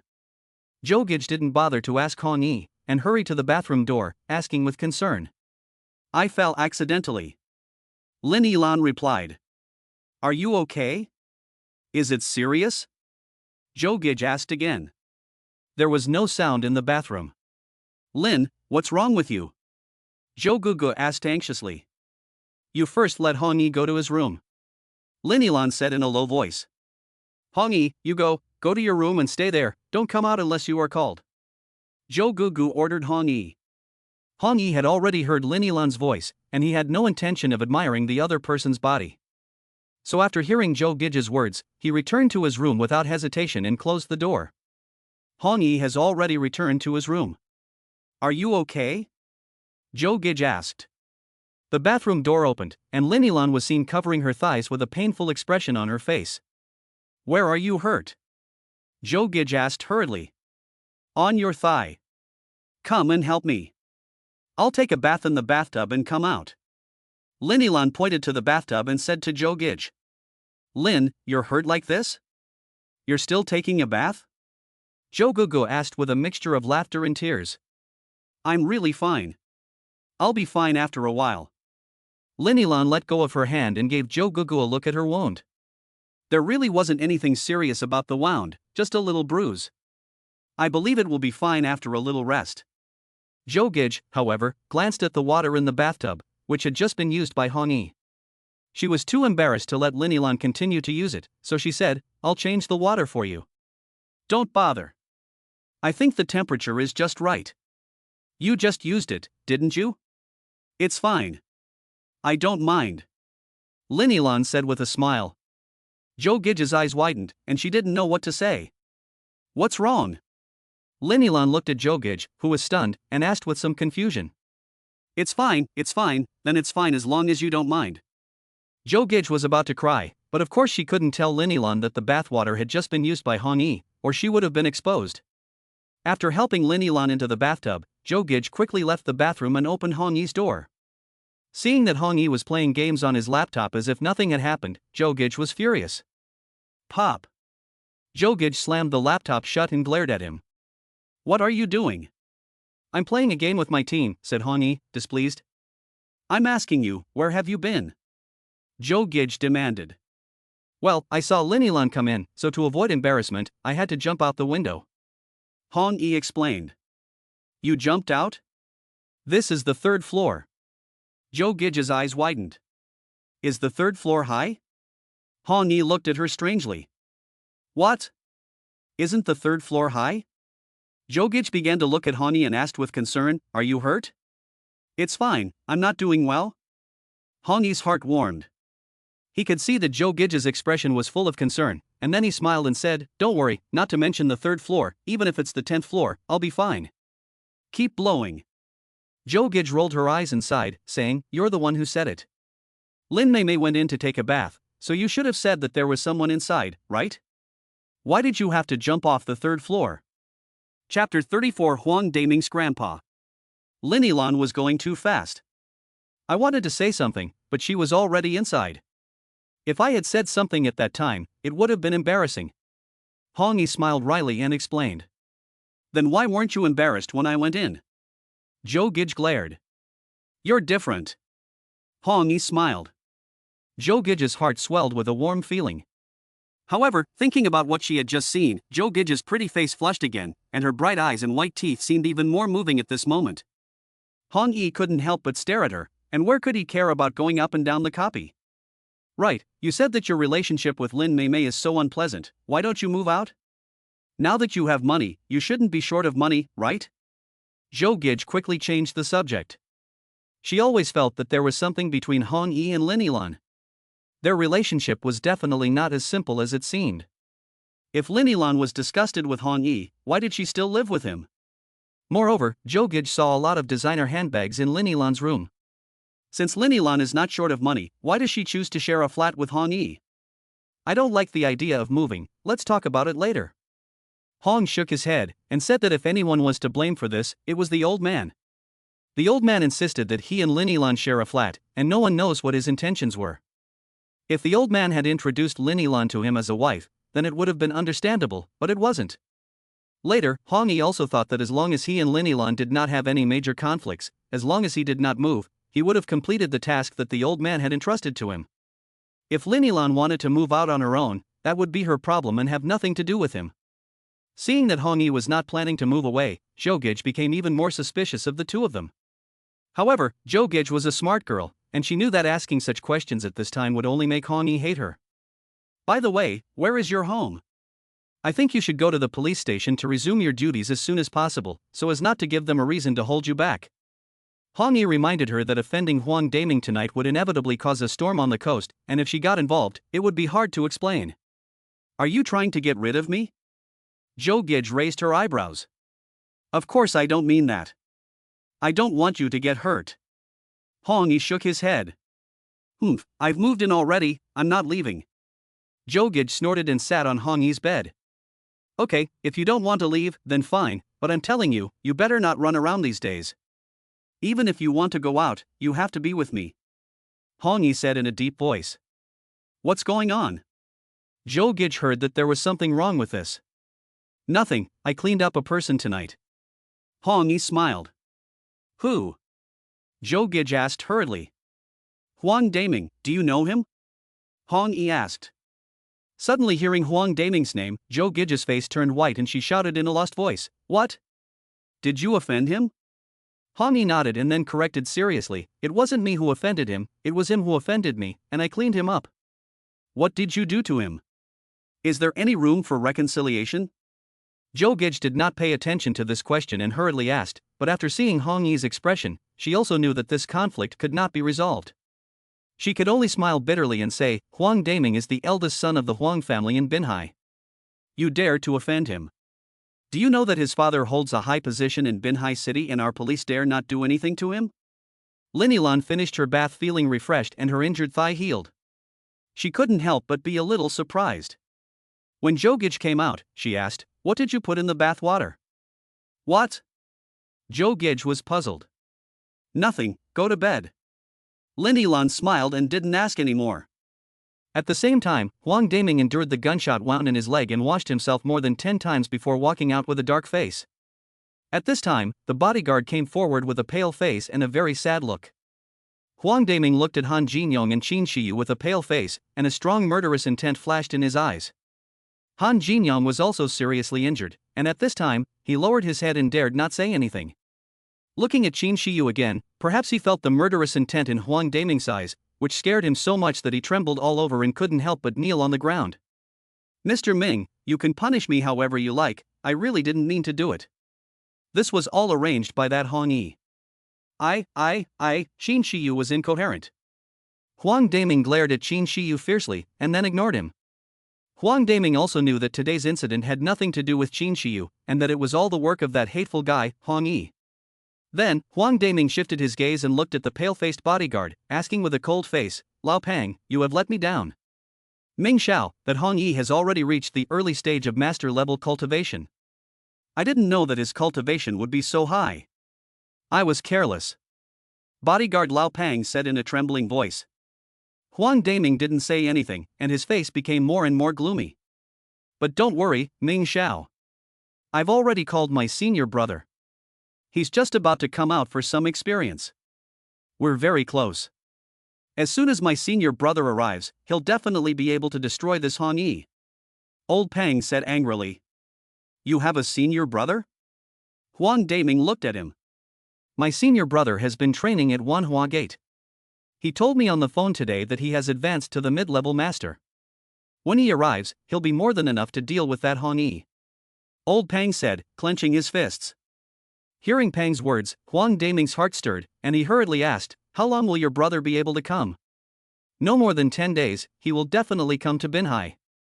Pang explained that there have been many things going on at Wanhua Gate recently, and he had to ask the master in advance if he wanted to come out.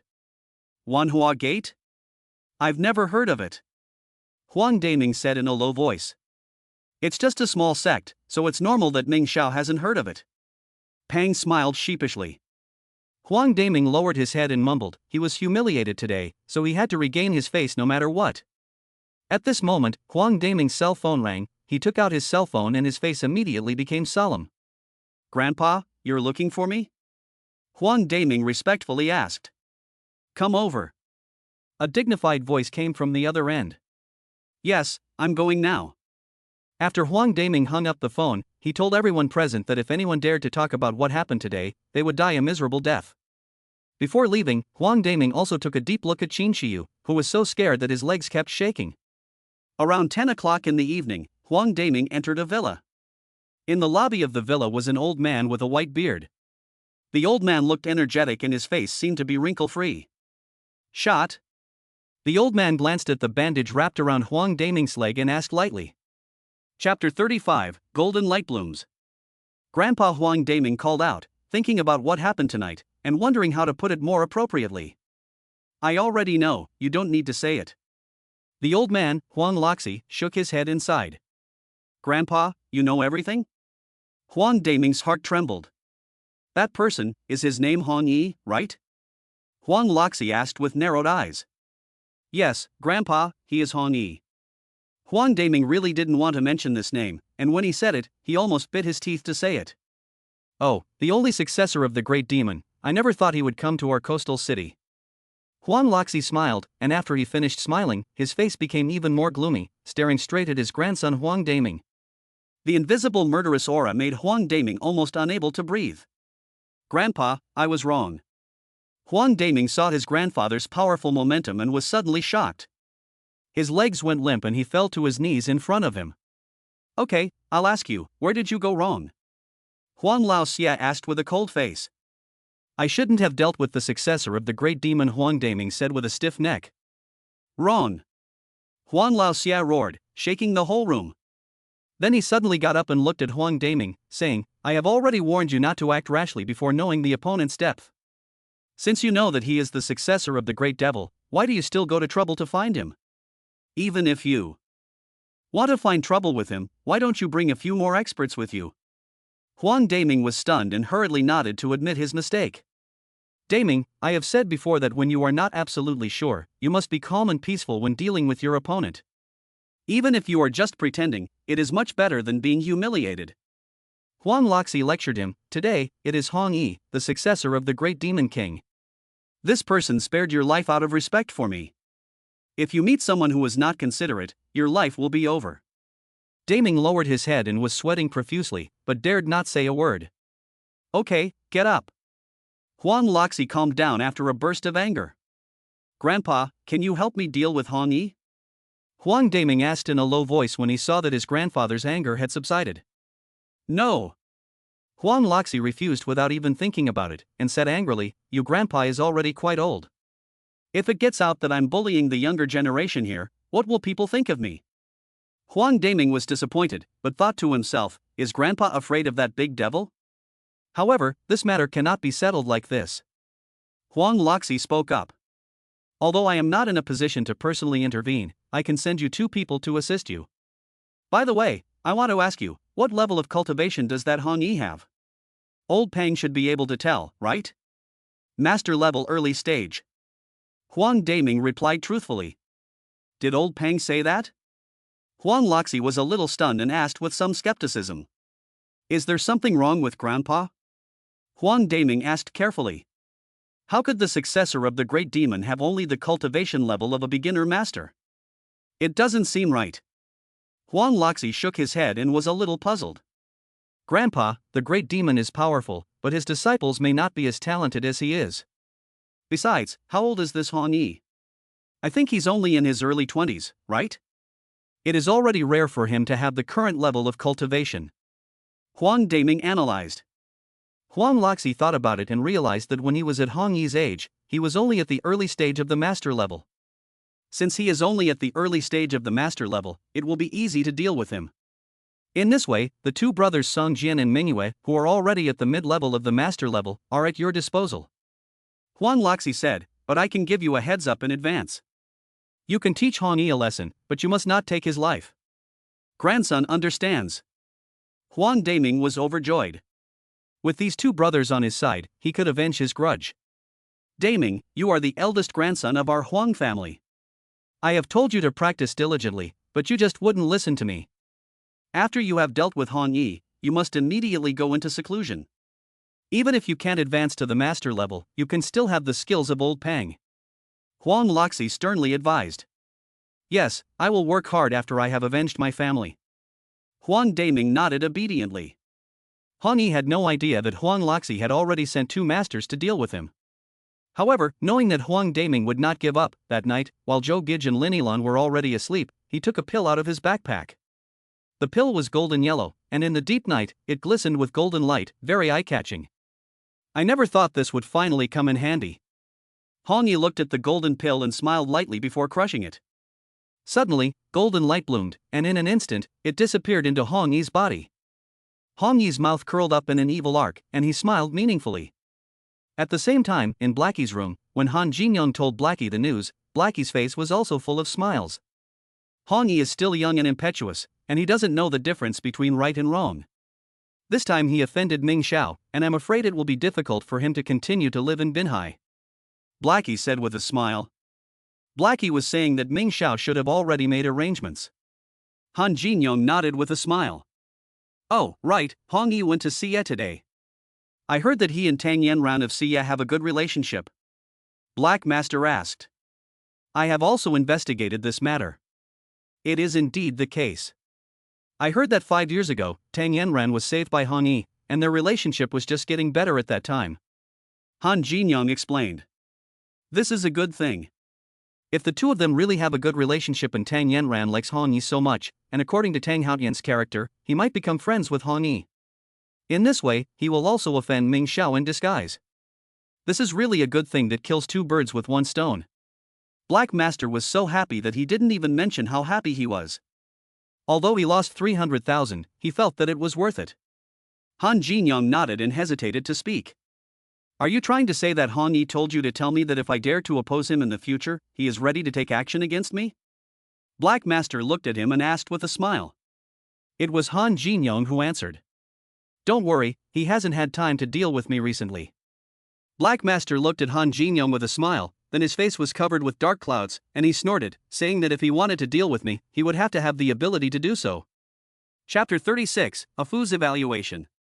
The next day, Han Yi did not sit at home and wait for death, but went to the electronics market to buy a few things and headed towards the address the old man had mentioned. As for Zhou Gege, Han Yi left her at home for safety's sake and told her not to run around. Zhou Gege behaved very obediently this time, nodding seriously. Perhaps she was really scared by Huang Daming's reputation.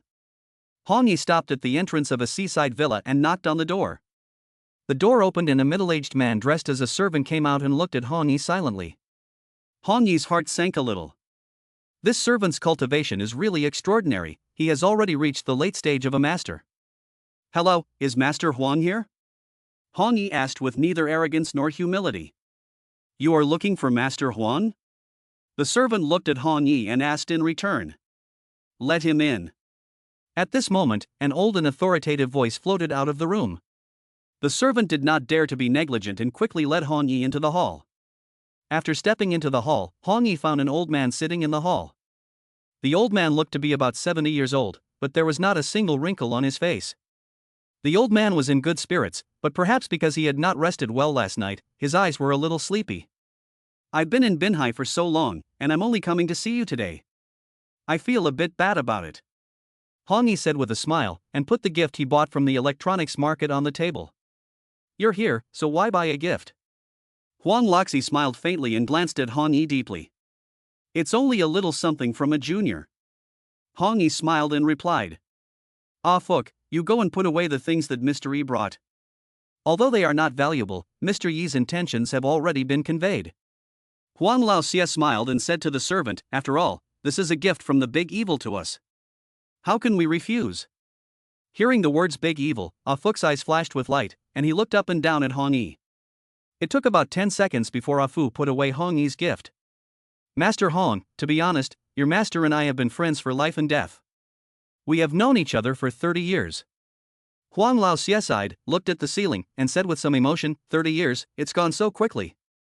Now, both your master and I are old, and the era that belongs to us has also passed. Han Yi smiled and didn't respond. This old guy's attitude has changed quite quickly, but Han Yi knows that this guy is definitely up to no good. Master Yi, I was not a good teacher yesterday. Daming is a child who has no discipline. You were right to discipline him for me. If it were me, I would have disciplined him more strictly than you did. Huang Loxi continued. Huang Loxi, don't worry. Huang Daming is a bit arrogant. Next time I see him, if he still doesn't listen, I will teach him a good lesson. Han Yi smiled and looked at Huang Loxi and said. Hearing these words from Han Yi, Huang Loxi's sharp eyes suddenly swept towards Han Yi. Han Yi, however, looked at him without changing his expression, with a faint smile on his lips. Right, Master Huang Loxi, put away that domineering attitude. Master Huang, it's a bit strange to call you Master Hong, just call me Shaoyi. Han Yi interrupted him before Huang Loxi could finish his sentence. Huang Loxi's eyes narrowed, and then he laughed, covering up his anger. This kid has a lot of nerve. He's called him young master several times, and now this kid is only asking what to call him. It seems that he is fearless. Okay, then I'll be old and call you young master. Huang Loxi smiled and looked at Han Yi, saying, Young master, is your master used to living in Chang'an? Yes, he has been in Chang'an for so many years, how could he not be used to it?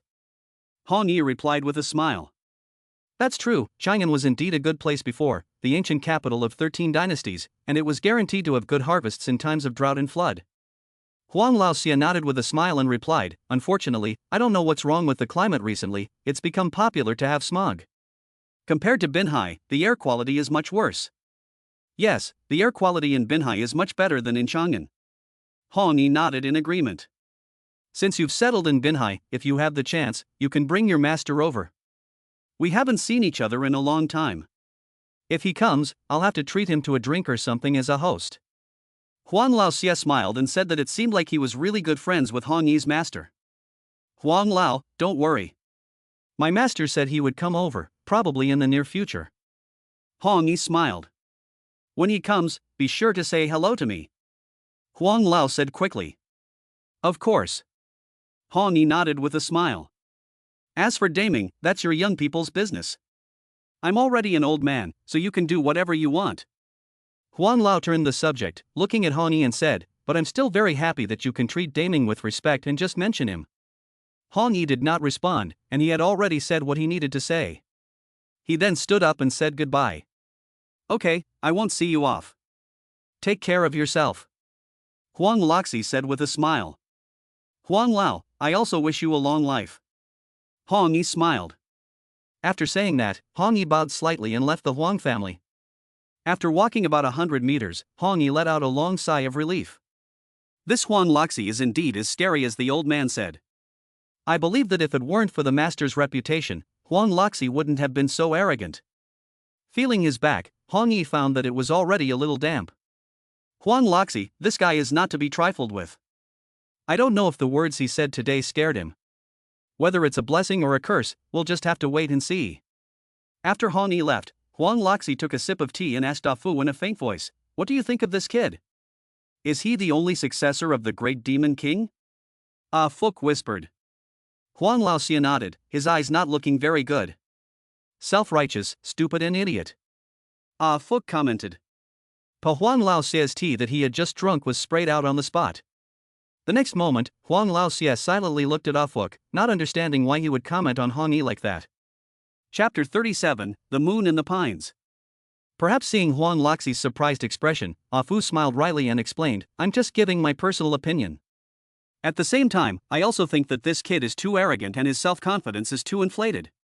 He's not like the other young people I know. Inflated self-confidence? How do you mean? Huang Laoxi asked in return. Master, don't you want to see what gift Hong Yi sent? Ah Fu asked. What did he send? Huang Laoxia smiled and said, what could he possibly send me? It must be some kind of tonic. Aren't these the kinds of things young people send these days? And he also said that the gift he sent was worthless. Ha, I think this brat probably just bought some fake stuff and sent it over. It's not a tonic. I just took a quick look, and it looks like it's some kind of electronic product. Ah Fu's mouth twitched, and he replied. Electronic products? Let me take a look. Huang Laoxi was puzzled and quickly asked Ah Fu to bring Hong Yi's gift over. Soon, Hong Yi's gift box was taken out and placed on the table. An iPhone, an Apple notebook, and an Apple iPad. These three things made Huang Laoxi very puzzled. What did Hong Yi mean by sending this thing? Perhaps, this brat is deliberately humiliating himself? He knew that old people generally didn't play with advanced electronic products. However, Huang Laoxi was not old, he was not unfamiliar with these electronic products, and his family also had a tablet like the iPad. When he was free, he also used the tablet to play chess and games. What did he mean? Ah Fu, what do you think? Huang Laoxi looked at the Apple products on the table and was a bit confused for a moment. Master, if I say it out loud, don't be angry. Ah Fu's lips trembled and he hesitated to speak. What do you mean? You're just going to scold me? But giving me this electronic product is also a way of scolding me? Huang Laoxi was very curious about the deeper meaning of this. Master, Apple's product line currently has a total of 4 sets, namely mobile phones, computers, tablet computers and watches. Now, isn't Apple's electronic products popular? Ah Fu explained that now, Hong Yi only sent a 3-piece set, but there was no watch. Master, what I mean is, do you understand? You think he'll come back next time with a watch and a clock, right? Huang Laoxi's face froze, and he burst into laughter, with a hint of murderous intent in his laughter. Ah ha ha, I see. Perhaps Hong Yi is just a conceited man. Ah Fu lowered his head and continued, a guy with a little bit of early-stage master-level cultivation dares to challenge our master. If he's not the successor of the great demon king, I can personally deal with him without the master's help. Rumor has it that the great demon king went mad some time ago, and it's not clear whether it's true or not. It seems that it was because of this that he withdrew from the world. Huang Laoxi said thoughtfully. Master, are you saying that the great demon king's cultivation level has dropped? Ah Fu's eyes lit up. It's very possible, but judging from Hong Yi's meaning, it doesn't seem to be the case. Huang Luoxi gradually regained his composure and said lightly, whether it's true or not, no one knows. We can only take one step at a time. This gift, throw it away? Ah Fu looked at the gifts on display and asked. After all, it's worth tens of thousands of dollars. Your son is in college, so give it to him to play with. Huang Luoxi smiled and waved his hand. Thank you, sir. Ah Fu nodded. His son has always wanted an Apple electronic product, so he can give this to him. However, when Ah Fu took out the 3 electronic products, he was stunned and then his whole body trembled with anger. Damn it, these 3 Apple electronic products, the mobile phone and the iPad were actually counterfeit, and the Apple laptop was just a model. Ah Fu was furious and smashed the 3 products to pieces on the spot. Ah Fu immediately told Huang Luoxi about this. Huang Luoxi crushed the teacup on the spot, obviously also very angry. Although he really wanted to find Hong Yi to discuss the matter, he felt that he could not afford to lose face. At the same time, he also knew that Hong Yi could be said to have been deceived by accident. Song Jian and Ming Yu were both masters in the middle stage, and it was believed that it would be easy to deal with a small Hong Yi. Huang Luoxi seemed to have already anticipated Hong Yi's tragedy, and a smile appeared on his ever-changing face. At this time, Hong Yi was smiling on his face. He would never spend 20,000 to 30,000 yuan on such a good gift for his opponent. Those knockoff products only cost him 500 yuan. Even so, Hong Yi still felt a little sad. 500 yuan could have been used to treat Zhou Gege to a good meal. This morning, the reason why Hong Yi came to visit Huang Luoxi was to test the depth of the other party's cultivation and see if he could deal with him. At the same time, Hong Yi also wanted to see what attitude Huang Luoxi had, whether he would not personally intervene as the old man had said. After a short conversation, Hong Yi had already seen that Huang Luoxi had no intention of stopping. Although it seemed that he would not personally intervene, he would definitely send someone to deal with him. This could be seen from Huang Daming's urine. These people in the Huang family were not good things. Fortunately, Hong Yi didn't really spend that much money on gifts, or he would have lost a lot. Huang Daming woke up in the morning and waited patiently for the arrival of the 2 gods, Song Jian and Ming Yu. Finally, the 2 gods appeared in his villa. 2 uncles, thank you for your hard work. Huang Daming said respectfully. Ming Xiao, don't mention it. We are happy to do things for you. Song Jian said with a smile. Well, I won't be polite. Huang Daming's eyes flashed with a murderous look, and he said to Song Jian and Ming Yu, Hong Yi's home is in this location. He just went to my grandfather's place and will probably be home soon. You wait for him near his home. As soon as he appears, beat him up badly. Remember, don't kill him, and then bring him to me to be humiliated. No problem, this is easy. Song Jian smiled slightly, thinking that this was not a big deal. The other party is only at the beginning of the master level. Although this person is the successor of the Great Demon King, it is only a matter of teaching him a lesson. I believe that even if the Great Demon King knows, he will not come personally to kill him, right? Besides, this is a matter between young people. The Great Demon King is so old, he can't disregard his own identity and come out of retirement for his own disciple, right? Chapter 38, Hopeless. As for the news that Hong Yi was at the early stage of master-level cultivation, Song Jian and Ming Yu had also carefully analyzed it. At Hong Yi's age, it was already very good to have this level of cultivation. After all, Song Jian and Ming Yu were both in their 30s and had only just advanced to the mid-level of master-level cultivation. Well, I wish you 2 uncles every success here. Huang Daming said happily. He had already thought of how to humiliate Hong Yi later. He would repay the humiliation he had suffered last night with double the humiliation. Song Jian and Ming Yu set off quickly and, according to the information provided by Huang Daming, hid in front of Hong Yi's house and waited patiently for Hong Yi to appear. Hong Yi wanted to go home immediately, but on the way, he saw an old lady fainting in the street. Although he had often seen news reports of old people fainting and then trying to extort money from passers-by, Hong Yi was not the type of person to do that. Besides, no one around him was willing to help. If he just stood there and watched an old lady die in front of him, he would feel sorry for her. Hong Yi was not afraid of being extorted. He was always the one to extort others, and no one had ever dared to extort him. Hong Yi walked over and felt the old lady's pulse. It was a heart attack. If he didn't help her in time, she would probably die. Although Hong Yi was good at martial arts and could use his energy to save her, he didn't want to waste his energy on a stranger. Besides, a disease like this was better treated in a hospital. Hong Yi immediately called 120 for an ambulance. The ambulance arrived quickly, and a little nurse got out of the car first. After seeing the little nurse, Hong Yi's heart tightened and he quickly turned around. "Little Yi brother, how is it you?" However, the little nurse still recognized Hong Yi's back at a glance, and her face was as bright as a flower, and then she jumped and danced to Hong Yi's front. Hong Yi's face was hanging with a bitter smile. This girl really went to work in the hospital. "Miss Tang, what a coincidence." Hong Yi chuckled twice and greeted her. "Little Yi brother, can we call this fate?" Tang Yanran replied with a smile. "Fate, fate." Hong Yi nodded and responded, but in his heart he was thinking about how to get away. This girl is so proactive, and Hong Yi really didn't want to hurt her. "Does little Yi brother know this old lady?"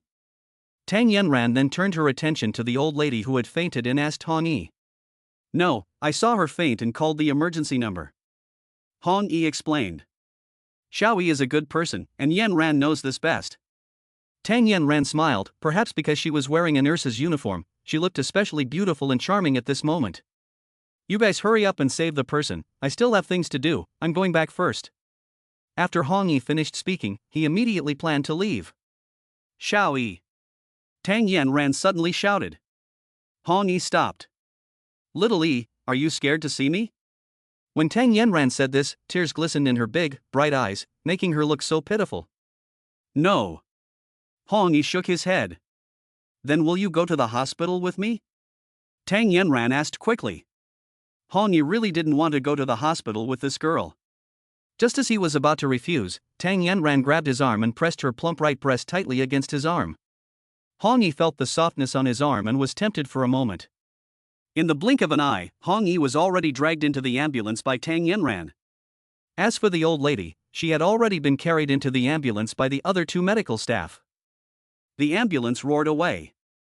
In addition to Hong Yi and Tang Yanran, there was also a driver and two doctors, a man and a woman. The male doctor looked to be about 30 years old, and the female doctor, or rather, the female nurse, was about the same age as Tang Yanran, in her early 20s, with a medium to above average appearance. The two of them saw Tang Yanran leaning closely against Hong Yi, exchanged glances, and already understood the relationship between the two. "Cough cough, Yanran, is this your boyfriend?" The female doctor asked with a smile. "He's very handsome." "Hello, I'm Wang Xiaohua, Yanran's colleague." As she spoke, the female doctor Wang Xiaohua smiled meaningfully at Hong Yi. Hong Yi wanted to explain, but in front of strangers, if he said he wasn't Tang Yanran's boyfriend, Tang Yanran would definitely be very embarrassed.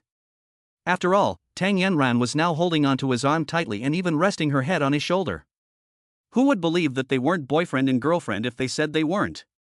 Hong Yi had no choice but to remain silent, which was tantamount to admitting it.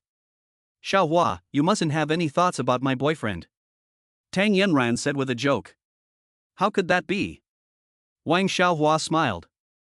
"Look at you, you're staring at the handsome guy with such longing in your eyes, as if you want to eat him up," Tang Yanran said with a smile. "No one doesn't like handsome guys." "I'm just looking, I'm not taking advantage of you," Wang Xiaohua smiled and replied. "You two, stop talking."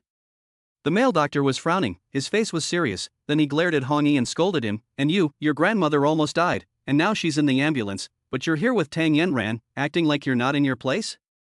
Are you doing your grandmother justice?" Hong Yi was stunned. It was obvious that the male doctor had mistaken him for the old lady's grandson. "Dr. Sun, I think you've misunderstood." Tang Yanran was unhappy. She would not allow anyone to misunderstand her little brother, so she explained with a dark face, "Little brother doesn't know this old lady. He did a good deed to help others. Do you understand?" Dr. Sun smiled coldly, shook his head lightly, and whispered, "In this world, are there still people who are willing to help others?" "What are you muttering about, Dr. Sun?" Tang Yanran frowned and said angrily. "Let's not talk about this. You two don't just chat, go and check her physical condition." Dr. Sun no longer paid attention to the question just now, but instead, in an authoritative tone, ordered Tang Yanran and Wang Xiaohua. Human life is at stake, so Tang Yanran no longer argued with the other party, and quickly took the instrument with Wang Xiaohua to test the old lady. Dr. Sun was also busy, giving instructions from time to time. After 5 minutes, Dr. Sun made a decision, there was no hope, so notify her family immediately. Chapter 39, Saving a Life. Wang Xiaohua shook her head in frustration and quickly fished out the old woman's cell phone to see if she could find her family's contact information. As for Dr. Sun, it seemed that she was used to seeing such things and didn't have any expression on her face. Tang Yanran couldn't bear to see it, and since she had just started working today, it was inauspicious to encounter someone dying in front of her. Tang Yanran's eyes brightened slightly, and she looked at Hong Yi with a pleading gaze. Hong Yi smiled bitterly in his heart. 5 years ago, he saved Tang Yanran by using his own internal energy. At that time, he was young and full of vigor, and the energy had just been born in his body. Out of curiosity, he tried to inject a portion of his energy into Tang Yanran, and unexpectedly, he really saved her life. Nowadays, if Hong Yi had not had Huang Daming's incident, he could have cured the old lady's illness. Hong Yi knew that Huang Loxi or Huang Daming would probably send someone over today, and he had to be on guard. If he provides the energy to the old lady now, then he himself will be in danger. However, seeing Tang Yanran's pitiful eyes, Hong Yi felt a little reluctant. If it really doesn't work, go home and take a shower later to restore the energy as soon as possible. After making up his mind, Hong Yi nodded to Tang Yanran and said, "I'll try it." Dr. Sun glanced at Hong Yi and smiled contemptuously, without saying anything. However, Dr. Sun was somewhat curious. A dying patient, even if he tried, could he still save this old lady? I advise you not to meddle in other people's business. Now the patient's family has not been contacted. If you save her, it's fine, but if you kill her, your kind-heartedness will probably be taken as a threat. Dr. Sun said lightly. Hong Yi knew that Dr. Sun was advising him out of goodwill. In this kind of situation, most people would avoid it as much as possible. Who would do something stupid for no reason? Hong Yi also knew the stakes involved. The old lady had called the ambulance herself, and now she was dying. If her family were unreasonable, it would be hard to say what would happen. However, Hong Yi had never been afraid of anything. He was more worried about how much of his energy would be used up than about being sued by the old lady's family. Ignoring Dr. Sun, Hong Yi pinched the old lady's pulse and took a quick look at her condition. As Dr. Sun had said, the old lady was beyond help. Or to put it in modern medical terms, her heart was about to stop beating. What's more, the old lady had terminal liver cancer. Even if she hadn't had a heart attack today, she wouldn't have lived for more than a month. Hong Yi smiled bitterly to himself. He could cure the old lady's illness, but with her body in such a condition, he would have to treat some of the cancer cells in order to save her life. If 70% of his energy is used up, if he encounters a normal thug, it's okay, but if he encounters old Pang from last night, Hong Yi will only have the option of running away. However, after seeing Tang Yanran's hopeful gaze, Hong Yi ultimately could not bear to refuse. Anyway, he will find a place to take a bath later, and his energy will be restored. Of course, it would be best not to encounter Huang Loxi's people during this time, otherwise it would be bad. Little E, if it doesn't work, just forget it. Tang Yanran also saw the hesitation in Hong Yi's eyes and said a few words of persuasion. Try it. Hong Yi sighed softly, then gritted his teeth and transferred the energy in his body to the old lady's body. Seeing Hong Yi holding the old lady's arm like this, without any expression, Dr. Sun shook his head and suddenly felt that this kid must be pretending, trying to please the little beauty Tang Yanran. Of course, Hong Yi could not possibly save the old lady's life by sending energy into her body in front of a stranger. The energy he had just sent had already killed some of the cancer cells in the old lady's body. Yes. Tang Yanran quickly took out the silver needles and handed them over. Hong Yi symbolically took 6 silver needles and stuck them into the old lady's body. Dr. Sun frowned. What was this kid doing? What does that position have to do with the heart? However, in Dr. Sun's opinion, the old lady was already beyond help, and he had already kindly reminded him, but he was still making a big fuss here. While Hong Yi was treating the old lady, Wang Xiaohua finally found her family and told them what was going on. Just as Dr. Sun looked at Hong Yi with disdain, a shocking scene appeared. The old lady suddenly grunted, then rolled over and opened her eyes. Dr. Sun stared at her in disbelief. Are you okay, old lady? Tang Yanran asked, concerned. Where am I? The old lady looked left and right, then suddenly realized, I think I fainted. Am I in an ambulance? Yes. Tang Yanran nodded with a smile. You saved me, didn't you? Thank you, doctor. When the old lady saw Dr. Sun, she subconsciously thought that he had saved her. After all, he was the only one on the ambulance who looked like a real doctor. After saying this, the old lady gratefully held Dr. Sun's hand and kept thanking him. Dr. Sun's face turned red and white, and he moved his lips, not knowing how to say it. However, he was not the kind of person who could not tell right from wrong. He smiled bitterly and said, "Old lady, it wasn't me who saved you. It was this gentleman." The old lady then looked at Hong Yi intently, her expression a little dazed.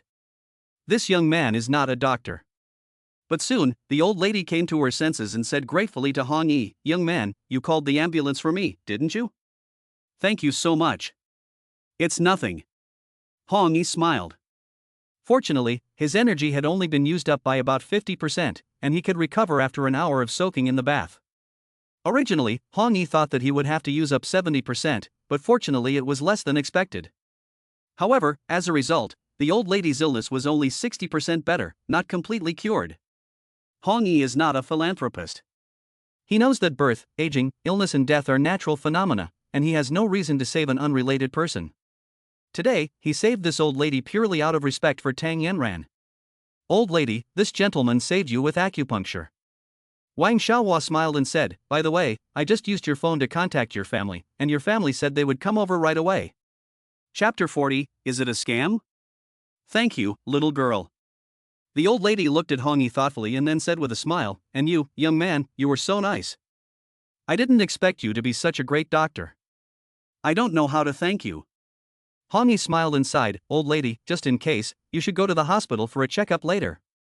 "Okay, no problem." The old lady agreed readily. At this time, the ambulance had already arrived at the hospital.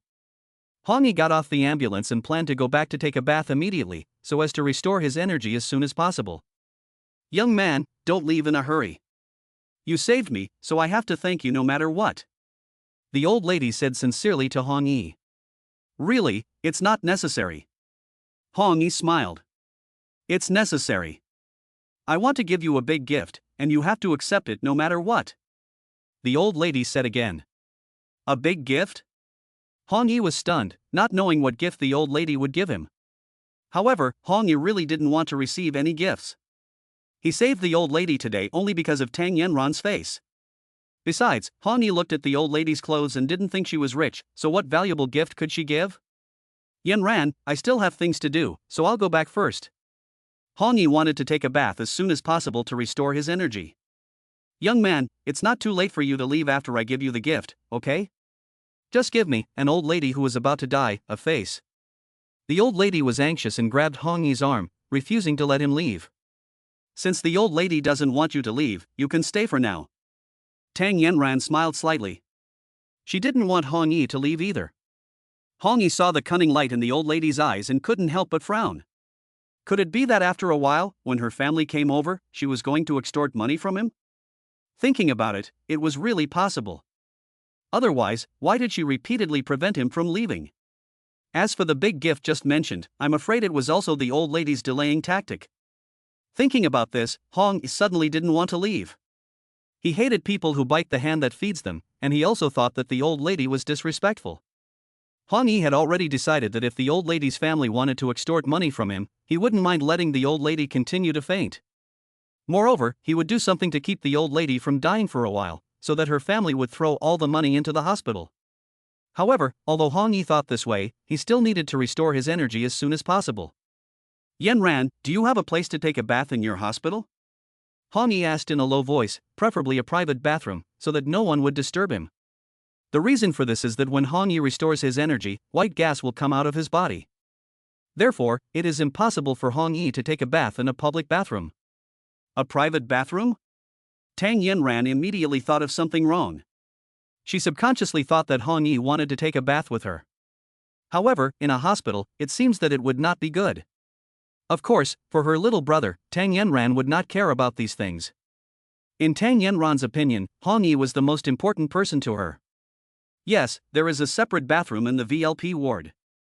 I will arrange it for Brother Xiaoyi after I have arranged for the old lady."